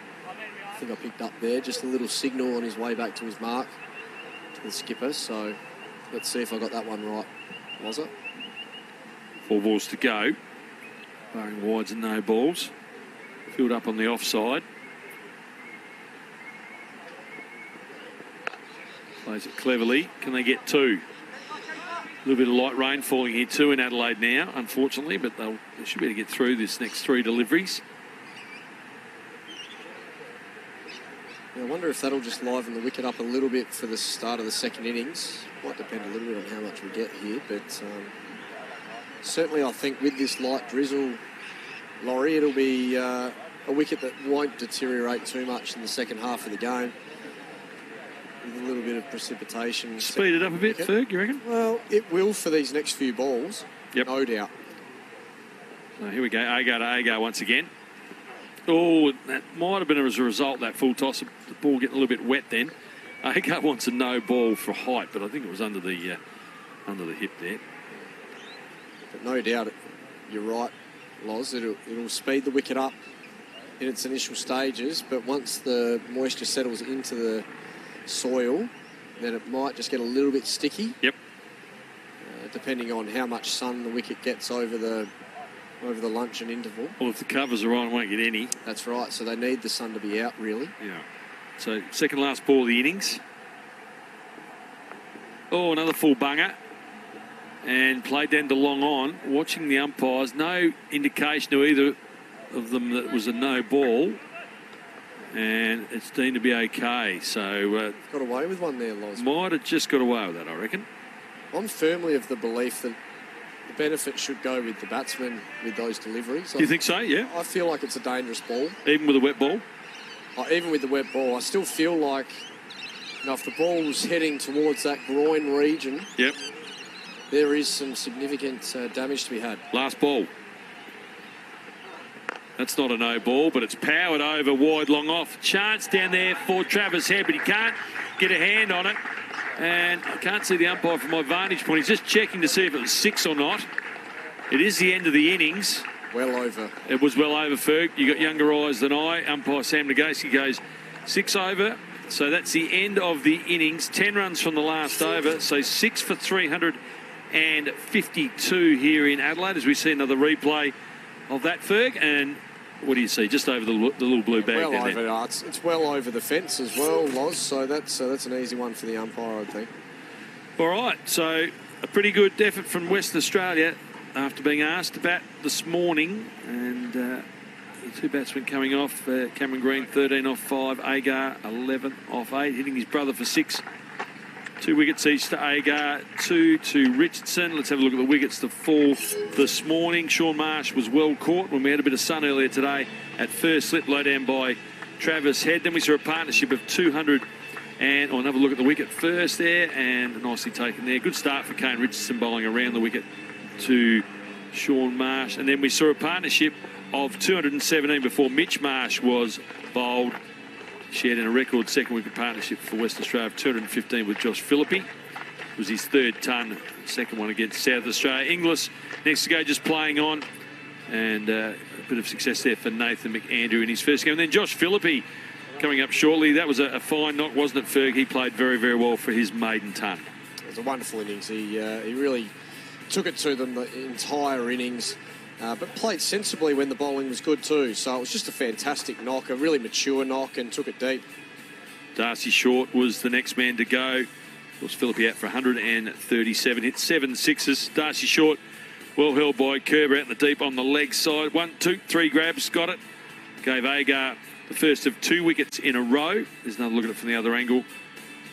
The Redbacks did drop 3 catches today and a missed run out, but Kerber hung on to that one. And then Ashton Turner played well, Ferg, for his 46 off 28. Yeah, he did. He iced the innings for them really nicely, and it looked like they were stuttering a little bit towards the back end, but he was the one that kept the momentum going, and Yeah, the Redbacks did manage to get 2 fresh faces to the crease late, which maybe limited some of the damage, but it was a fantastic knock from Ashton Turner. So Philippi 137, Mitch Marsh 111, 2 wickets each for Richardson and Agar, 1 for Worrell and McAndrew. The Redbacks need 353 to win. The innings break will last about 30 minutes and we should be back around about 2 o'clock South Australian time for the run chase.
Yeah, is it going to get there?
Welcome back to Karen Rolton Oval for the second innings of this Marsh Cup opening game. And you can see on the scoreboard there, WA finished their 50 overs at 6 for 352 with a record second wicket partnership between Josh Phillippe and Mitch Marsh of 217.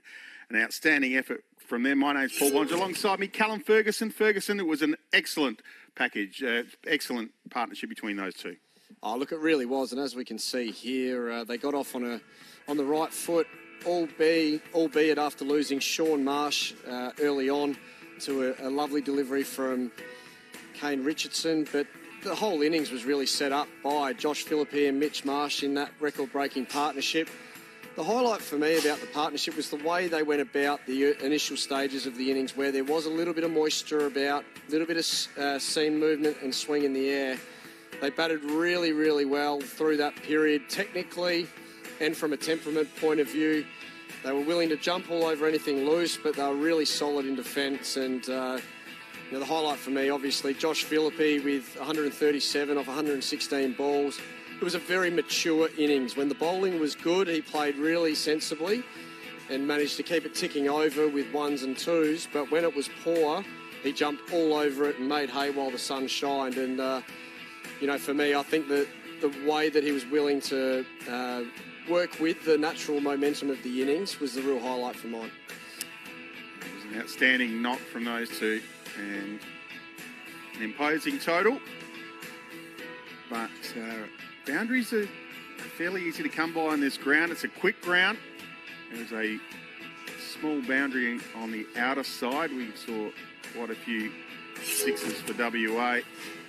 Into, I think there was a dozen, maybe 13 sixes in the Western Australian innings. Jason Berendorf has the ball in hand and he will open the bowling for WA. Alex Carey and Jake Weatherall will open the batting for the West End Redbacks. On the Cricket Network, CA app, KO Sports, or over in New Zealand on Sky New Zealand, welcome. Big run chase for the South Australians.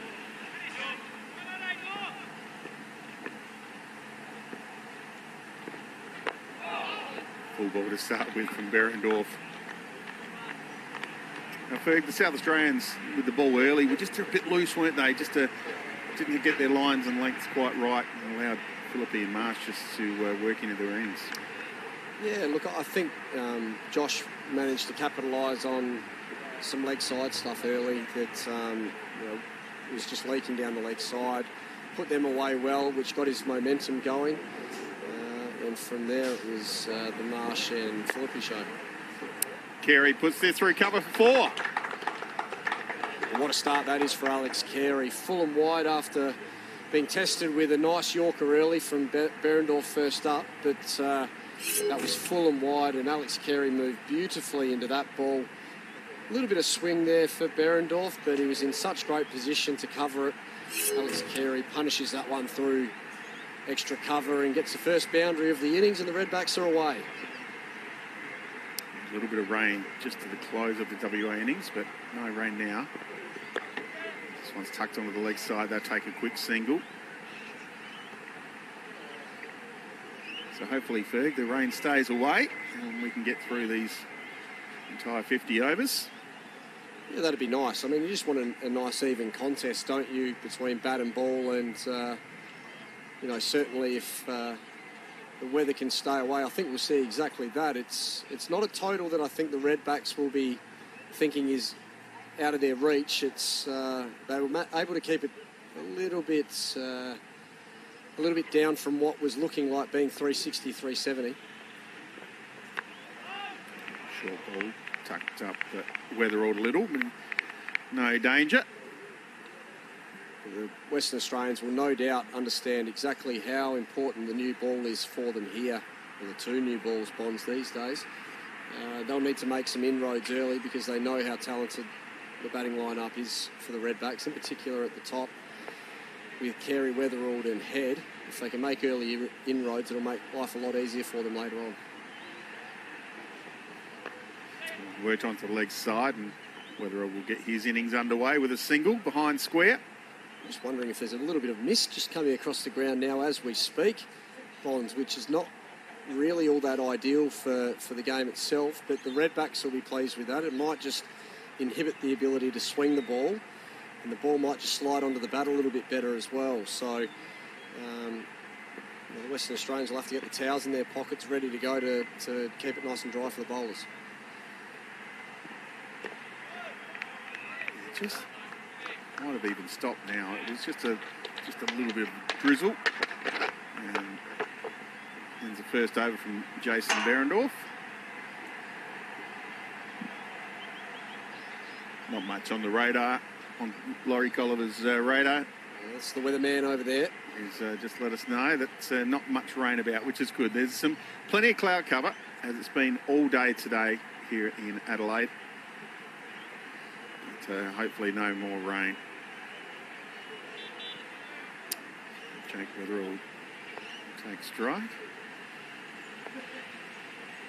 As Matthew Kelly has the ball in hand at the Southern All Hospital end.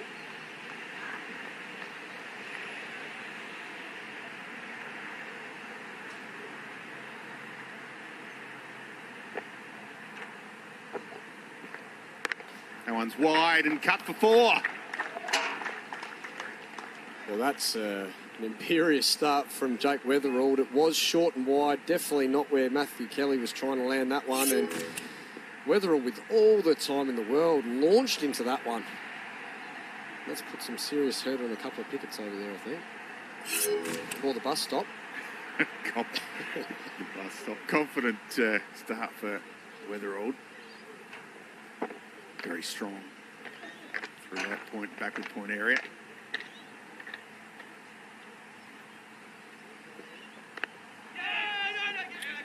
The delivery sent back by Carey.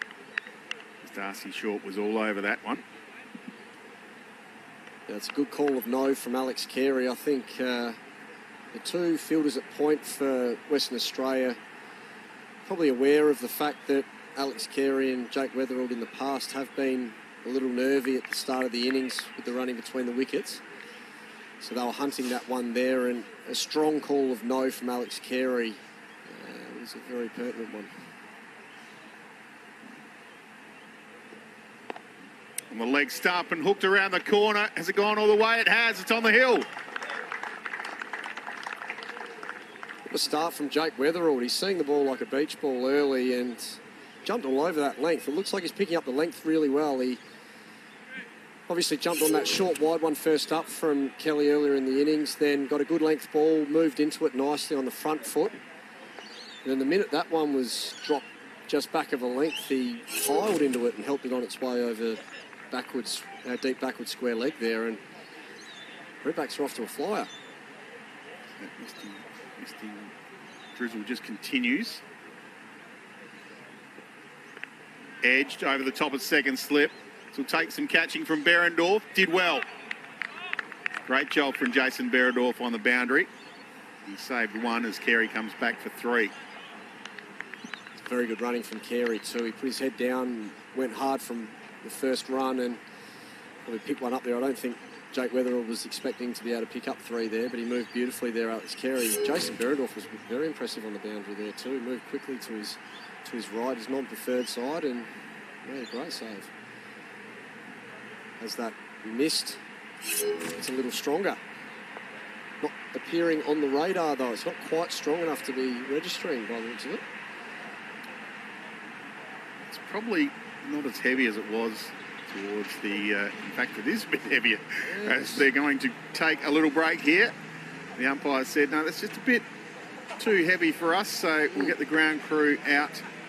And again, nothing really on the radar to show that there's any major showers coming.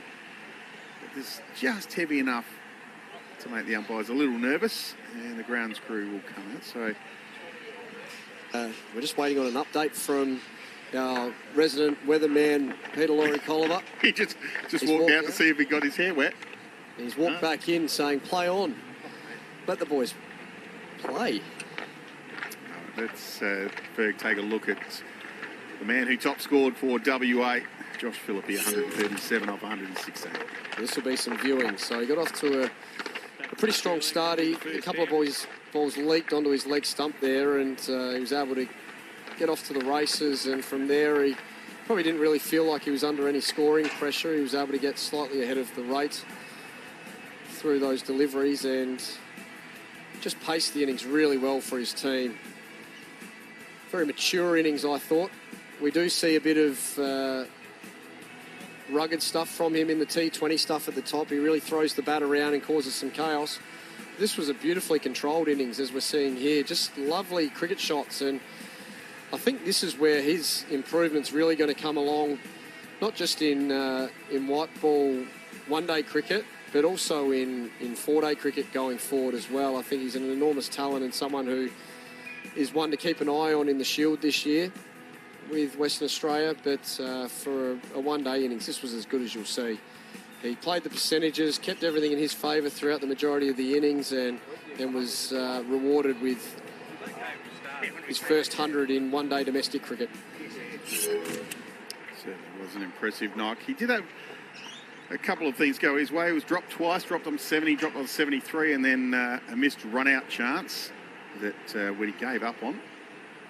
Yeah, I think he'd be burnt at the stake if that one hit the stumps. I'm not sure that was his fault. We'll just maybe have a look at those drop chances now for the South Australians.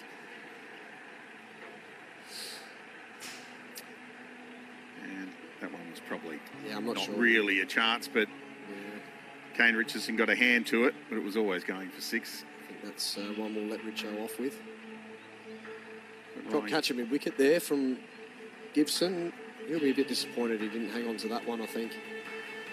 And then Wes Agar's caught and bowled here. Just surprised him for a bit of pace in the end. That or a lack of it.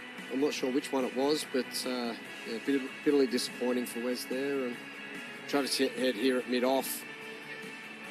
His fielding and catching has really improved in the last few years. He got himself into a good position there and just couldn't quite hang on. So no doubt he'll be disappointed, and the Redbacks will be disappointed they weren't able to hold on to those chances. But we're a little bit disappointed in the rain delay here. So what we might do, Ferg, is just take a short break and we'll be back here at Karen Rolton Oval very shortly.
Berg. Very well, Peter Lorikolvo. Great to be here with you.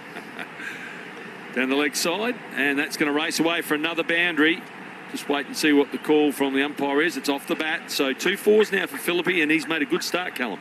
He has. He's really just played within himself. He hasn't had to go searching too much. The Redbacks bowlers have legged a few down the leg side to him where he is very strong. So he's been able to get himself away.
And welcome back to Karen Rolton Oval, where we've had a delay of about 30 minutes. Play about to get underway at 2:40. Umpires heading out. We just had the lightest bit of rain, which caused actually the full cover to go on for a period of time. We've lost 7 overs, so 316 is the revised target for those of you with us on KO and Cricket Australia and across over there in New Zealand on Sky Sport, number 3 channel today. So the Redbacks were none for 18 in the second over. The rain came in at 2:09. And we've had a delay of 30 minutes. So the change to the conditions, the power play will only be, or the first power play will only be to the end of the 9th over. So the Redbacks have another 7.2 overs left in the power play rather than 10. Then the next field restriction is overs 10 to 35. And then the final restriction is overs 36 to 43. 3 bowlers can bowl 9 overs. 2 bowlers can bowl 8. And there are 2 balls left in Matt Kelly's over to Alex Carey. He's on strike, so play about to resume here. I'm with Sam Tugwell, and Sam. The run chase gets a little bit harder for SA, but on this track, I think they've still got a very, very good chance as we're about to have the first of the 2 balls remaining in this over. Word from Sam in a sec. Just get this first ball out the way. 2 slips in a gully. And Carey will get a run. So, Sam, welcome back. And it was an not unnecessary delay, a delay we didn't really want to have, but fortunately we're back on. No, thank you, Laurie. And that's the case, unfortunately, with cricket. It's one of those sports where, and when you're playing so close to the end of winter, you're going to get these sort of stoppages anyway. But it was always sort of felt like it was going to happen anyway. We had a bit of drizzle in the morning. We had a bit of rain overnight as well, which made the ground a bit wet. The clouds were still hanging around. It's quite cool, so the conditions felt like it may have had an interruption in it at some stage during the afternoon. But Callum Ferguson, interesting to hear his thoughts a little bit later on as well as to what this impact will be. Move it back in there. And another run for the Redbacks. And Sam, it's all yours, mate. Sorry. Yeah, it's all right. We were having a chat off air, obviously, for the last 30 minutes as to what this really means for the players out there and when you have such slight drizzle. Because for us, we're sitting in the commentary box. Come on, just get the game back on and running. Because it seemed like a bit of a mystery mist out there outside. But really, when you think about the conditions, I'll let Callum do this explanation justice. But really, it's all about what it does, because if you have 2, 3, 4 overs worth of the same sort of conditions, and what we did see went for about 20 to 25 minutes of the same sort of misty rain, it all adds up and it all sort of gets into the pitch. The ball gets wetter and wetter and wetter, and you have to change a whole lot of things, and the conditions for the batting team and the bowling team change significantly over that 20 minutes. So see there, Carey just working forward there. Probably pushed a little bit too hard, but it's still got the job done just forward a square, and another boundary for Carey. It's now his second. And he's picking up where he left off before the break. Hit his second ball for 4 off Berendorf, and that was a fine shot by the Redbacks keeper. Another look at it there. Berendorf trying to get some swing, not really any forthcoming. And he found the gap nicely, did the Australian ODI keeper. So start since the break from these 2 players. What we do know between these 2 players is they're very positive batsmen, like to score quickly at the start of the game, take it to the bowlers. They're doing just that. First couple of overs of this innings. And again, positive shots gone straight through the hands there. And they'll get themselves another single. Well, that was a half volley, and Mitchell Marsh got one in the hand there. Stung pretty hard at mid-off. He's hitting the ball sweetly in this innings today, Alex Carey.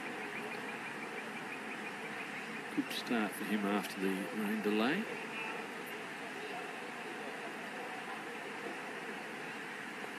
So Weatherall, who's already on 14 from just 6 deliveries, to face Berendorf.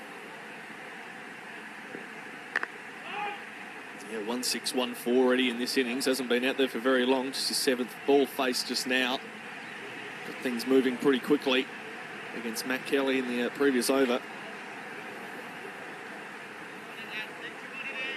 Just signed a 4-year deal with the Adelaide Strikers. And spent some time in the Pakistan Super League as well for the Gladiators, so dominant one-day T20 player. Just pushes out to mid-off. Yes. Ball to come. He's a handy player for the Strikers. Got 100 in the final of the BBL 07 against Hobart Hurricanes.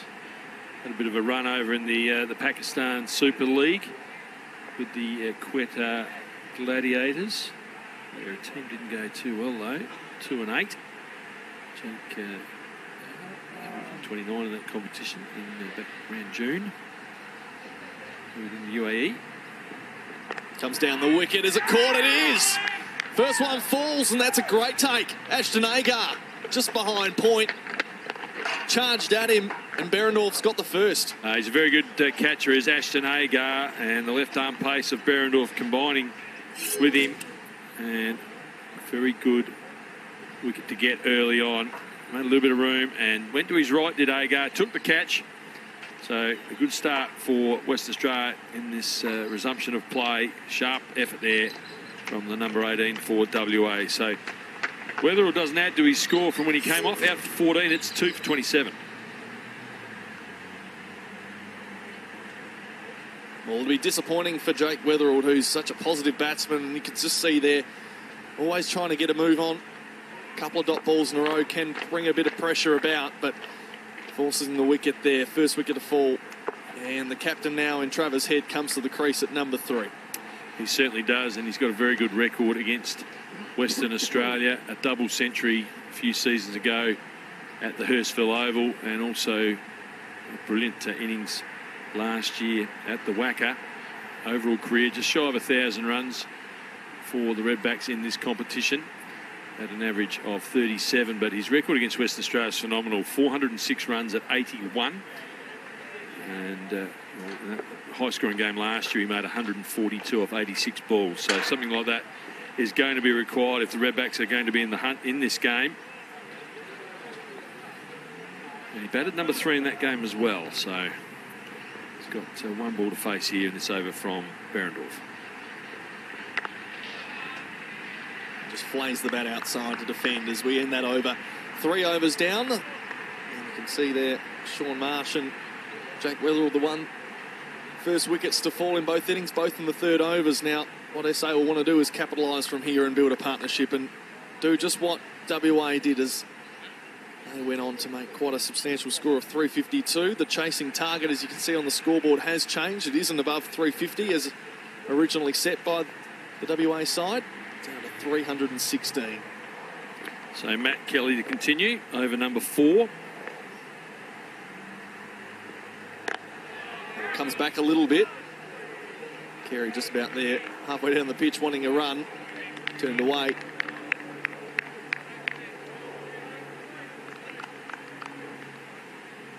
Yes, so Travis Head a lot riding on his shoulders now, and that of Carey. Had a good one-day cup competition last year, Alex Carey, averaged around 27 for the 5 games. Has floated between opener and middle order in the past. Back up to the top. Really good areas there from Kelly. Bang on the off stump. Travis Head, of course, spending much of the winter at Sussex in the English competition. Battled in the County Championship, only made 183 runs at 18. Did a bit better in the Royal London. He averaged 58.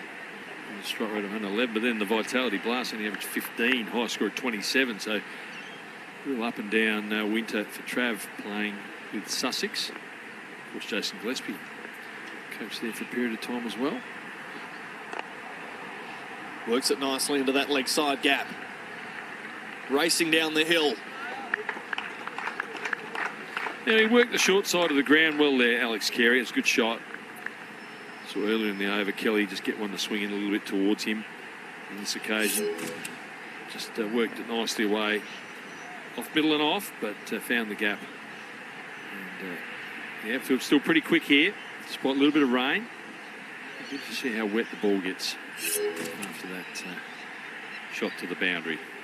17 now for Carey. And this time on the hips. We'll just get the one. Easy run there for Alex Carey. He is in the West Indies with the Australian side. Struggled in the T20s, but captained the Australian one. Just captained the one-day side and did well. He got 67 in the first ODI. The Australians won that series 2 matches to 1. And then surprisingly dropped to the Bangladesh tour.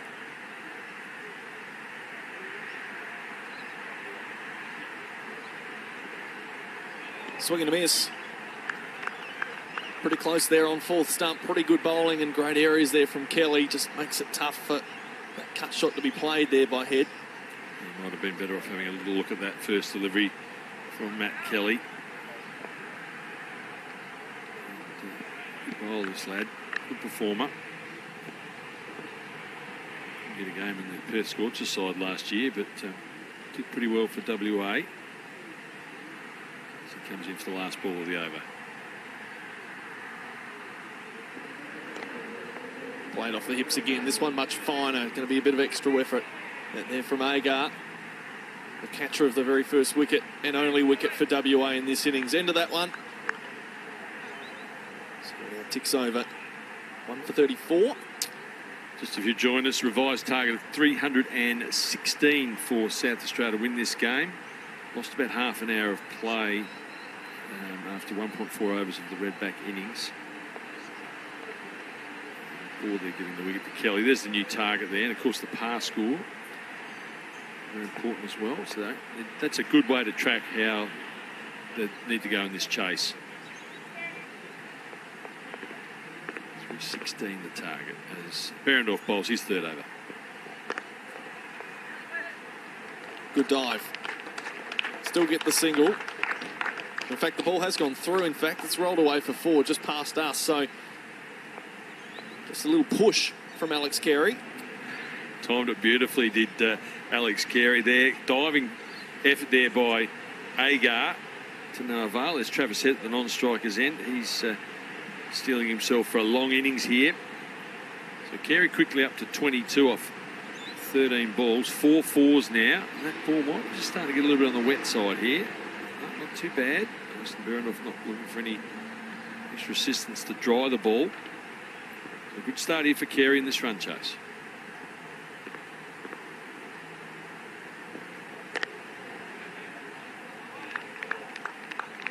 Yeah, absolutely correct. When it comes to keeping the ball dry, when you're a bowler, you don't want the batsman hitting it to the boundary too many times or hitting it deep into the outfield because it just rolls and rolls along the wet grass. They've been doing just that at the moment. Alex Carey's been quite strong, hitting a few boundaries now. He's 3 fours to his name.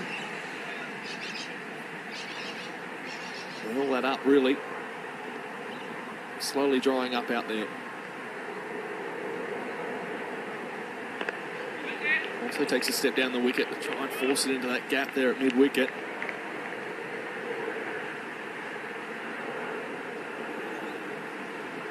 Still attacking field for Behrendorff. 2 slips in place. Agar at that wider gully position. Here's the field. Point. Mid-off and mid-on. Forward square leg inside the circle. Fine leg and third man. So pretty traditional sort of field placing for the left arm quick. Gap in the offside there through cover.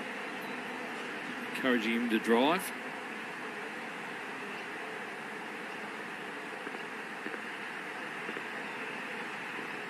Shorter ball, caught him up a little higher than he thought it would get. Now he wants 2 here, Alex Carey. He's going to run hard and he'll get there. Good running and a pretty good throw too.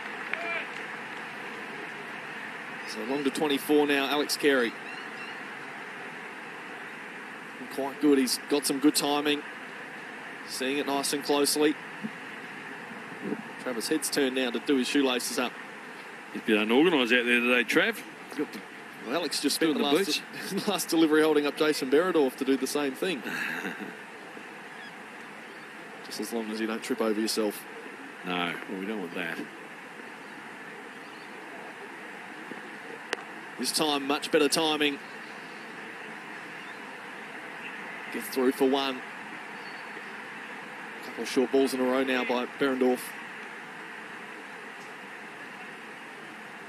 Saw some really fast-paced action from off the pitch in that first innings, which was a little dry before it's been sprinkled with a bit of rain now, late in that first innings, early second innings now. So it just slows up a little bit as much. There was some quick bounce coming through earlier.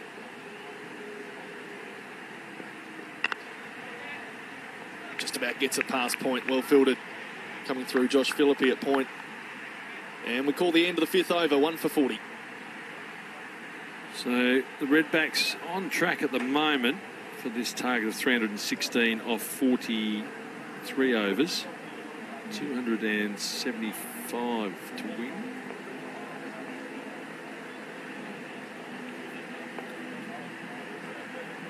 So Matt Kelly from the far end to continue. His first 2 overs have gone for 23. There's a look at the board. So 1 for 41 the score. Carey 25 off 17. Head 2 off 4. We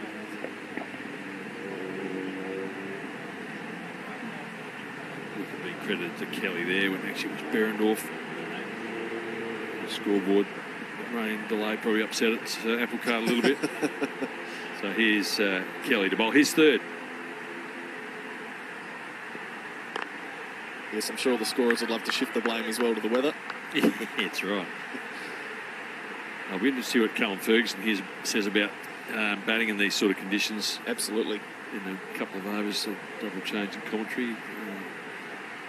Travis Head's record put him in a good mindset against West Australia, averaging 81 with a couple of big hundreds. It's a big season, or big pre-summer for Travis Head as well. Yeah. Delisted from that Cricket Australia contracted list a few months back, and a few shockwaves, I reckon, were sent through his camp. Wasn't expecting probably that treatment as a short cover comes into play here for Carey. Pulled very much high and over that mid-on fielder. It's going to take one bounce to get to the rope. Brilliant piece of stroke play. Well, both Carey and West Australia have made an assessment of the conditions pretty quick. Carey knows the ball's going to come onto the bat, and that wasn't all that short. He got it away beautifully. One bounce over, wide, mid-on. And the West Australian skipper, Mitchell Marsh, just took out the extra catcher and put him as a fielder in the offside. So with this current conditions, he doesn't believe the ball's going to swing much. And Redback's got plenty of swing this morning, but neither of these two have really moved the ball at all. So both captains thinking about their games at the moment. Now just punched down for a single, so good follow-up from Carey. Yeah, keep the scoreboard moving, keep wickets in hand. West Australia didn't lose their second wicket till the 39th over. And it's often easier batting first in that situation, but they played pretty well. The first 10 overs only scored 42, so they made an assessment of a bit of safety first. And it certainly paid off in the later overs with them picking up 112 off the last 10. Just over 200 off the last 20.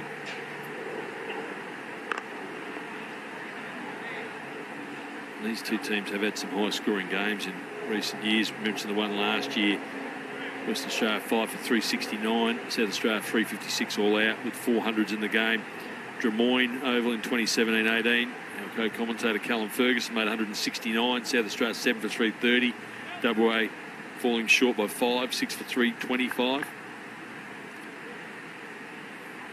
And that famous game at Hurstfield, Travis Head got 202, chasing down WA's 4 for 350. Ferguson again. He likes West Australia too, made 112. And now Head just tries to get in on the action. His first boundary of the day. It's very, very fine. Didn't quite connect with it either, but doesn't matter. Desired result is a boundary. Well, good smart batting in the power play from the Redbacks here. They've only got a 9-over power play, and boundaries are important. And one thing, if they can get to the 9-over mark, one down for around about 65 or 70, it does put them in good stead for the rest of the run chase. West Australia, as I just mentioned, we're a little bit circumspect, and not surprisingly so in the first 10 overs, just scoring 42. But the conditions have improved for batting since 10 o'clock this morning, and these two experienced players look to take full advantage at the moment.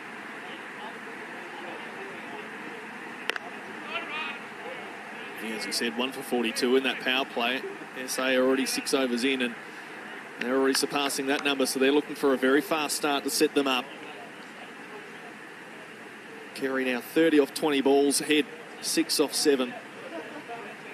1 for 50 after 6. And a bit of a rough time for Kelly. 3 overs for 32. Behrendorff's about to start his 4th over. So 50 for the loss of 1 wicket after 6 overs here in Adelaide, coming up to 3 o'clock local time. 43 over game. Earlier today, WA 6 for 352. 137 to Josh Philippi, his maiden Marsh Cup ton, and Mitchell Marsh, 111. They put on 217 for the 2nd wicket. So here's Behrendorff, over number 4 for him. Good line and length. Very good line and length. Carey takes a moment just to reassess. Yeah, nice bit of bowling there from Jason Behrendorff. Did it seem away ever so slightly? Might have just straightened up a fraction. See the scrambled seam that came through as well. It was unpredictable. One of the better white ball bowlers in the country, Jason Behrendorff, and this whole WA lineup's got some great bowlers in there. Andrew Tide still to come, and Ashton Agar, Ashton Turner, very handy. Coming down the wicket. This one's punched. Very nice. Carey has 6 fours and he's flying along in this first innings. Well, that was an interesting shot there, wasn't it? Got forward, managed to have time to get back onto his back foot and whacked it away forward of square leg. Looks in pretty good order at the moment. Have a look at it. Very good shot in the air, but safe enough. Another boundary in this power play for the West End Redbacks. We'll bring you some news as well toward the end of the over. Oh, that one's an inside edge as it goes through square leg. They'll get a couple of runs. Carey coming back for 2. South Australia have just dropped their Shield squad for Friday's game against WA. They've dropped them all, have they? They've not. Oh, yeah, well, imagine that. They've dropped all the players. No, they've named them. They've named the players. Dropped the squad, I guess. Travis Head, the captain, of course, Alex Carey, who are out there. Wes Agar, David Grant, young bowler for South Australia. Henry Hunt to bat as well. Sam Kerber, Jake Lehman named again. Nathan McAndrew, who's out there today. Lloyd Pope back in the group. Weatherald, Winter Worrell, and of course Jake Carter for WA viewers. Jake Carter coming across from WA this season has been named in that squad as well for South Australia. Yeah, we got 100 batting at number 3 in the trial game last week. No room for Nathan McSweeney, who's in this side. And Brendan Doggett's not quite right to go just yet. So he's getting closer. But yeah, Jake Carter expected to bat 3. Of course, Henry Hunt had a good year last year. Lloyd Pope's the other interesting one too. Got 7 wickets in a trial game last week. So that will be interesting to see whether he gets a run in that game starting in a couple of days. And I think we'll be live on KO again. I'm not sure if Sky over at the Dutch will take us, but certainly we'll be on KO and Cricket Australia throughout the 4 days, starting Friday morning, 10:30 Adelaide time. So, yeah, Travis Head captain, obviously, and McAndrew in that squad as well. So, Nick Winter, he missed out today, and Jake Lehman, another who can get a run on the side. So, with these new players coming in, the Redbacks got a little bit of depth.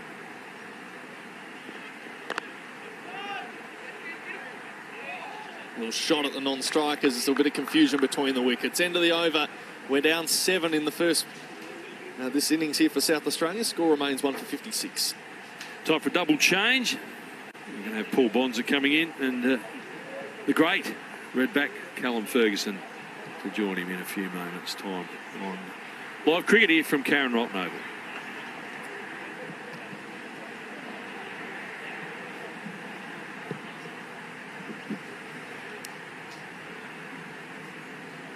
Well, Ferg, it's been a positive start for the Redbacks in this chase. Yeah, it has, Bonds. 1 for 56 after 7. Really positive last few overs, especially from Alex Carey. And it's cut straight down the ground, and 4 more. That was really hammered by Travis Head there. I think he was aiming more for your forward point, maybe cover point region, and he's got through the shot really early. He's obviously seen it very well, and maybe a touch slow off the wicket. He's absolutely pummeled it straight of mid-off, and it's run away for 4 at a rate of knots. I think he'll take the result either way.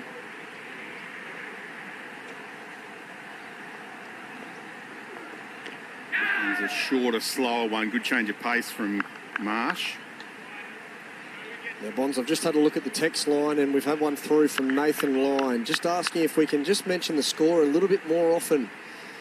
Obviously, with a few technical difficulties with the graphics at the moment, he'd love to just to get a bit of an update on the score a bit more regularly. So we'll try and make sure that we mention that a bit more often. Now, I can only imagine that that's probably the Nathan Lyon that bowls off spin for Australia, but it's just a guess at this stage.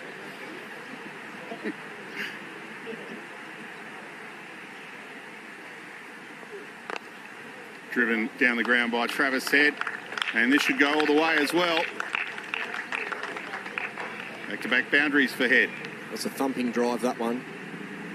Just saw the length really, really early. Looks like he's picking up the length beautifully at the moment and threw everything through that ball. It was pitched up there by Mitch Marsh and it said hit me and Travis Head obliged.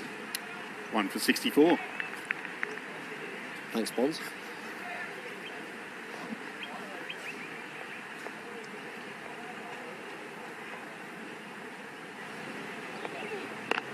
It's wide and driven through point, 4 more. Great start for Travis Head here. Another thumping drive. He's looks like he's feeling in the mood at the moment. The skipper and the vice captain a bit the same at the other end. Launching into that drive too, so that's forced a change in the field. Third man coming up into the ring and deep point going out. Bit of a win for moral victory there for the skipper. To be fair, it was a wide half volley and you would expect a batsman of Travis Head's quality to put that one away. He's worked onto the leg side. There's a sweeper out there on the leg side, so just a single to Travis Head. It's always interesting to see how the pitch plays after a little bit of drizzle. We've seen a little bit at the end of the Western Australian innings and then some at the start of the Redbacks innings, and you just wonder sometimes how long that drizzle sits under the covers and whether that creates a bit of a tacky effect on the pitch or whether the moisture's still there after the restart and the ball kisses onto the bat, and looks like it's coming onto the bat quite nicely at the minute. Change of pace again from Marsh as Carey just works this one out onto the offside. Takes the one, ends the over. West End Redbacks are 1 for 70 after 8 overs. And if you're just joining us, revised target here. We lost 7 overs with a shower just after the start of the West End Redbacks innings. So the revised target is 316 off 43 overs. And Travis Head on 19, Alex Carey 37. Will be Jason Berendorf to continue from the northern or Glover Avenue end. Even southern end.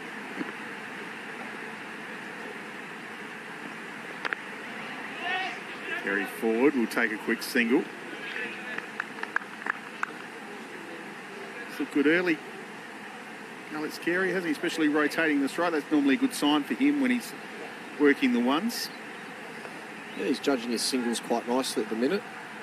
We saw him knock one back earlier, which probably saved a run out, and he certainly picked out a few singles throughout his innings so far, so he's in good touch, I think, at the moment and playing confidently.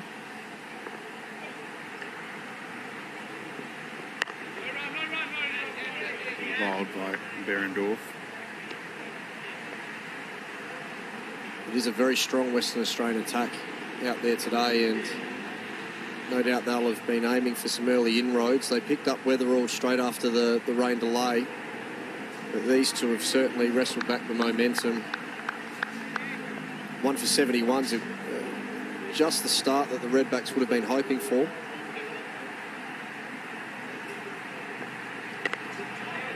one's pushed straight to cover. Ashton Turner there doing the fielding. Perfect start. But obviously need a big partnership between their two most experienced players, Head and Carey.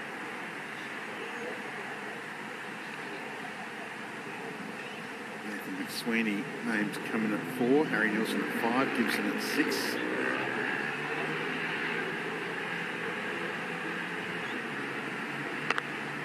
Punch to cover again from Head.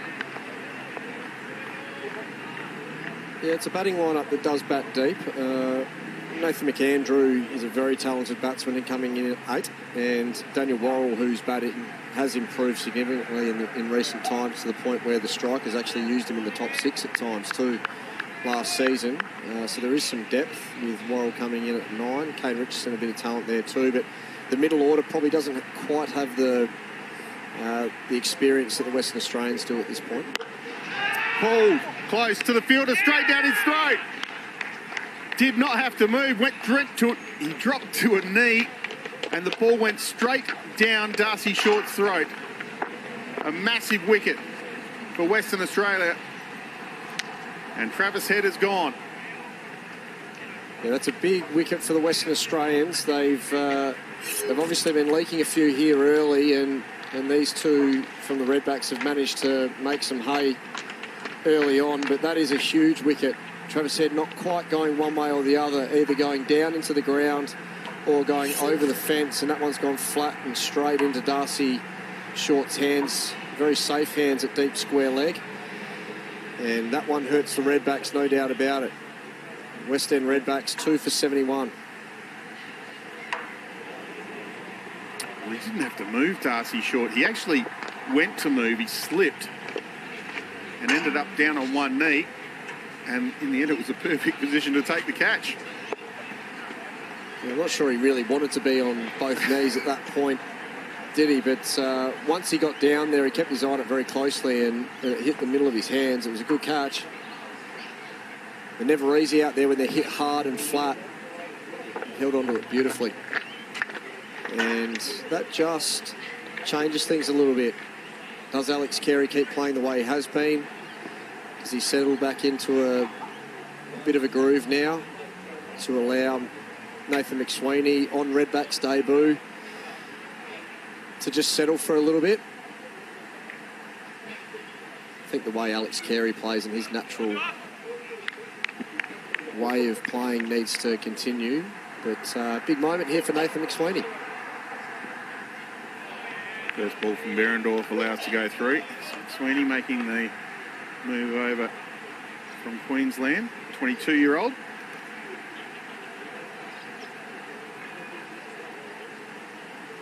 As Laurie mentioned earlier, and a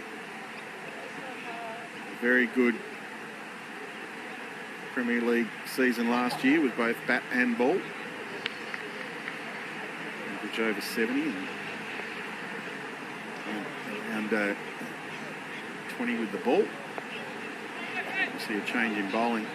Cameron Green coming to the attack from the hospital end. 2 for 71, the Redbacks. Well, any of the Australian cricket fans around will be excited to see Cameron Green with the ball in hand again after showing a bit last year in Australian colours. Ball driven straight to Turner. Such a prolific talent, isn't he? He's just a real all-round threat. And if we can keep him fit, he'll be a huge asset to the Australian cricket team going forward, hopefully over the next 10 years with both the bat and ball. So it's great to see him fit and ready to bowl at the start of this summer.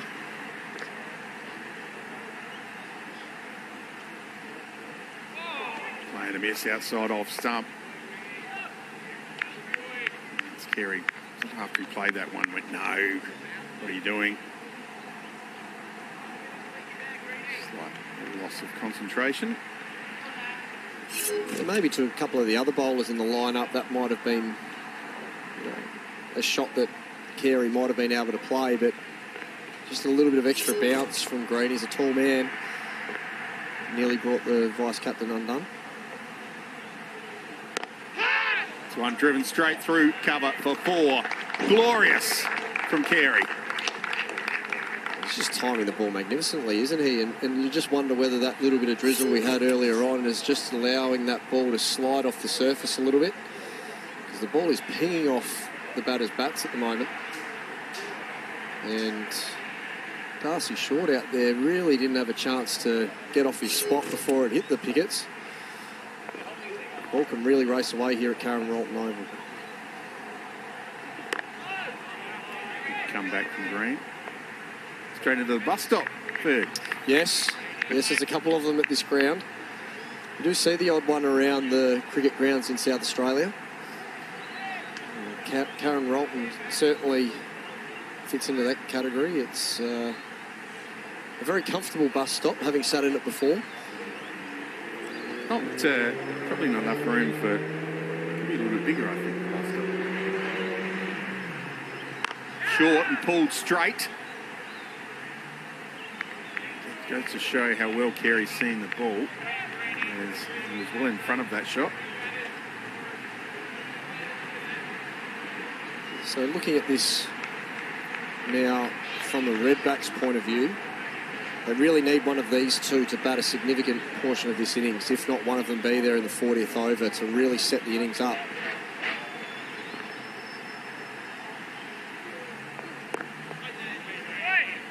Bowled again by Green.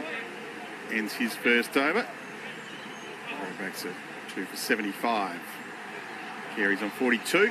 Sweeney just faced the one delivery. And it's a big role that's been handed to Nathan McSweeney in his first game, batting at 4, because really you're looking for 100 out of someone in your top 4. At the very least, someone to make a 75 plus to give you a chance. And really, it needs to be 100 when you're chasing 350. And it probably needs to be a few more than that. So it's a big role that he's filling today, along with Alex Carey. One of these two to go big if the Redbacks are to win. And from the Western Warriors' point of view, they really need to knock both of these two over to make it a bit easier later on. Arendorf on the hip to McSweeney, gets his first runs. Be happy with that to get off the mark. Get some nice applause from the crowd here. Monkey off the back, Bonds. That's it. It's great to see that cricketers, especially a bit younger, play a bit of cricket and representative cricket, and then all of a sudden you're not quite getting a chance, or you can't break into a strong side, moving states to further their careers. Worked around the corner from Carey. I think it's about 2, but settles on 1. Yeah, absolutely. I remember having a good conversation with John Davison, who we at the Thunder last year brought on as a coach midway through the season when one of our other coaches had to leave midway through the tournament. I remember him mentioning Nathan McSweeney to me throughout the tournament and telling me how talented he was, and he was hoping he'd get another opportunity.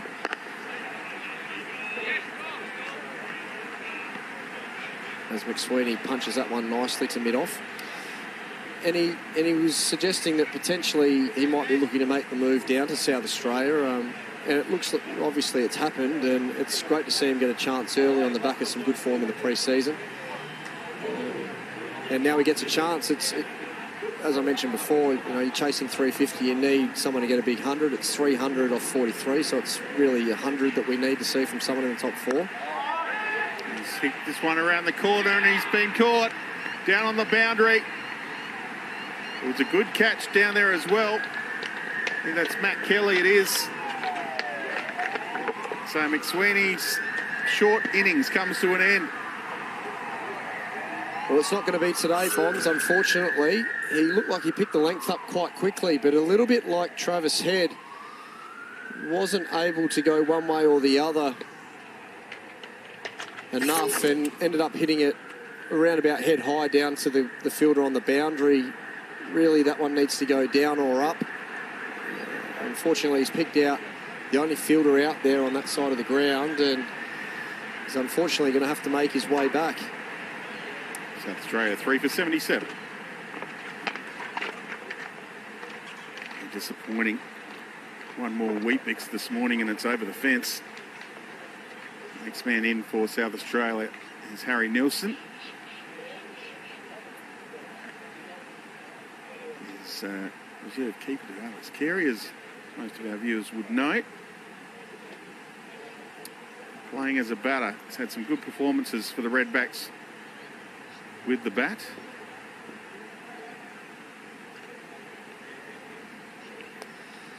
Five innings in the Marsh Cup last year, the highest score of 110, an average just under 40. Yeah, fine young player, Harry Nielsen, and now a senior player within this lineup.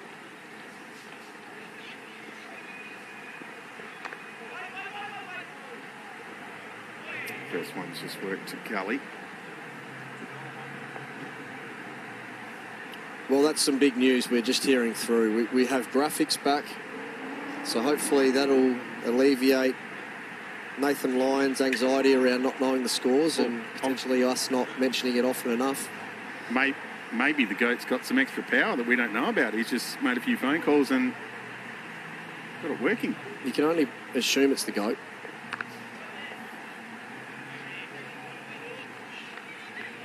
And that ends the over from Behrendorff. Successful one for him. And South Australia 3-4-77. And Callum Ferguson's going to have a little rest after that. Sam Tug will jump back in the box. And there's some work to do for these two. Alex Carey started well. He's on 43 off just 35 deliveries. Nielsen new to the crease. It's going to be Cameron Green to continue even. Tuggers, welcome back, mate. Yeah, thanks, Bonds. Yeah, that is a major development, isn't it, the last few minutes? Graphics. I don't know how we'd go a game of cricket without graphics. Driven through cover, Carey continues to pour on the runs, just a single this time as Darcy Short does the fielding. I think Alex Carey's Spriggs just got caught in the crease there as he was stopping to slide, so he's just had to go back to his feet, make sure they're all clean. The bottom of the Spriggs. A bit dewy out there and wet from what has been a bit of a sprinkle midway through the day and earlier this morning. Bit wet, bit damp out there, so soft underfoot.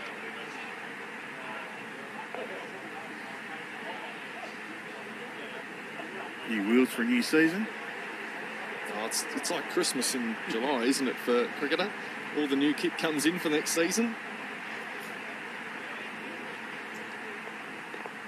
One's edged past gully. So Nielsen's off the mark.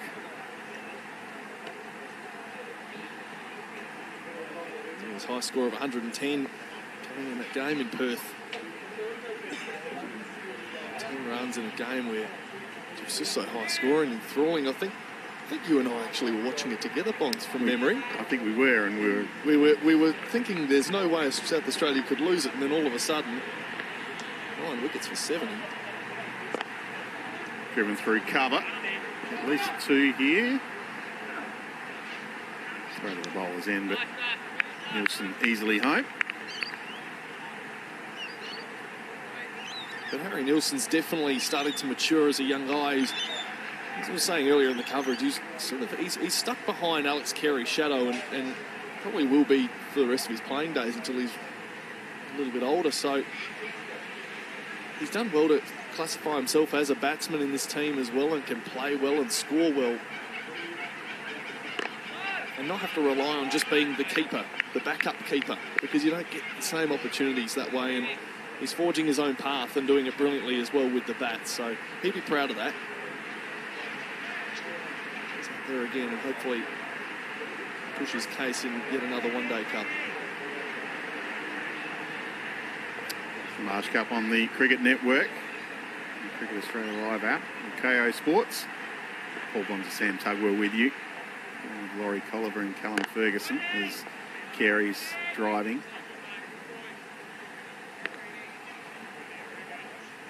.46 not out for Alex Carey. He's looking quite good at the moment. He's had a really nice run so far. A couple of small mistakes in the last few overs, but fantastic to get himself going, get into the game. Didn't take him long. Boundary off, I think, the second ball of the day.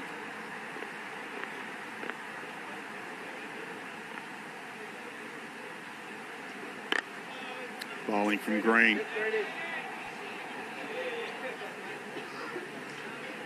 Looks good early, does Cameron Green. Ends the over from him, and South Australia 3 for 81 after 12 overs. Does look like it's lightened up a fair bit, Sam. I don't want to put the mockers on the weather, but hopefully that rain has stayed away. And again, if you're just joining us, new target of 316 off 43 overs. It's strange ones, I said earlier, as a change in the bowling comes about. Andrew Tye is going to make himself available from the southern end of the ground. Fifth bowler now for WA on the lineup.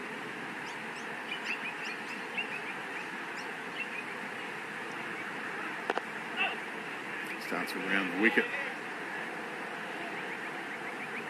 Nielsen. We were just saying about that weather before. It was interesting because when it did come in, it wasn't even coming up on the rain radar. That's how minimal it was. So we just don't know whether that may come up again or if it's any far away. Or it was just annoying drizzle, wasn't it? It was just enough to stop play. It got a little bit heavier, the drizzle. Umpires went off, and then it sort of just hung around for about 20 minutes.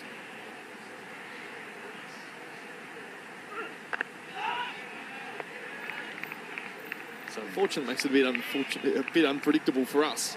We'd love to know if there's anything around the corner for a chance to stop again, but it's really just down to... No, we'll just assume that there's no more. That's right. Yeah. We assumed from the start of the day there wouldn't be, and yet we did, so we just don't know. That's it. No. But here's hope. No more rain, so stay with us on the Cricket Network. That's right. Andrew Tye around the wicket to Harry Nielsen. One slip in.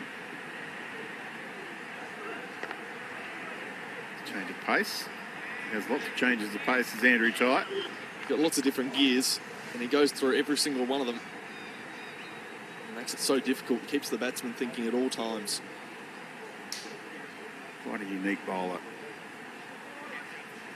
Took 8 wickets on the tours to Bangladesh and the West Indies in the Australian T20 lineup the last couple of months. He was in around that team and comes in again. Driven straight to cover. Nielsen.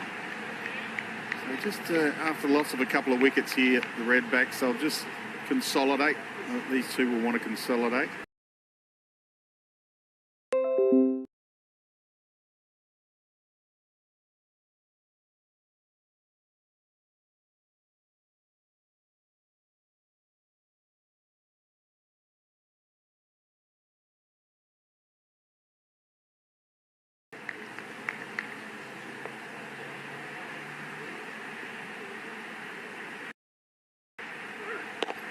Work through the leg side, beats the field, and running down the hill. I don't think Jason Beredorf is going to get there. No, he isn't, and hits the rope now.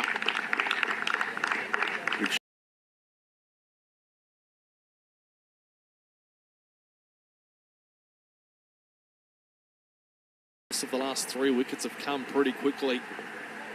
The loss of 14 runs for 3. And now Ryan Gibson to the centre. Just the 14 one-day matches at domestic level.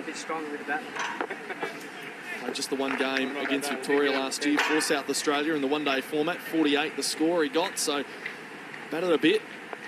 Couldn't quite get to 50. Right there again with a big task at hand. Cameron Green continues.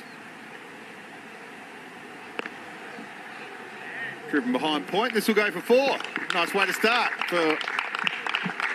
No, it's not. It's Alex Carey, of course. That brings up his 50. Well played, Alex Carey. 50 off just 41 deliveries. Well, he's been in fine touch today, Alex Carey. Really has been the leader in this batting lineup. And just the timing and the touch that he has. He's clearly in some good form because he's just watching it onto the bat so easily. And that one again, he's looked the best of the lot. Around the wicket comes Green and guided down to third for a single. So Ryan Gibson will want to put up a wall. He'll want to bat with him. 2 slips in as Gibson drives back to the bowler. On the attack, Mitch Marsh. 2 slips a gully point. Mid on, mid off. Third man. Fine leg.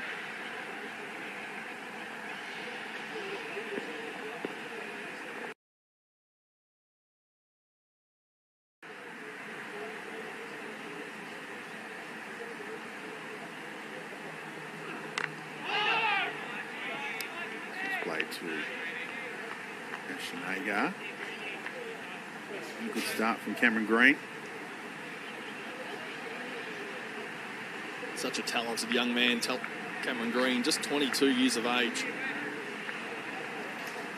Scored the most runs in the Sheffield Shield last year. Showed so much promise and delivered. And has made his way to the test level and played so well there as well. Big future. Full of ball, struck on the pad, it's out! Gibson's gone. WA absolutely on top. And I don't think there was too much doubt about this one. Struck him on the pad, pretty much straight in front. That's smashing into middle of the leg. Well, just such a terrible loss for South Australia, and once more the middle order starting to crumble. 5 for 90. Ryan Gibson going for a globe. Didn't last very long out in the middle. Paul Bonza out of the commentary box. I think South Australian viewers might be glad about that because he's brought along a bunch of wickets into the commentary box with me, Laurie Cole. Let's just assess these last 15 minutes. It's been catastrophic for